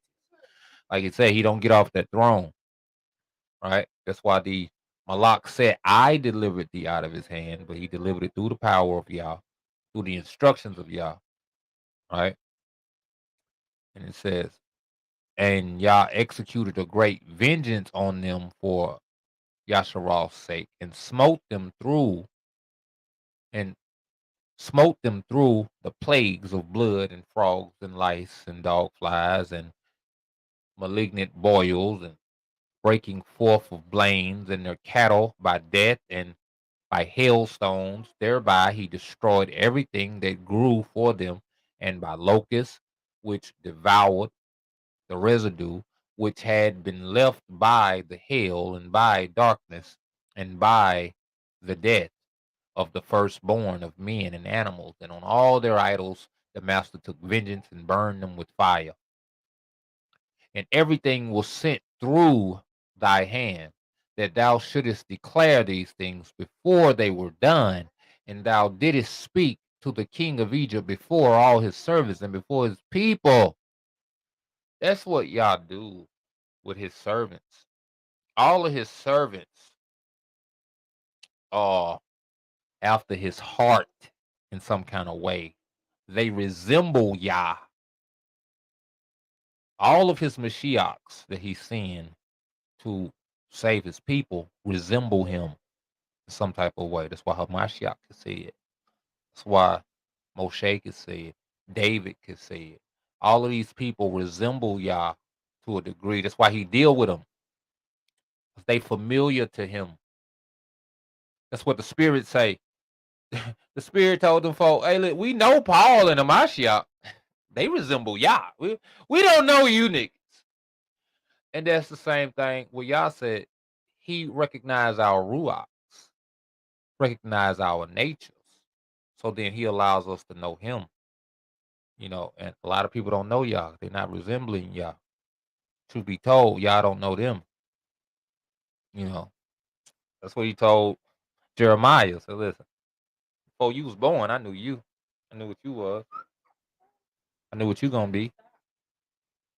You know, and everything took place according to thy words. 10 great and terrible judgments came on the land of Egypt, that thou mightest execute judgment, might execute vengeance on it for Yasharal. And the master did everything for Yasharal's sake, according to his covenant which he had ordained with Abraham, that he would take vengeance on them as they had brought them by force into bondage. And the prince Mastema, I don't even know if I ain't supposed to be saying his name, stood up against thee. Salak Abba, if I'm not supposed to be saying his name. Prince M or something. And sought to cast thee into the hands of Pharaoh, and he helped the Egyptian sorcerers. See, it be by Hasatan, by the adversary, that these people get their powers from. There's another thing to realize, you know, these people with sorceries and all this whole stuff, you gonna serve a master. You either gonna serve Hamashiach, I mean Yah, right? And his team, which would be everything he implements from Hamashiach to his prophets and his apostles. You know, you either gonna get in that order, or you're gonna be with Hasatan and his entities that he got in place. His his spirits and ruachs, granted, they all still work for Yah, just to be uh uh uh uh, uh other choice for you. You know, Y'all said, listen, you ain't gotta serve me. You can go over here, you know. But you go over here, you gonna get this. That's like the thing. If you follow me this day, you gonna get these barakas. If you don't follow me, you're gonna get these curses. You know, and it's like that's what Hasatan is. That's what, you know, Prince M over here is. He's that other side over there. And these people, like you said, uh got these powers and everything by way of him. These world rulers, these these world rulers and all this, these, you know, magicians and all this whole stuff, these athletes and actors and all this whole stuff, they get their power, they get their fame, they get their ability to do certain things, they getting it from him. They getting it from the Prince of Darkness, right? And they're empowering these people, but it's to do the deed of deceit and deception and judgment and condemnation to those that don't love truth. If you love truth, if you seeking Yah, this stuff ain't got nothing to do with you. People, well, why God got evil? Why he do all this whole stuff? Well, for those that do right, he got everlasting joy and gladness. Why don't you just do right? That's like Pharaoh's daughter talking about, well, how am I supposed to be happy he didn't punish me when he punishing my brother and all? Well, why ain't your brother doing right? That's all it's about, man. Doing right, man. That's all it's about. And the master did everything for Yasharal's sake, and according to his covenant, which he had ordained with Abraham, he would take vengeance on them that slayed him. Oh, I'm way past this. 10. And they stood up and wrought before thee the evils indeed. We permitted them to work.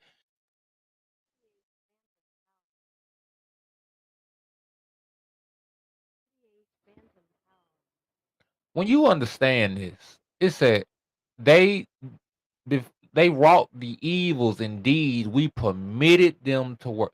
How you gonna work for the flunky? How you gonna acknowledge, give creed, give worship to the flunky?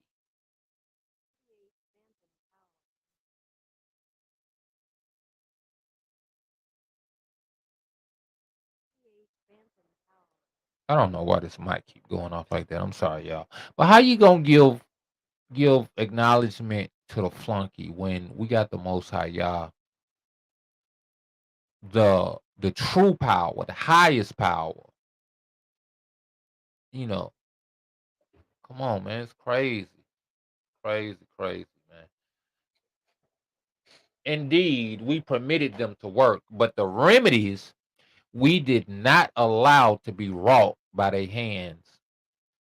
Listen, they could play with the death. They don't get access to the life. The life gonna only come through the Most High Yah. It's like I said to you earlier. Hasatan have the ability to do all powers and lying wonders except bring life. That's what he's saying right here. They was able to do everything. They can't do the remedies. They can't bring life. That's why a person who could, cast the demon into somebody can't cast one out. I could bring death. I can't bring life. Notwithstanding all these signs and wonders, the prince was not put to shame because he took courage and cried to the Egyptians to pursue after thee with all the powers of the Egyptians. He ministered to them. Hey man, y'all should go after them. They was all supposed to be gone for 3 days. Go get them. That's how Hasatan worked, B. The adversary is how he worked. Was put not to shame because he took courage and cried to the Egyptians to pursue after thee with all the powers of the Egyptians, with their chariots and with their horses and with all the hosts of the peoples of Egypt. That's what they trusted in. We're gonna be able to do this thing because we got chariots, we got horses. That's what happened with the king of Assyria. That's what he came and talked to Hezekiah about. He said, listen, man, we'll give you what he told that man. He said, man, I'm paraphrasing. He was like, man, we'll give you 5,000 chariots. Do you got 5,000 men to put on them? You're trying to be funny. What you gonna do when a person you fight against in war tell you, man, look, I give you some guns, I give you some tanks and everything. It's cool, ain't that? That's what the king of Assyria was saying to Hezekiah, like, and he told him like this is the God of the Israelites. It's like, we already took Northern Kingdom, don't you? We didn't took Ephraim, Manasseh, and all these lands. We already took them. We got them. You think you gonna be able? You think you Southern Kingdom? You think you gonna be able to withstand against us? You know what Hezekiah did? Hezekiah did like Moshe. He went and talked to the Most High about it. He said, "Listen, man, these people out here, they coming strong, but we know they ain't nothing. We know you everything." So I say it's always about getting back to the instructions. Y'all said when you consider your sins, you turn from your sins, you turn to me, you seek me diligently, so then you'll be found to me. So Hezekiah did, man. Went back to him, sought him diligently. Listen, Hezekiah ain't even have to lay a hand on the man. The man went back home and got killed by some people. By his own people killed him all. That's how powerful y'all is. You don't even have to lift your hand. You know, but I'm saying that to say the king of Assyria trusted in his might. He didn't understand in full that his might had been given to him by the very deity that he coming against. See, he's biting the hand that feed him. Let's not be like Pharaoh. Let's not be like the Egyptians. Huh? What? My baby said you called him Most High deity. I meant to the extent of being a mighty one, the mightiest one, the highest one, right?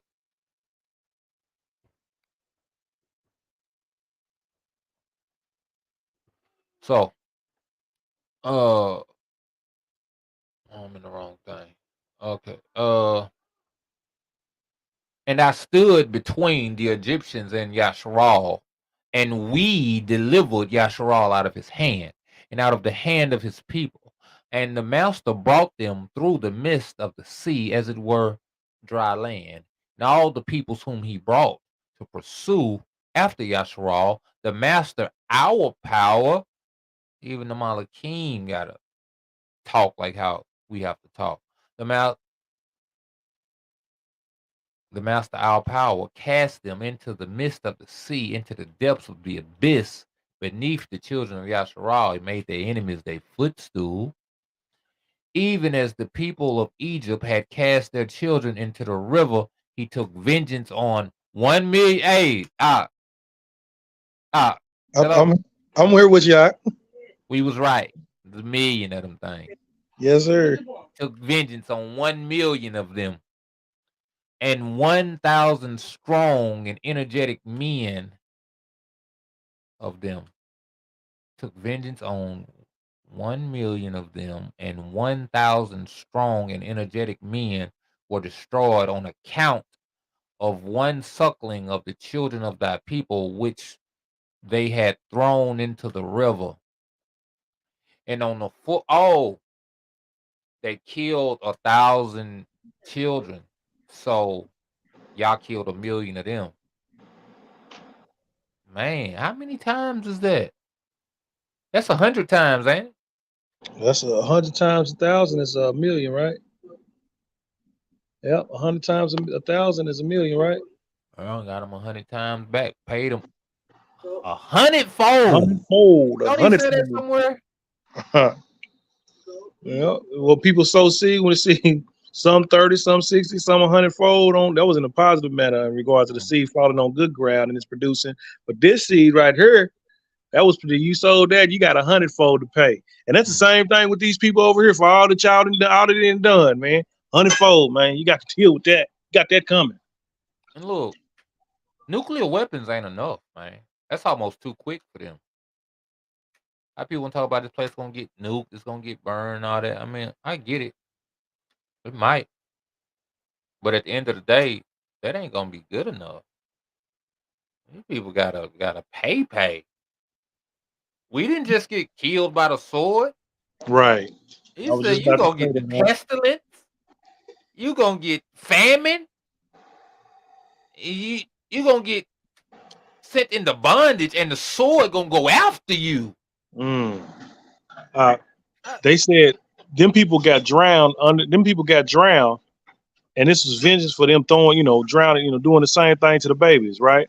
A million of them. So it's like, okay, what you sold, them that killed with the sword must be killed with the sword. Them that's led into captivity must be led captive. By whatever you sold, you're gonna reap. You got to get it. You sitting here and then you've been throwing people in jail for that. You gonna be thrown in jail for that. That's what I was just gonna say. You just took the word right out of my mouth. That means the people got to go to jail, because that's been one of the main things they be doing, having our ground as brass and what did it say? As steel is your roof and brass is your ground or something like that. Whatever. Talk about prison. To go. It's gonna be done. Trust me. Oh yeah, y'all's not mocked. That's a promise. That is a promise. So, and on the 14th day of the, on the 14th, and on the 15th, and on the 16th, and on the 17th, and on the 18th. What is that? 3 days. The prince was bound and imprisoned behind the children of Yasharal, that he might not accuse them. What was the last 3-day thing that happened in the Jasher? What was the last thing about 3 days? That was darkness. 3 days. 3 days of darkness. Is that what you're talking about? It was something after that. I want to say. Okay, 3 days of darkness. Oh man, because whatever that was, this is the time he was bound for. Because I talked about a lot of threes happening, and it was something around the time of them leaving. Was they sitting? Was they feasting and rejoicing? After they didn't plundered the Egyptian and took the gold and silver, took stuff and went on. Hold on, let's go back. Let me see.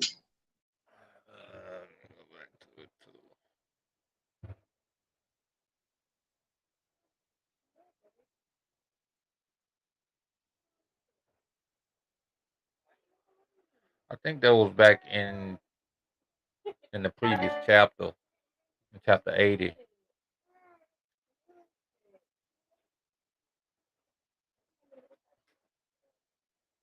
They did do darkness for 3 days. I know that, but I want to say it was something after that.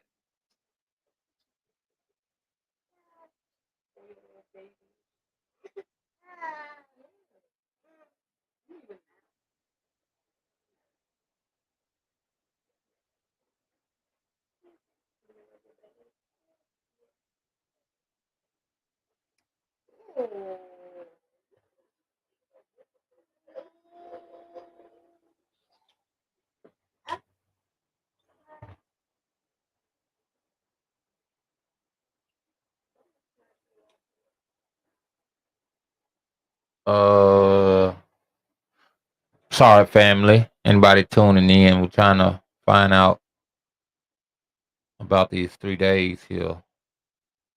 Talking about how he would say, you was talking about, I know exactly what you're talking about now, since you said that. You was talking about how they was thinking that they were supposed to go for 3 days and then come back. Okay.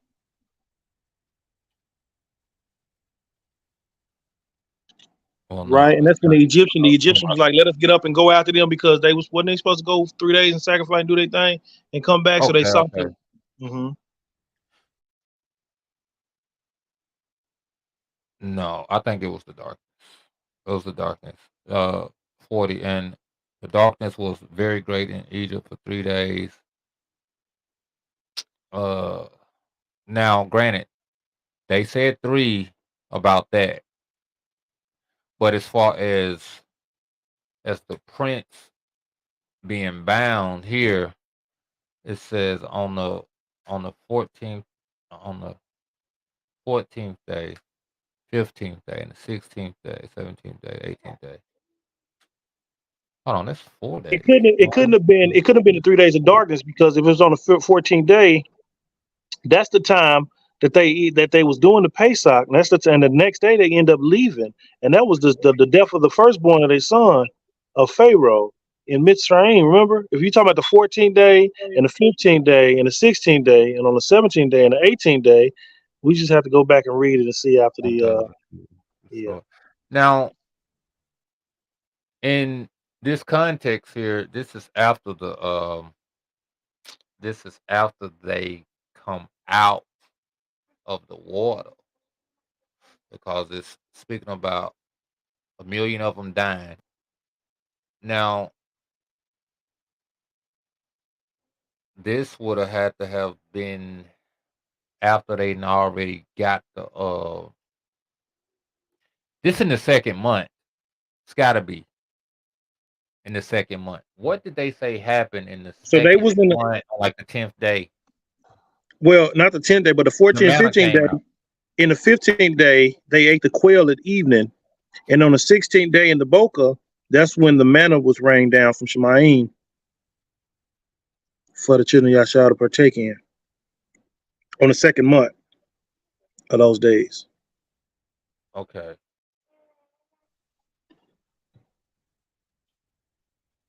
It just don't say what month. It just say on the 14th, 15th, 16th, 17th, 18th. The prince was bound and imprisoned behind the children of Yashar. He might not accuse them.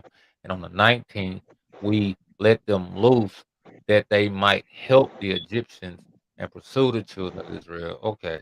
So this is that time frame is prior to the, oh, that's what it is. That's why it say on the it say either on the 5th or 6th day the Egyptians came. This is that time frame that they was gone for. While the Egyptians is off burying their kids and everything. This is these days. So then they come out to fight against Yasharal and lose, right? That's when all the nobles came out. When the nobles came out, they got whooped. So they go back to Pharaoh and say, man, they whooped us. They said it was gonna be gone this amount of time. They've been gone all this time. That's when Pharaoh come and bring the 1 million with him.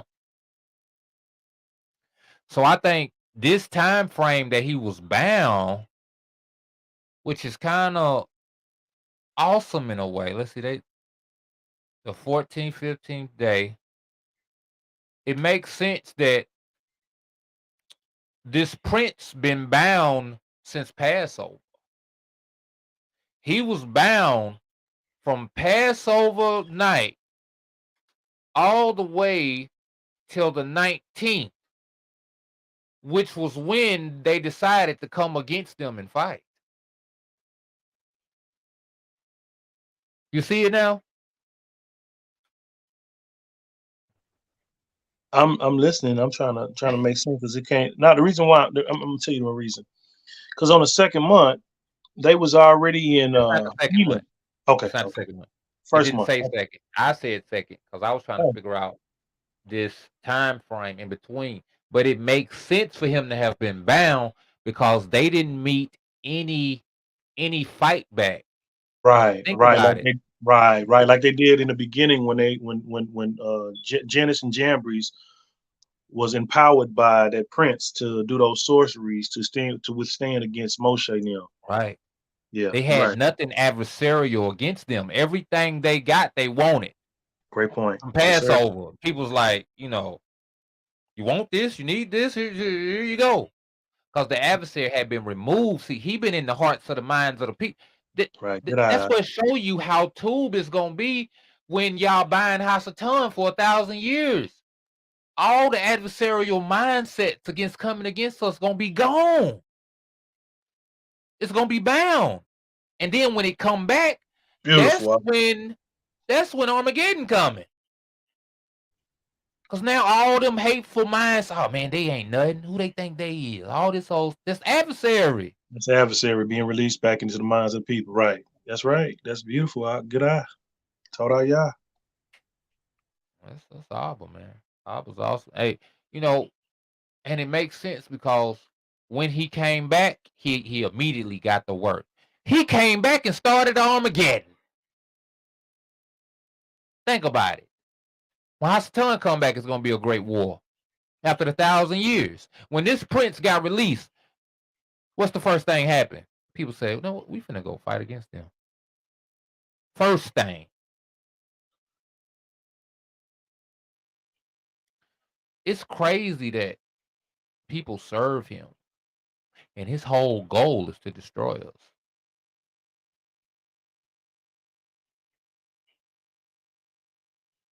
That people put themselves in a position to be ministered to by him. Because that's what he did to them people in their times of hurt. He came to them when they was burying their sons, they was doing all this stuff, and said, hey man, you know, they said it was gonna be gone for 3 days. You got chariots, you got horses. You could go back and take them folks. And you know what they do? They listen. That's why I said, all these people, you ain't got the Most High, y'all. You gonna be a homosexual. You gonna be a transgender, bestiality, homosexual, all this stuff. You gonna be a part. That's the Baphomet statute. That's what you gonna be if you ain't got the Most High, y'all. You ain't got nothing to resist Hasatan with. That's the only way to prevail against the prince is the Most High, Yah, and the Malakim that he provides to give us aid and strength. Like he said, we resisted. We allowed him to do this and that. You know where they can't do it at? Where they don't allow him at. Now, why would they fight on your behalf? That's so dangerous. That means nothing you could. There is nothing you could trust in if you ain't got the Most High, Yah. You can't say, I would never hurt my baby. Shit. If you ain't got the Most High, Yah, you'll hurt him. You know why? He'll come and minister to you. You know, you need to stop him from doing all that crime. You need to just shut him up. That's what happened to people. When you read all these stories, people put their kids in ovens and stuff. People go and drown their babies. You know what happened? They've been ministered to by the prince. And they listen. They ain't got nobody. They don't have no defense against him.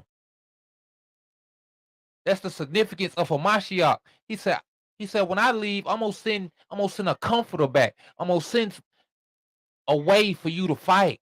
I'm gonna send you strength and power. You ain't got a Mashiach. You ain't got no strength and power. You out of there. You know, you might be holding on good for a little while, but he coming. He gonna get you.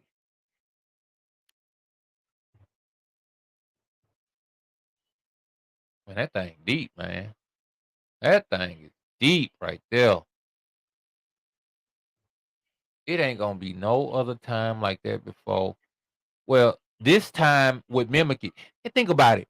What was they doing from the 14th all the way to the 19th? Feasting. Like it was the 1,000-year reign. Nothing but joy and gladness. Joy, I was just about to say that. I rejoice and celebrate. That's right. That's it when Hasatan gone. That's all you can do. What you go? He is all the negative.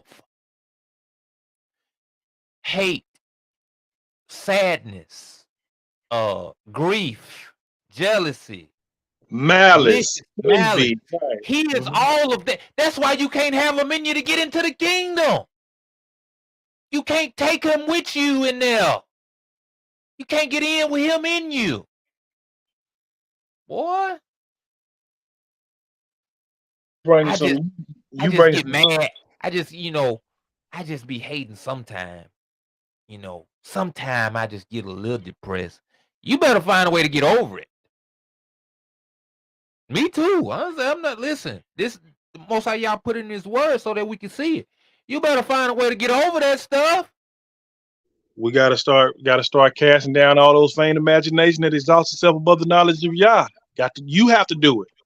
That means we individually have to. It's not gonna magically jump off. You got to fight that comes in, because he's gonna try to come and he's gonna find opportune times to pop up too.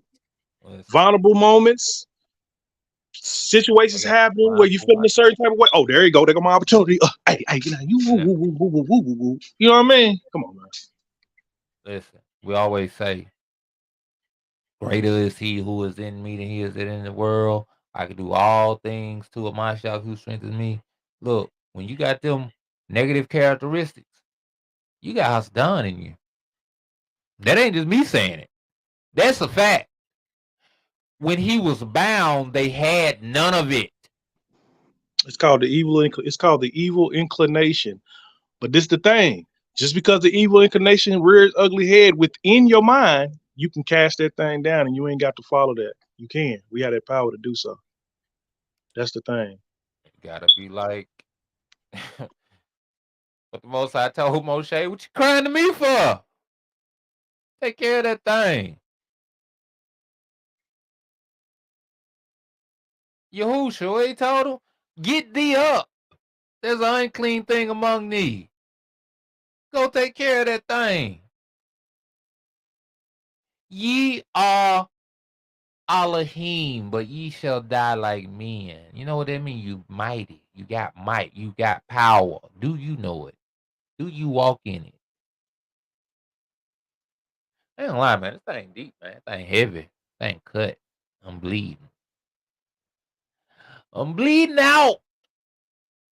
Like I was just speaking about just how the enemy can mimic people, right? The enemy can come up like say in your dream, familiar spirits pop up. You thinking it's a dead relative, sound like them and everything. If he can mimic, because he can mimic voices of those, what makes you think he can't mimic your own voice in your own head?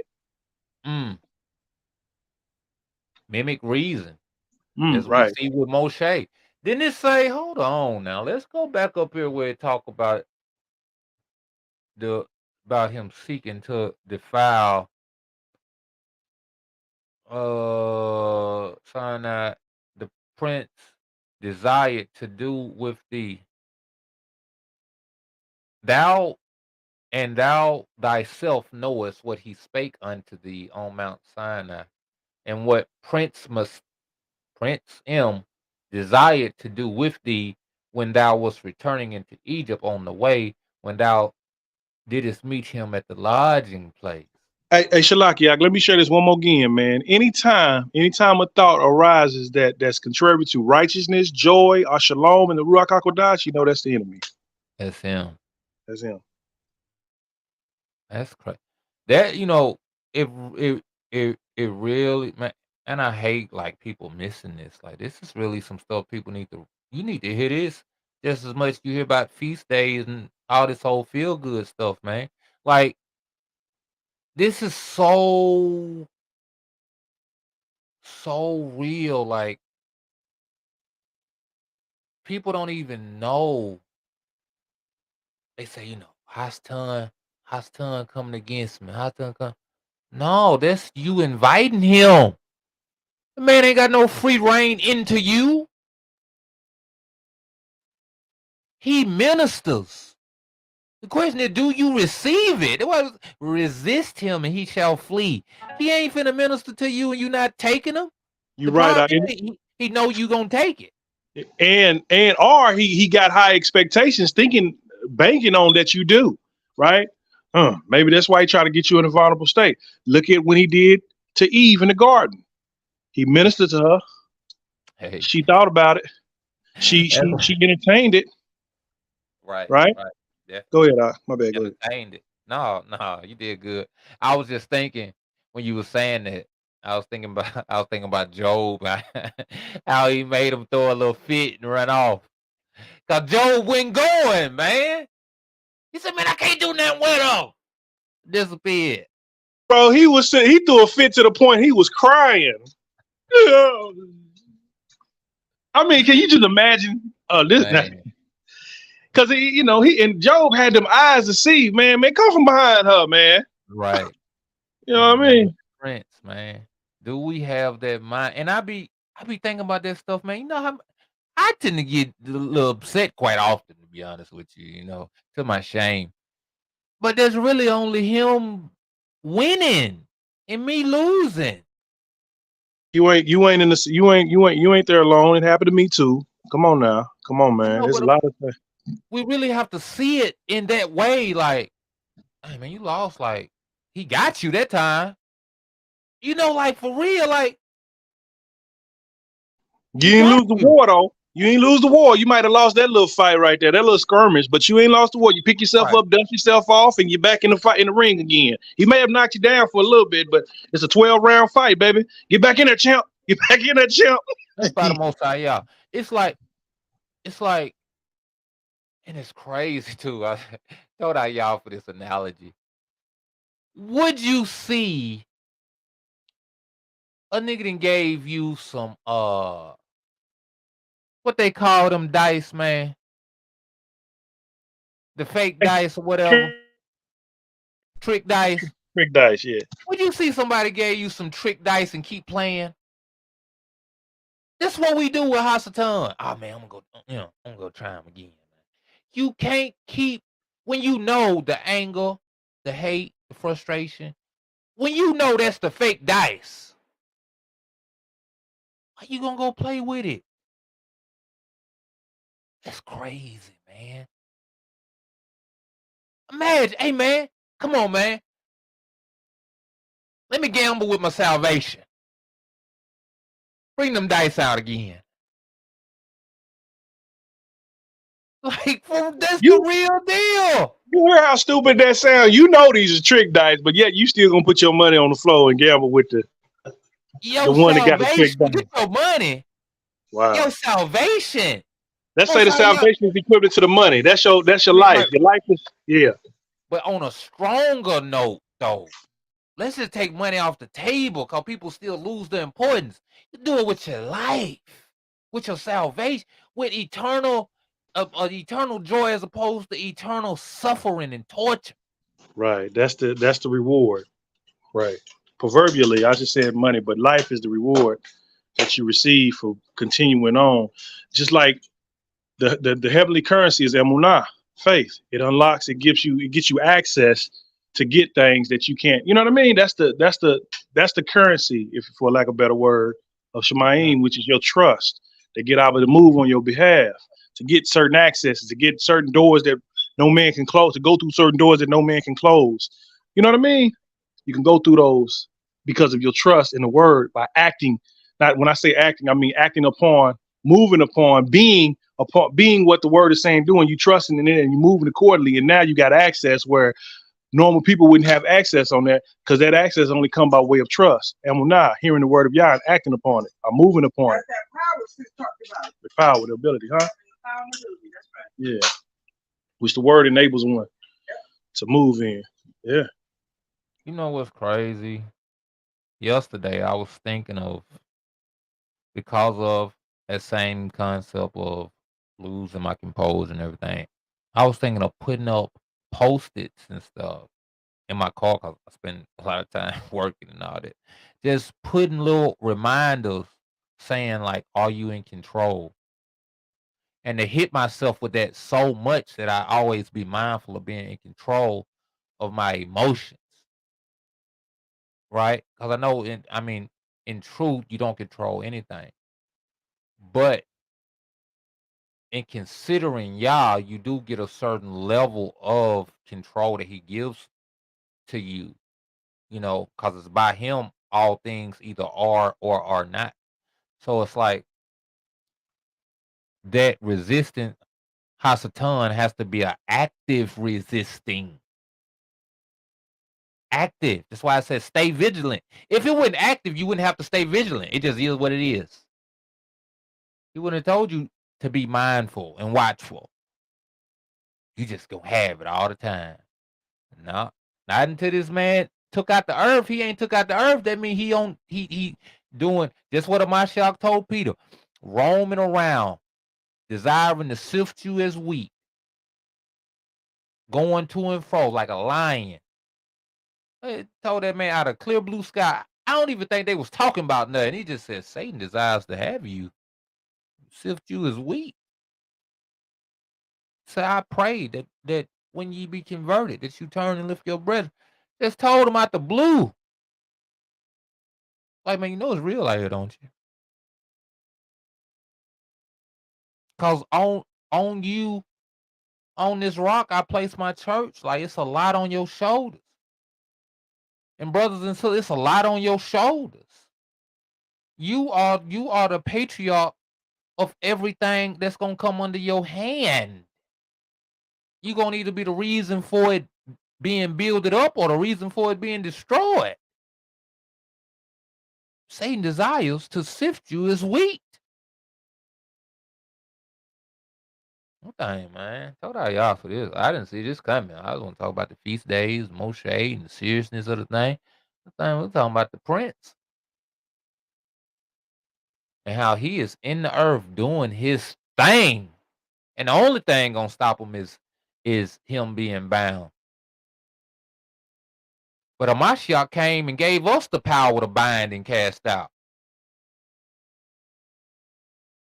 How many of us bind Hasatan now?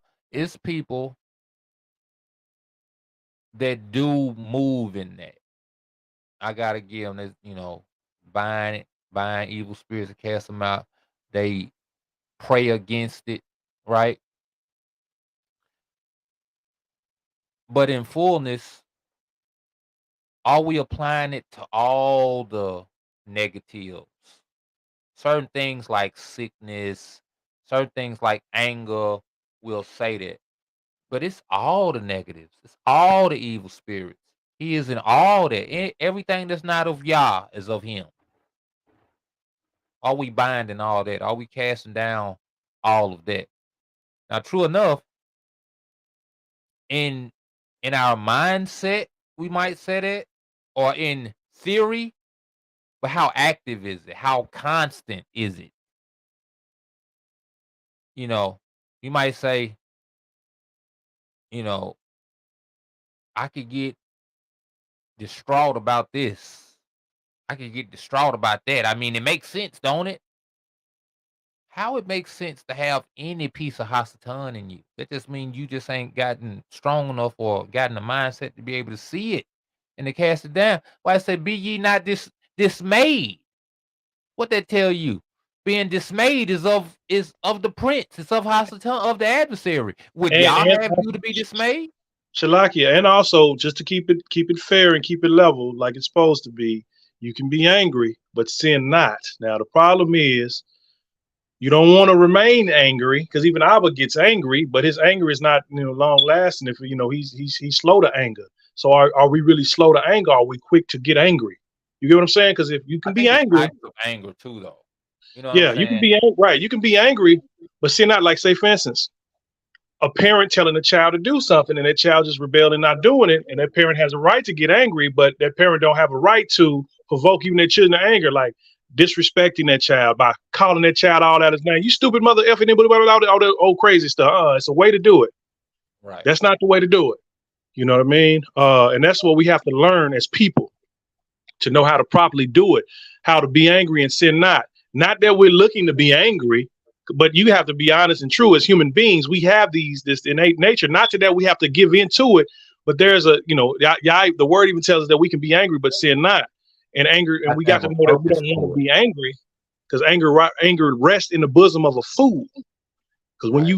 when you sit there angry and let anger be over, rule you and reign you, man, you ain't gonna have no sense of reason. You ain't gonna have no sense of understanding. You just gonna blubber mouth, all kind of stuff that comes from out of being angry. You know what I'm saying? I was angry when I said that. Well, you shouldn't. You need to work on your anger then. Said it needed some discernment. That's right. Yeah. Yeah. Yeah. Being angry with a righteous purpose. What are you gonna do about it? The ignorance of my people anger me. What am I gonna do about it? I'm gonna educate my people. I'm gonna cause righteousness to go forth instead of wickedness. That type of anger, I believe, is what the scripture's talking about. You know,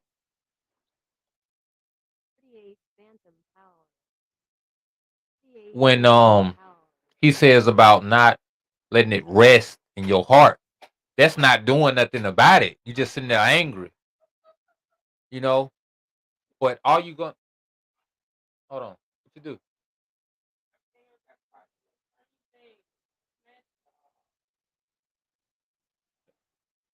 Uh, uh, you know, but is it a purpose to it? And if you're not aiming to correct the thing, or to make it better, I mean, you really kind of wasting your time for real, you know? So, I mean, that's awesome, man. Yeah, it's just awesome. He hardened their hearts and made them stubborn. Hold on, where's we at? Oh, yeah. 16. And on the 19th, we let them loose that they might help the Egyptians and pursue the children of Yasharal. You know what I think them is,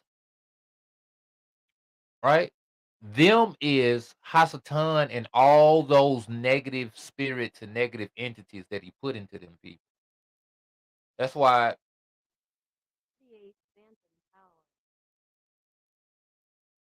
that's why in the 12 patriarchs it speaks about uh uh these these entities having, I mean, or these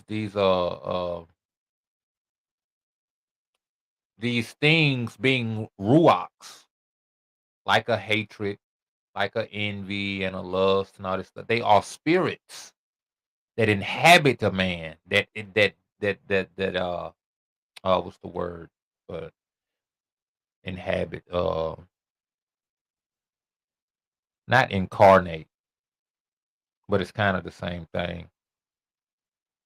Uh, what the spirits do back with the I don't know, inhabit.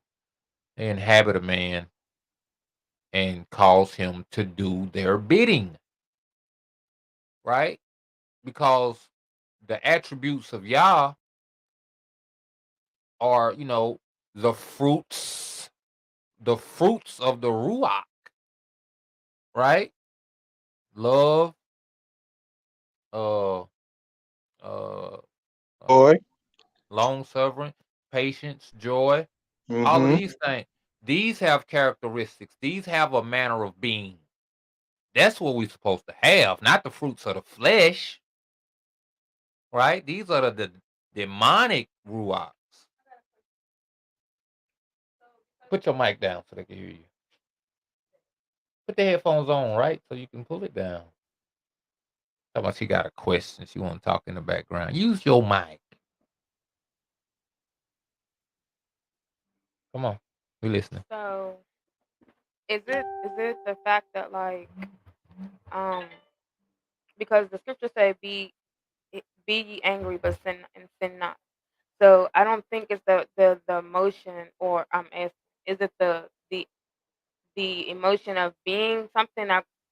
I think it is the fact of you being something as far as like being angry or whatever because it causes you to do something like act upon something when you're in that type of state, like that fallen state or whatever. Like when people are angry, they do things they wouldn't do if they were in a different emotion or feeling like that.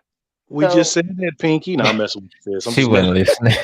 I'm I'm messing with sorry. my. we, I'm Is that we messing with okay? it. surely did just clarify I'm that just thing. messing with it though. I know Yeah, go because ahead. I was trying to I was trying to heat some food up so for you know for him. So that's probably why I missed it. Salakia. Yeah, we You, clarified. you good? You Cause, good, sis? I was just messing with you though. I just wanted to. I felt it was I a good know. opportunity and time I to know. mess with you. Yeah. Cause Kafer came out there and said, let's keep it fair. Let's bring in the context what the scriptures say about the anger, right? But I still believe that it's different types of anger that at that instance the scriptures wasn't talking about that. But there is an evil side to it of that, you know, not being constructive or not being something that produces fruit, right? What's that? I'm gonna give you a good example too after you finish your thought. I ain't gonna cut you off. Go ahead. I'm not. I'm just gonna give you an example after you. The being angry yet sinning not. That sin to me would be the not producing of the righteous fruit. You just angry. You got it resting in your heart, which that could turn into a malice. That could turn into these other things because it's like you being controlled at that point. Mhm. You know what I'm saying? Instead of so it's showing who your master is.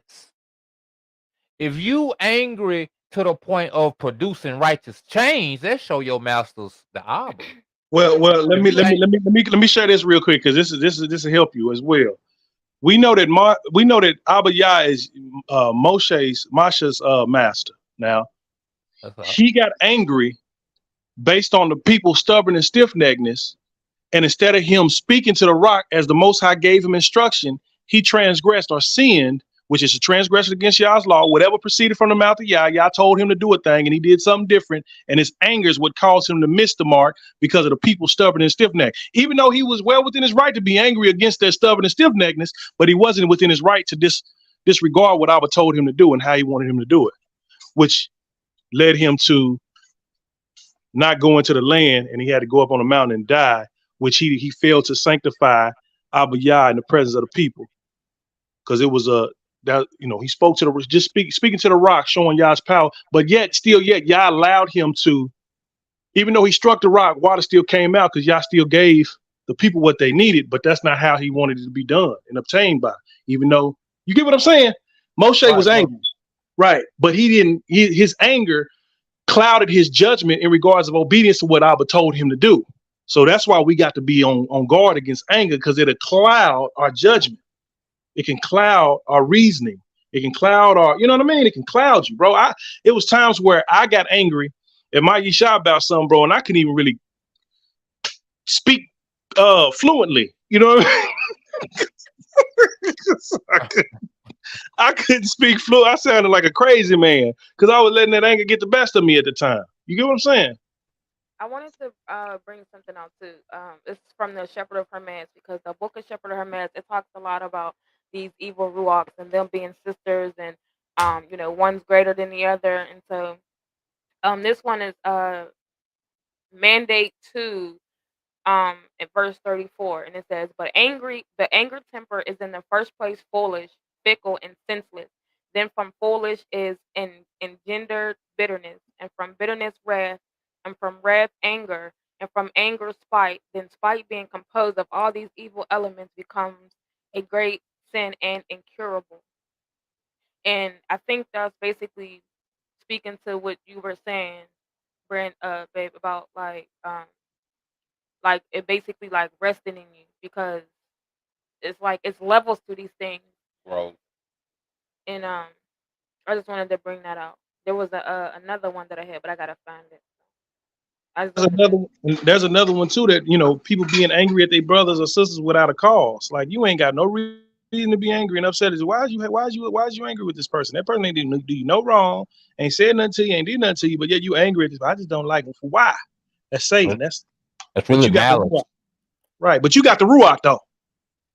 You know Man, what I'm I saying? just had something kind of similar happen. It's like, I don't know, man. I just feel like we need work, man. We all need work, and y'all kind of shows us ourselves, shows us others, and everything. Just we just have to pray for each other to overcome these That's things. it. You know what I'm saying? That's it. She over there in the rejoicing. That's it. That's right. That's it. Anything that's contrary against righteousness, joy, and shalom in the Ruach HaKodesh, we all should know now that that's enemy. That's Satan. Yeah, yeah. Right? That's the kingdom, because that's the kingdom of Yahweh. The kingdom of Yah is not meat and drink, but righteousness, Yah's right way of doing things, joy, Shemach, being joyful, because the joy of Yah is our strength and everything, and shalom in the Ruach HaKodesh. Anything contrary to that is the kingdom of darkness. That's it.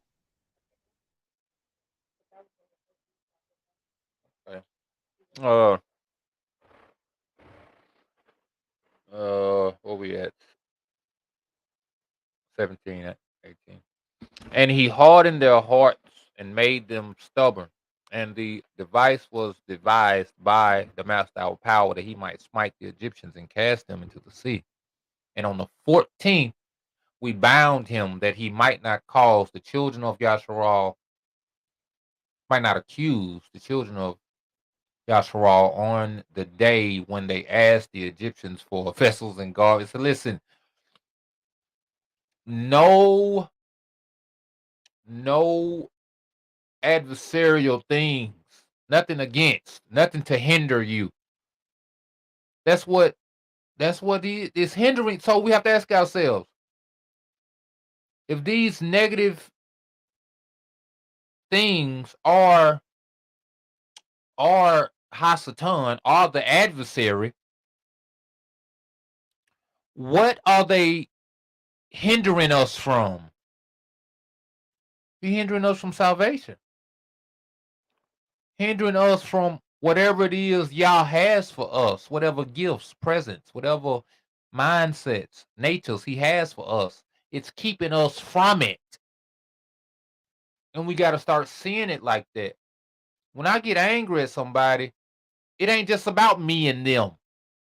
It's a place, it's a way I'm supposed to be that I'm being kept from by dealing with this in a negative way. Sometimes we only live for the moment. You know, my baby tell me all the time when I be spending money sometimes, you don't be thinking about later on. Because I be happy to have other things took care of. I be like, man, I got the bills paid for this month. What about for next month? And all this old type of stuff. I be like, I'm going to get some more money. Got this, I got this. But it's that thing about considering the latter end, right? That's the point of the whole thing. Is when these negative ruachs, these negative emotions come about, it's deeper than that moment. It's deeper than right here, right now. And people at given times be used by Hasatan to be this hindrance. That's what Hamashiach told Peter. Let me get behind me, Satan. Because at that point, you being used, you being a minister of Hasatan in this situation to hinder me from what I'm trying to do. Somebody come to you, bringing you things, causing you to develop these negative emotions, these negative ruachs. It's Hasatan, man. Not so much them, but Hasatan in them. And that's another deep thing that people ain't gonna want to deal with, to realize they at any given point in time have been used or are being used as a vessel of Hasatan. That they have put themselves in the position of being your adversary. Now that thing right there, ooh, we can end the show on that one. You don't talk about meat on that bone. We might end the show anyway on this thing. And on the 14th, we bound him that he might not accuse the children of Yasharal on the day when they asked the Egyptians for vessels and garments, vessels of silver, vessels of gold, vessels of bronze, in order to despoil the Egyptians in return for the bondage in which they had forced them to serve. And we did not leave forth the children of Yasharal from Egypt empty-handed. We do supposed to do this last chapter, though. I'm going to do it. We went this long, and no point in tapping out now. You there, Op? Oh, yeah. I'm here. I'm here. I'm eating both ways. I'm here. Me too. I'm on this popcorn. I ain't get on some of this other stuff. Hey, don't do me. Remember the commandment which the master commanded thee concerning the Passover, and that thou shouldest celebrate it in its season in the 14th, on the 14th, in the first month, that thou shouldest kill it before it is evening, and that they should eat it by night on the evening of the 15th, from the time of the setting of the sun. For on this night, the beginning of the festival, and the beginning of the joy. We were eating the Passover in Egypt when all the powers of the prince had been. That's why I call him the prince of this world. Aren't they crazy? Powers of the prince had been let loose to slay all the firstborn in the land of Egypt, from the firstborn of Pharaoh to the firstborn captive, maid servant in the mill, until the captive. People looking for Hasatan to be loosed in the earth. What you think been happening? What do you think been happening all this time? What do you think happening now? You got people letting their sons cut their penises off. You letting little girls get their breasts cut, cutting their hair, trying to be bold. You getting all this foolishness. You got people marrying children lawfully. You got people going, got grown men going in little girls' bathrooms and stuff, trying to use the bathroom next to them. You got all kind of wickedness going on. You got women's wombs being took from them and given to men. What do you think is in the earth? Who do you think is ruling the earth right now? Who do you think? People wild, man, looking for stuff. You looking for something already happening. It's like a thief in the night. You've been hit by a smooth criminal, don't even know it. You looking for something that's already happening.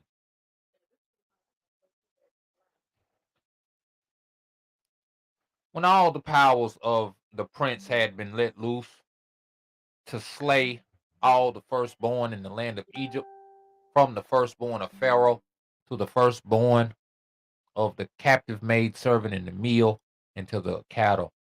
And this is the sign which the master gave them: into every house on the lintels of which they saw the blood of the lamb of the first year, into that house they should not enter to slay, but should pass by it, that all those should be saved that were in the house, because the sign of the blood was on its lintels.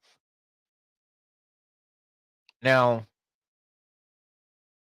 this slaying that these Ruachs did, as I've said in time past, that I didn't believe that the Malachim of Yah could draw blood.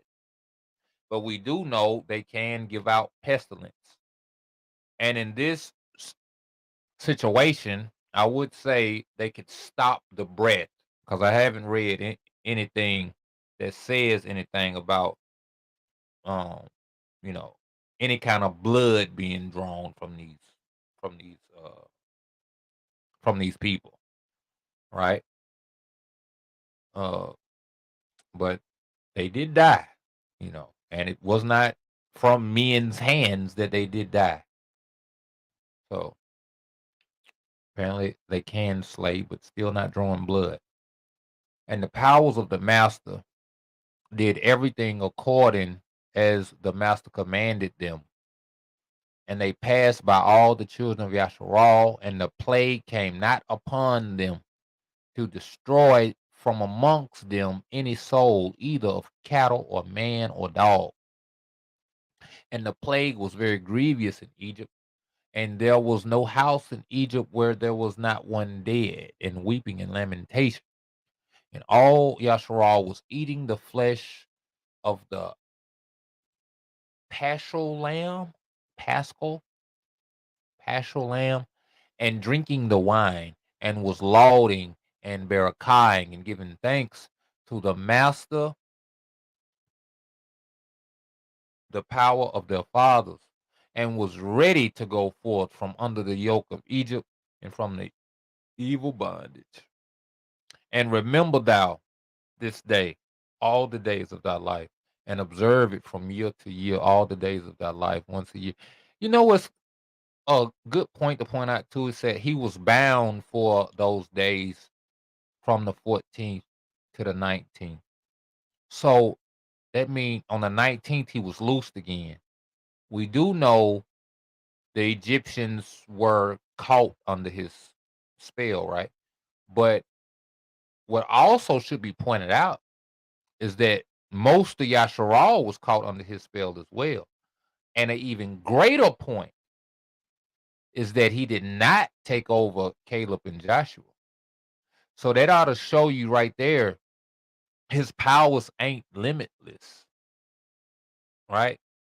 His power is only to the unlearned, it's only to the irreverent, the ignorant, the foolish, right? Not to the wise and to the prudent and to the reverent towards Yah, which Caleb and Joshua was, right?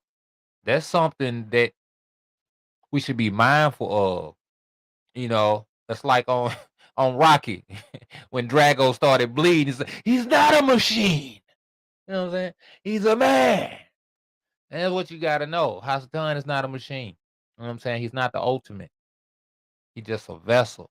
And he only got power over those whom that give him power. And remember thou this day, all the days of thy life, and observe it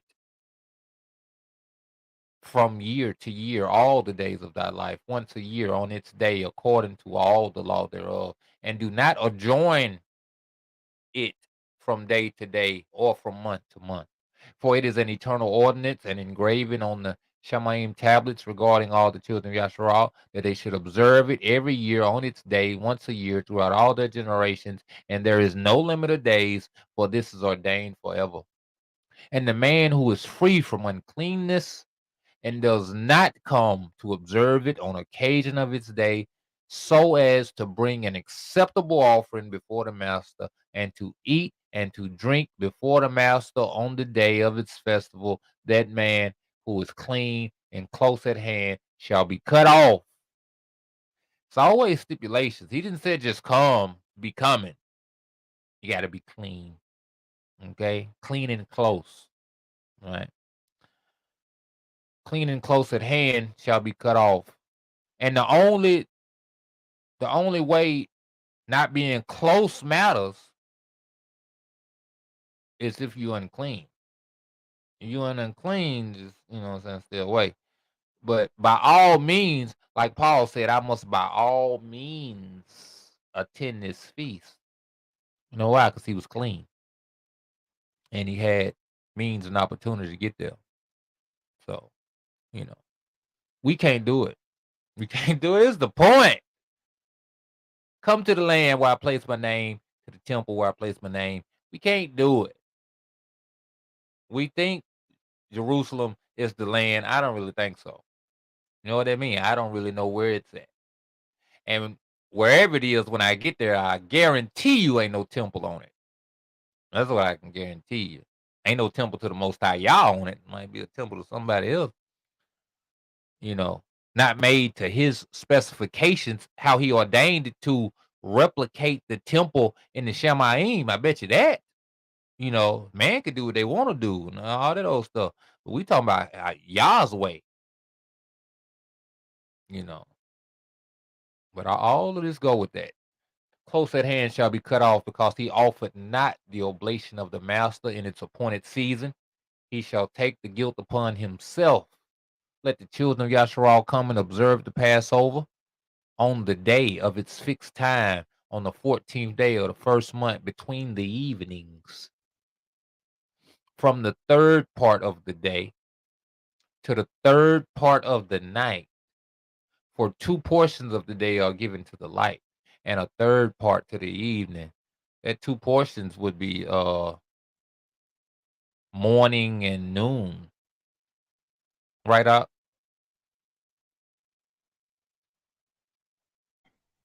I'm sorry, I'm over eating my it sound about right. Sir, yep. Morning, evening, morning, afternoon, then you got the evening part. So that's when we do the pay side. So yeah. 3 parts you got. Excuse me, man. I'm ready to eat You too, got the man. third, Man, the third. smacking his lips. I'm sorry, yeah. Okay. You got it It's out. almost over. It's almost over anyway.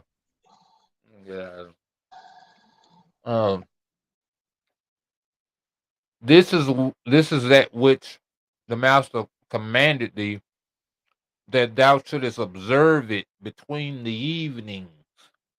And it is not permissible to slay it during any period of the light, that during the period bordering on the evening, let them eat it at the time of the evening until the third part of the night, which is left over of all its flesh from the third part of the night and onwards. Let Is it them burn it is with fire. the third hour, the third hour, the sixth hour, the ninth hour? The ninth hour will be the last hour of the day. I was just saying, my bad. I just want to throw that in real quick. Go ahead. And they shall not cook it with water, nor shall they eat it raw, but roast on the fire. They shall eat it with diligence, its head with the inwards thereof, and its feet they shall roast with fire, and not break any bone thereof. You know what's crazy? People be eating this Passover lamb. They be chopped up. I'm just saying, you know, they don't be eating it off the they don't be eating it straight off the spittle or whatever, man.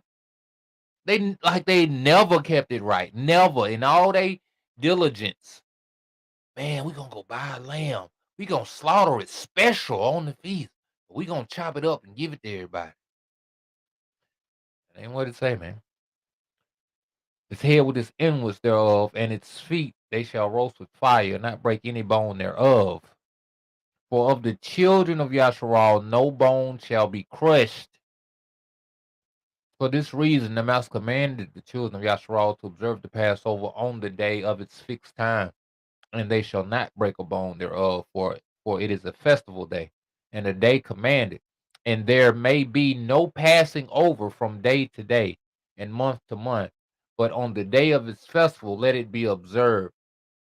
And do thou command the children of Yasharal to observe the Passover throughout their days every year, once a year on the day of its fixed time, and it shall come for a memorial well pleasing before the Master, and no plague shall come upon them to slay, to smite in that year in which they celebrate the Passover in its season in every respect according to his command.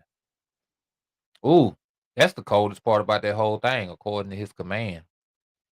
A lot of people doing stuff, not doing it as he commanded. And they shall not eat it outside the sanctuary of the Master.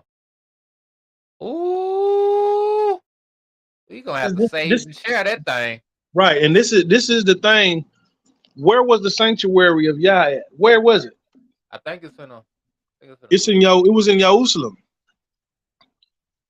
That's why he commanded that you go to the place that he placed his name, and that's just the thing. But see, and this is why it's important. I think you brought this up earlier today in this podcast in regards of Mashiach when he said, "Do this in remembrance of me."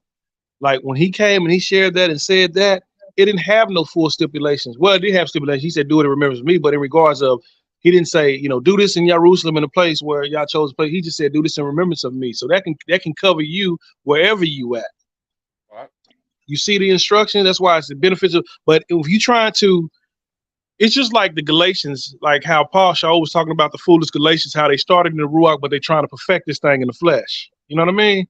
Instead of perfecting it by way of implication of the Ruach HaKodesh, Ruach Amat, right? So people try to keep the feast, and they feel like if they don't do it the way that they've been doing it, like how they, people getting the lamb and slaughtering and all this other stuff, they feel like if they don't do it like that, they're not doing it. Well, like, nah, bro, that's not the way to do it, because we don't do the sacrifices no more. We have a sacrificial lamb, which is Mashiach Yahusha. It's one thing to eat and partake in some food, you know what I mean?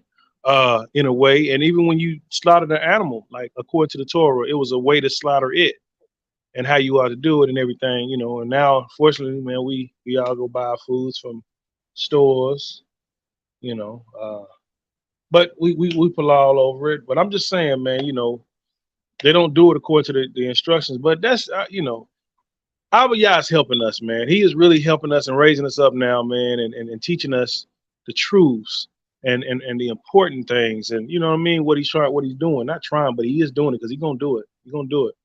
He's doing it and is going to do it. and he's going to get what he's seeking for. That's it. And that's going to be an assembly without spot and without blemish. However, the importance of listening and following instructions and keeping everything in its right context is very key. You know what I mean? So with that, I yield, bro. I would that you talk a little more. I got deep off into this fish over. No, you only got a couple more verses. Uh, and they shall not eat it outside the sanctuary of the master, but before the sanctuary of the master, and all the people of the congregation of Yasharal shall celebrate it in its appointed season.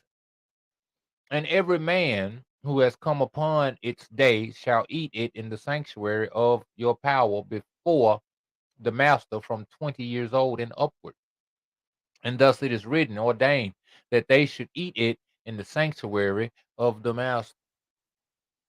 And when the children of Yasharal come into the land which they are to possess, into the land of Canaan, and set up the tabernacle of the master in the midst of the land, and one of their tribes into the sanctuary of the master has built in the land, let them come and celebrate the Passover in the midst of the tabernacle of the master, and let them slay it before the master from year to year. Where? In the land. That's in line.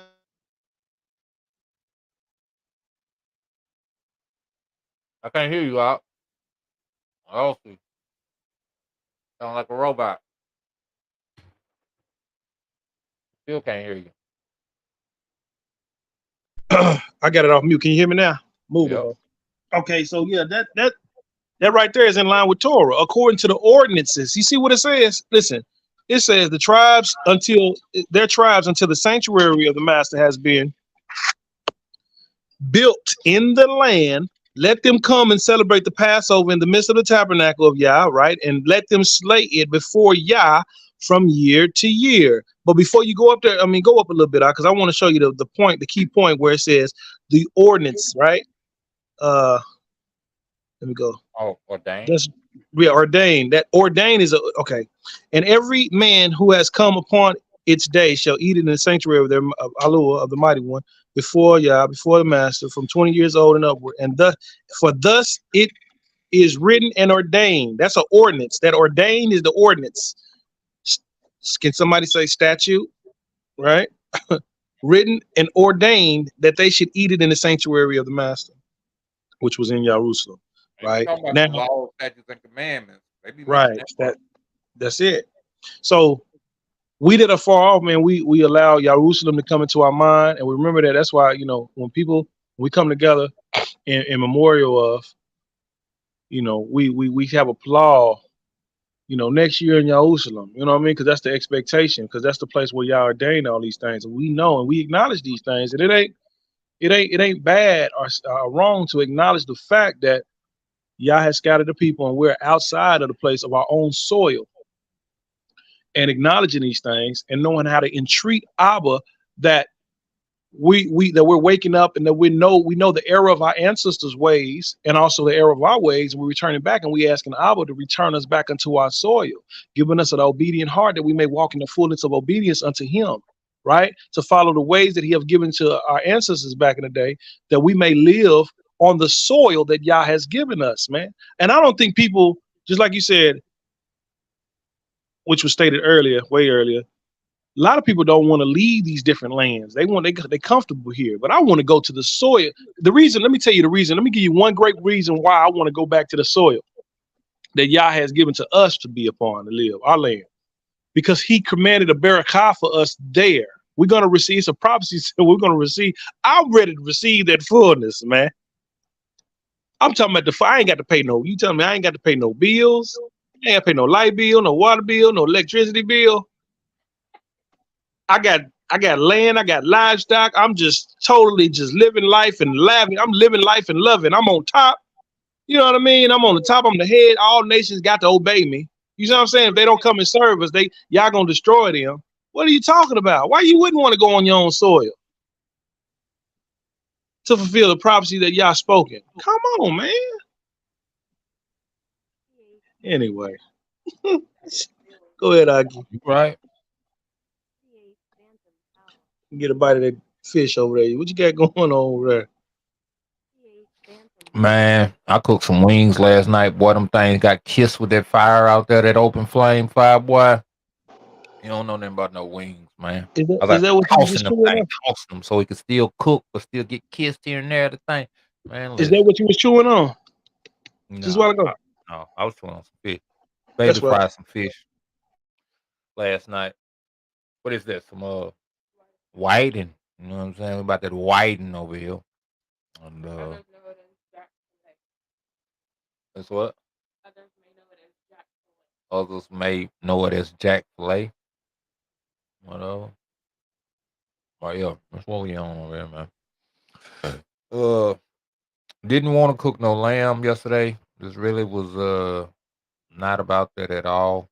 Just out of the fact of didn't want to try to replace or replicate a Mashiach in any kind of way. And I realized that in times past, that's what we had been doing, acting as if he had never came.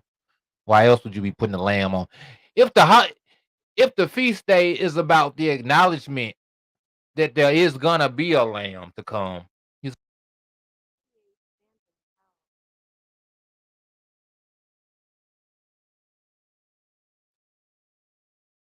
It's now it's more about the bread from heaven, the matzah, the unleavened bread. That's what it's about, right? And the fruit of the vine, agafen, the wine well, that's symbolic of his blood he that we said fed. he said it's more of the acknowledgement of him breaking his body and spilling his blood so that we could have salvation. That's right. That's what I just said. Aki, that's the blood. That's the body. His body was broken, which is the bread from heaven. And he said that in his ministry that he's the bread that comes forth to give men life, right? And in the time of the meal, he said he took the bread and he lifted up to heaven and gave a barakah and broke it and said, "This is my body that was broken on behalf of you," right? And then he also took the fruit of the vine, said, "This is my blood that was shed on you for the of the covenant." And then he said, "As often as you do this specific thing in remembrance of me, taking the unleavened bread, breaking it. Remember, I was broken for you. Boom, right?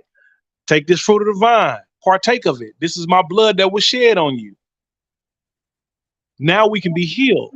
We ain't got to die for the previous sins and transgressions that we did. We can be forgiven for our transgressions. We can be forgiven for our sins. Now we can walk in obedience and walk freely in that life that Yah has called us to receive and more abundantly.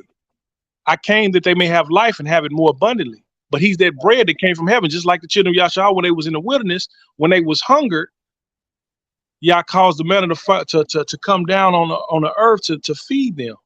And that Hey, life sustained when them there and was gave a them. need, y'all met they need. I'm finna take you. I'm finna destroy this temple. Finna cast you out to the four corners. You got a need to still be ministered to. You got a need to still have advocate. I'm gonna provide you one.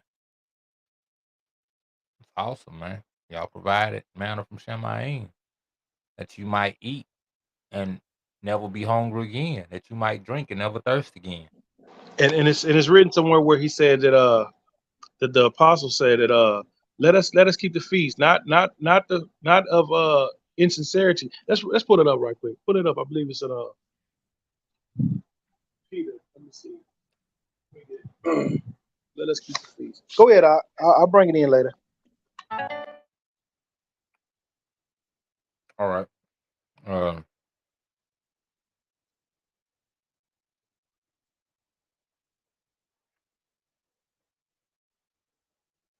19. And in the days when the house has been built in the name of the master in the land of their inheritance, they shall go there and slay the Passover in the evening at sunset, and the third day, and the third part of the day. And they shall offer its blood on the threshold of the altar, and shall place its fat on the fire which is upon the altar.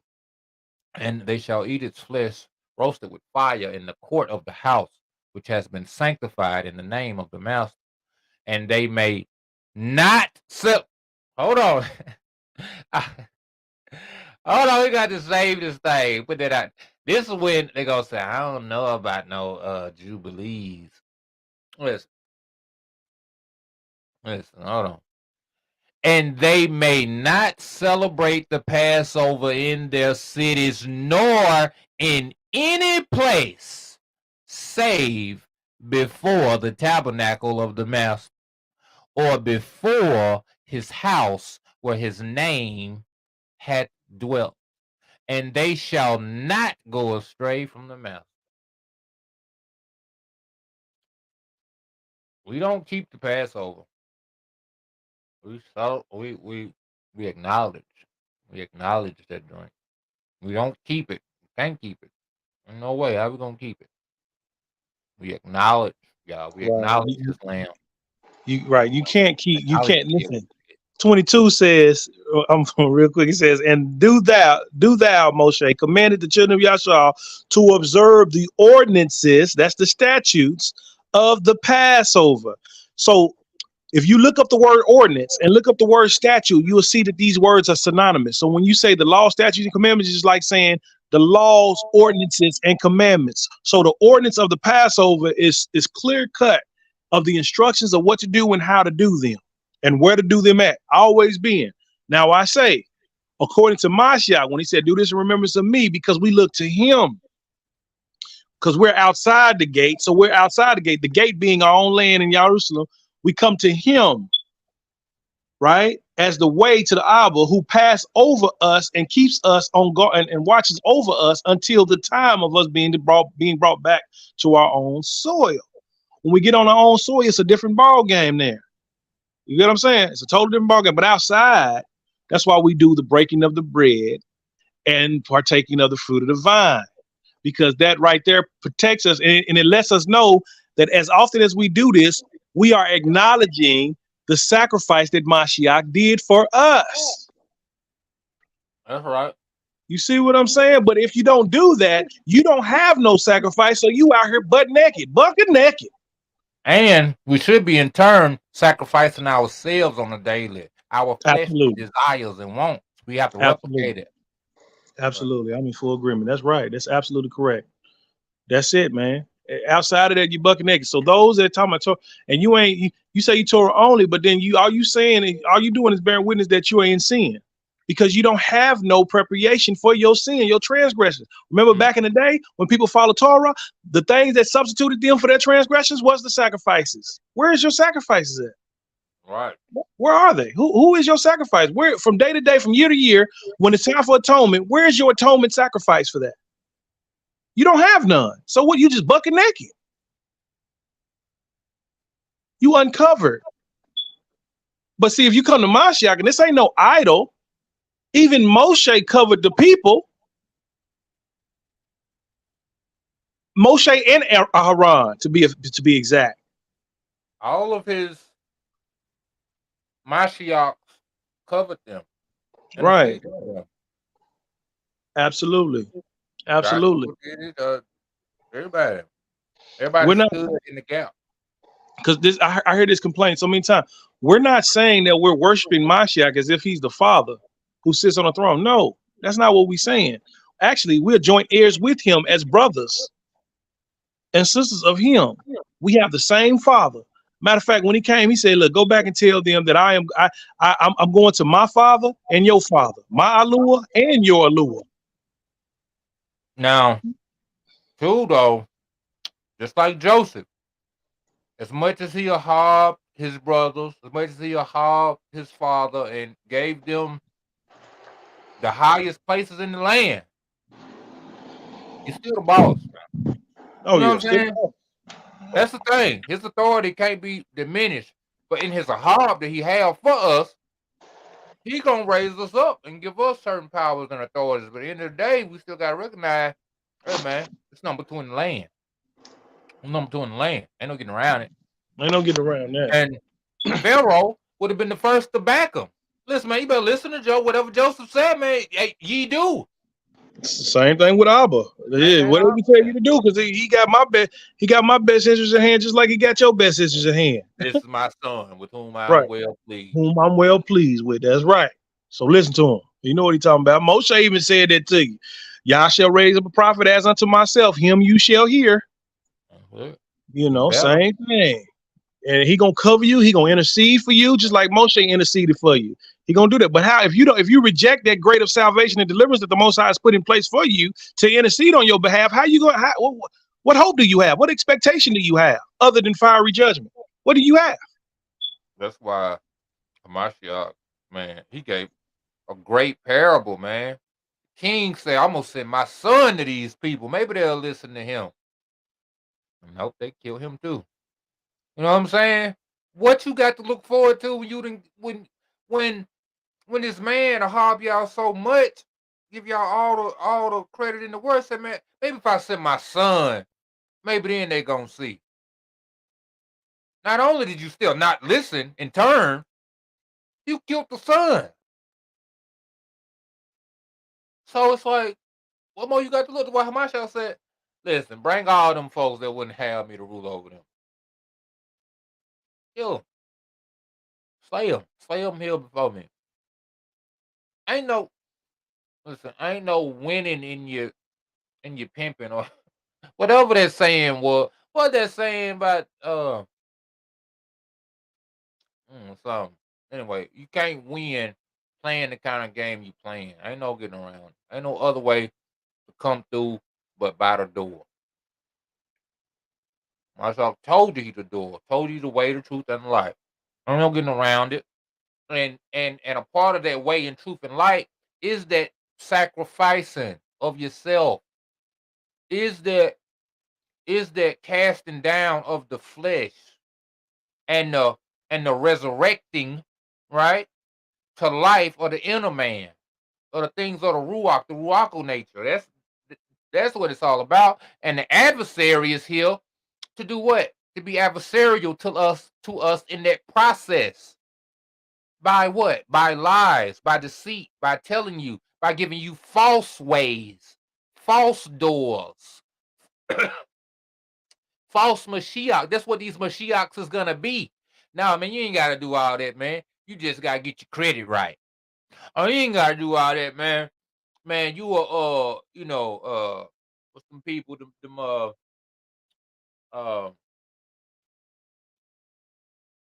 with the Kemet stuff and all Yeah, that. You know what I'm move. saying? Peace to the gods and earth and all this other stuff people doing. That do that. Now, granted, it is some things in place in the earth with the laws and the agreements and all that. But that within itself, understanding that within itself is not salvation unto you. You still gonna have to get the inner man together. You still gonna have to be a certain type of upright person in the earth. And another thing too is we got to deal with what is salvation? What was the word before salvation? It was deliverance. Deliverance from what? Whatever deliverance you may need it in. How Yah don't deliver the wicked, but he deliver the righteous. There's no deliverance is far from the wicked. That's salvation. So salvation and deliverance is synonymous. Deliverance is far from the wicked.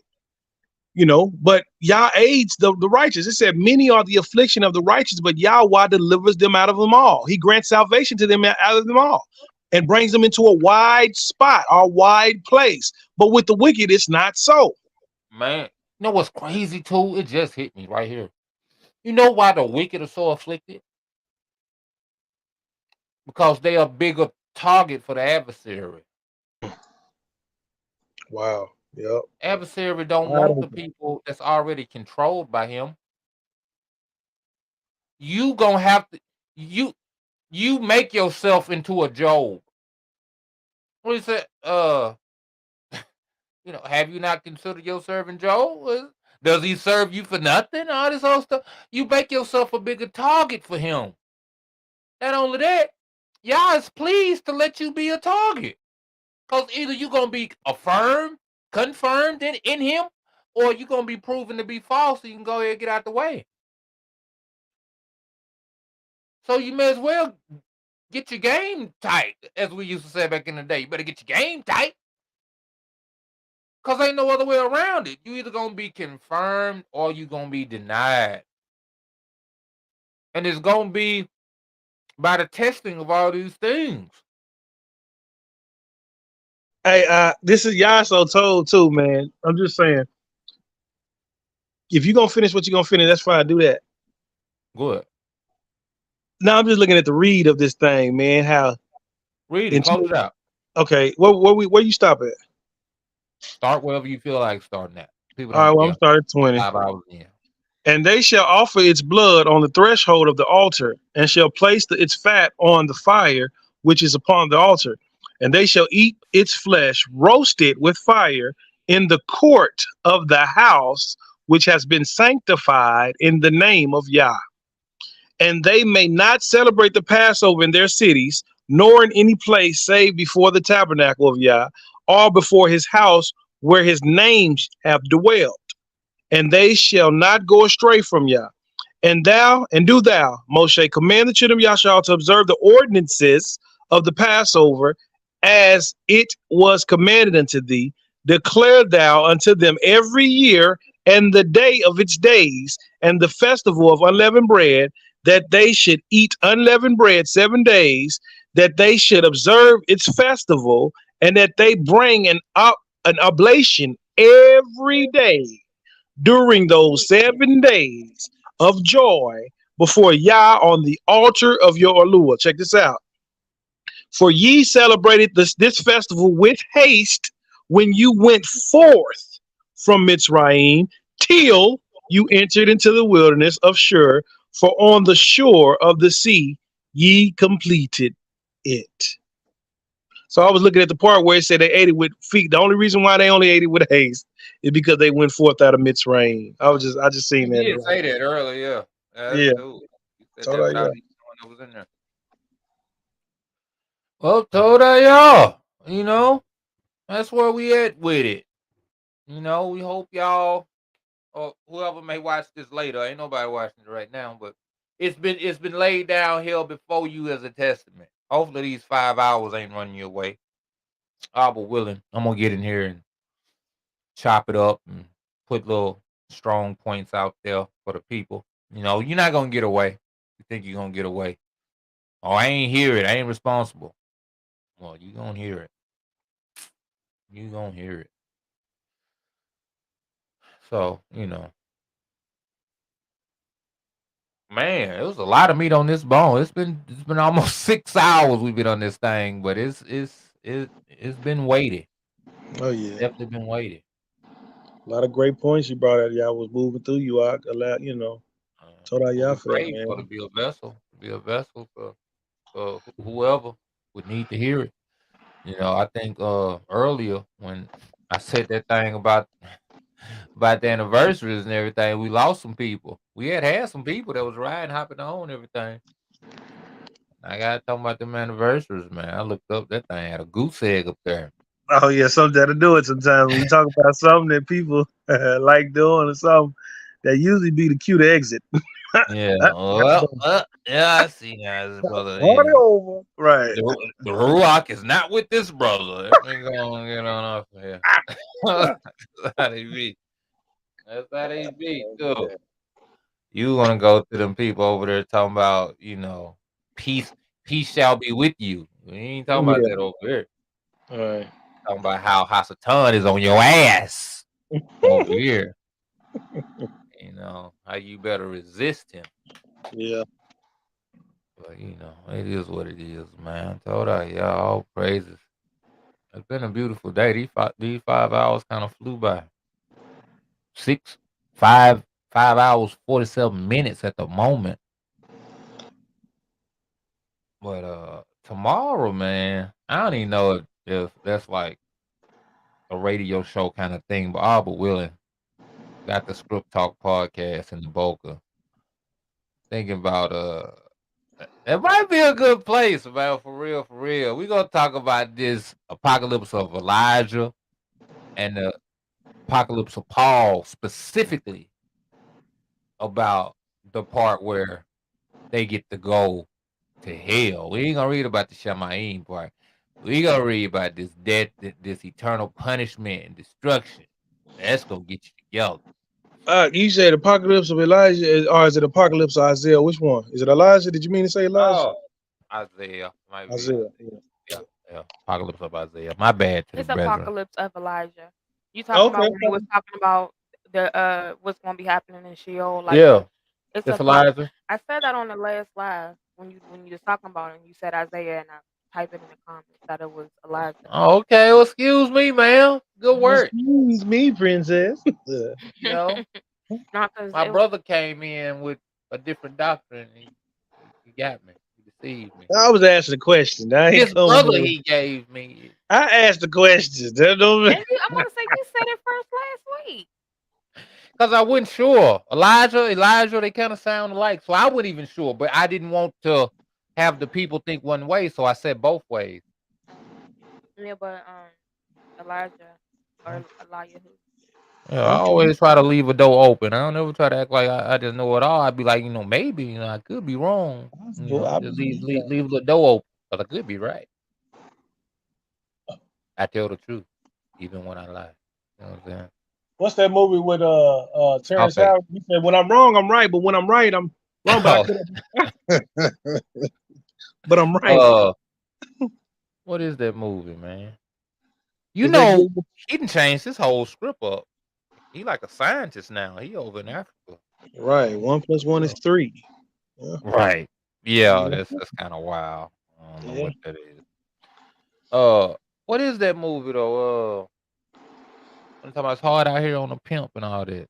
Hustle and That's flow. that that that's Hustle and Flow. Hustle and Flow, but I think that was on Get Rich or Die Trying when he was with 50 Cent. Cause he was like, man, I don't know about this, man. He jittering and fidgeting. Oh yeah. Yeah, Because when I'm wrong, I could have been right, right.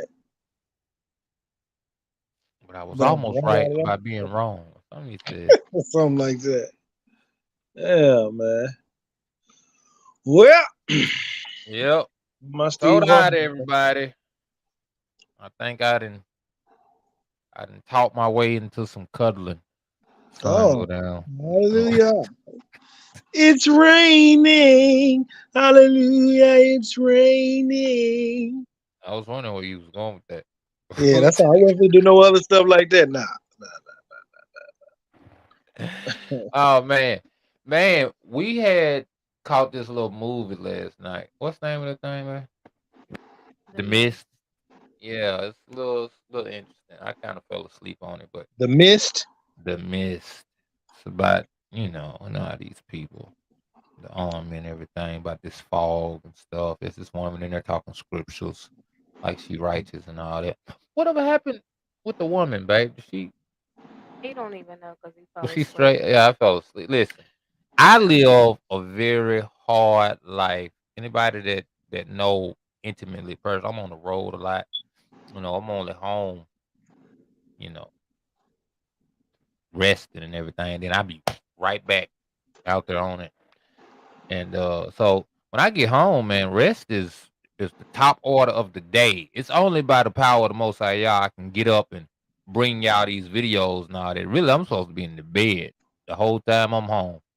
'Cause I be out living a hard, rough life, eating fast food, all kind of stuff, missing showers and all kind of stuff out here on the road, man. I be out here. So anyway, she talking about how I fell asleep on the movie. It should be expected. I mean, it is, but you can't talk about something you don't know about. Well, talk to us then, baby.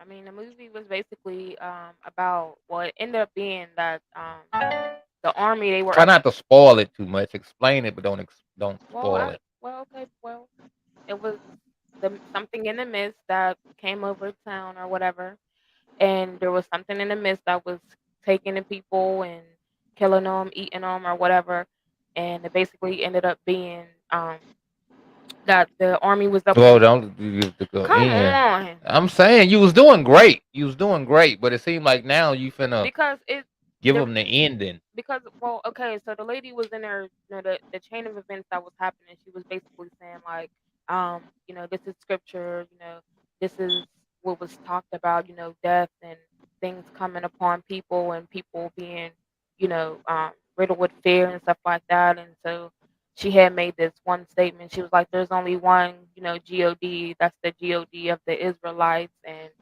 um he basically repays people, for what they've done. People with their sins, they're catching up with people, and um, she was basically saying like, choose you this day who you serve, and the people were like, basically what people say, oh, Oh, they wasn't the having that. They the was dogging God her of this herself. God ain't a bloodthirsty a-hole like you portraying him to be. The Dang. lady was portraying him to be, because when she was talking, she was making it seem like he was just out for blood and things like that. I ain't gonna But lie. Whoever wrote that script early on, it was kind of throwing me. Like it seemed like it was kind of cheap, kind of like it was meant to be that way, meant to look that way. But they acting in that thing. I'm like, dang, these people kind of harsh, like kind of brutal. Well, they were talking to the black man and how he was talking to them, and I'm like, dang, it's like kind of rough. oh yeah, Hey, they so they was getting ate up. They was getting ate up. yeah. So it was like a big, big, big scorpion type of Look, thing, this what like it puts you in the mind that of. had tentacles or That whatever. beast in the book. What was the name of it? The Shaloma thing, whatever it is. That you looked up today. Yeah, Shot school, whatever you said. I I don't forgot know. the name of it, but that's what it put you in the mind of because they had these big long tentacles. But it Mm. also had a tail like a scorpion, like so. When they showed what it actually was that was in the mist, it was literally like a big scorpion thing, and on the belly of it, it was where the tentacles was like, but they Oh weren't wow. they weren't as long as it seemed like when they came and grabbed the dude. Like they just Mm. looked like They little, can grow yeah, like and stretch. What did So his face look like? um, it was like I guess like a ant almost, like it was like it had like a sharp like beak type mouth. Um, Ew. I don't. It was just wow. Like Mm. it looked like if it plucked you, it was taking flesh. Mm. It was wild. Yeah. Them tentacles was wild. But the What y'all part I see it saw, on? what was with the dog food thing? I don't know. I never got that. I never What got did y'all see it on though? Like what it. I watched it We'll have on. to send you the link to the app. I don't even think. uh Look, Messenger won't even let you send the link, dog. They like, nah, we ain't doing all this. For real. Like you type it in the thing, you go to hit C and that thing like, nah, we not doing this. I don't know what you think this is. I'm gonna send it to you right now. I'll send it to your phone. But yeah. So we gonna find us another movie tonight, all but willing to watch some, chill on out, Yeah, chillax. I'm gonna watch the movie too. That sounds cool though. Miss. Yeah. So thank y'all for joining us. We 55 hours, 56 minutes in. So we can close this thing on out, man. Thank y'all for joining. Please like, share, subscribe. For those of you that see this at any point, this is out there for everybody. For any time, it could be a memorial. I might be dead and gone. Y'all still pulling up. Let's go watch some subscription read from Brother Brandon. Brandon be 80, 90 years old somewhere. Not even talking about no YouTube. So that's what it's all for, so that it's here to be had for whenever time, just cause you don't get it now might not mean you might not get it later. You might go on and start what they call that, babe, on the app when you watch all the movies, binging.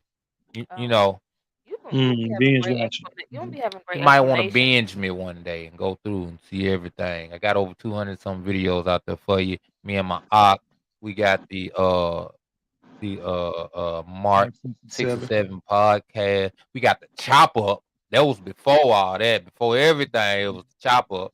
No, not really. Before that, it was me and my baby doing videos. That's not a lot of things y'all don't know. My baby used to be my reader. You know what I'm saying? Kafer You might got to not even put know something. that. I was gonna say you got to put something out there so we can see some of that. See some of that in the archives. Those videos actually is on Brandon Lewis on YouTube, not on the Life of an Israelite. That's on Brandon Lewis right there. That just show you how long I've been on this thing. This about 2019. Before before COVID. This before I met I for them. This before all that. We was doing this thing. Our first video, oddly enough, was on. Our first video was during Tabernacles. Hey, Did but it I in, seen, in I huh? seen a video with you though, when you had a little ponytail, man. You said, I think you had a tank top on and shirt, or you had a ponytail, and you was you was sitting there talking about something, and I'm like, man, what the Oh, that was one of our first videos too. When I was talking about South Africa being Oh the yeah. land. You know, I'm talking about that. You know, it's mountains over. It's a Mount Moriah in South Africa. It's all kind of stuff. We don't talk about it. We brought that out. You know, but it's different stuff. Me and my baby started. It's the point of the whole thing. So anyway, go check all that out. Brandon Lewis on YouTube, Life of an Israelite on YouTube and Facebook, and you know that's what it is. We're out here sowing seeds. So all praise to the Most High, y'all. Thanks for saying Yahushua Mashiach. Until we see you next time. We say 12 tribes. one nation? Hallelujah. Hallelujah.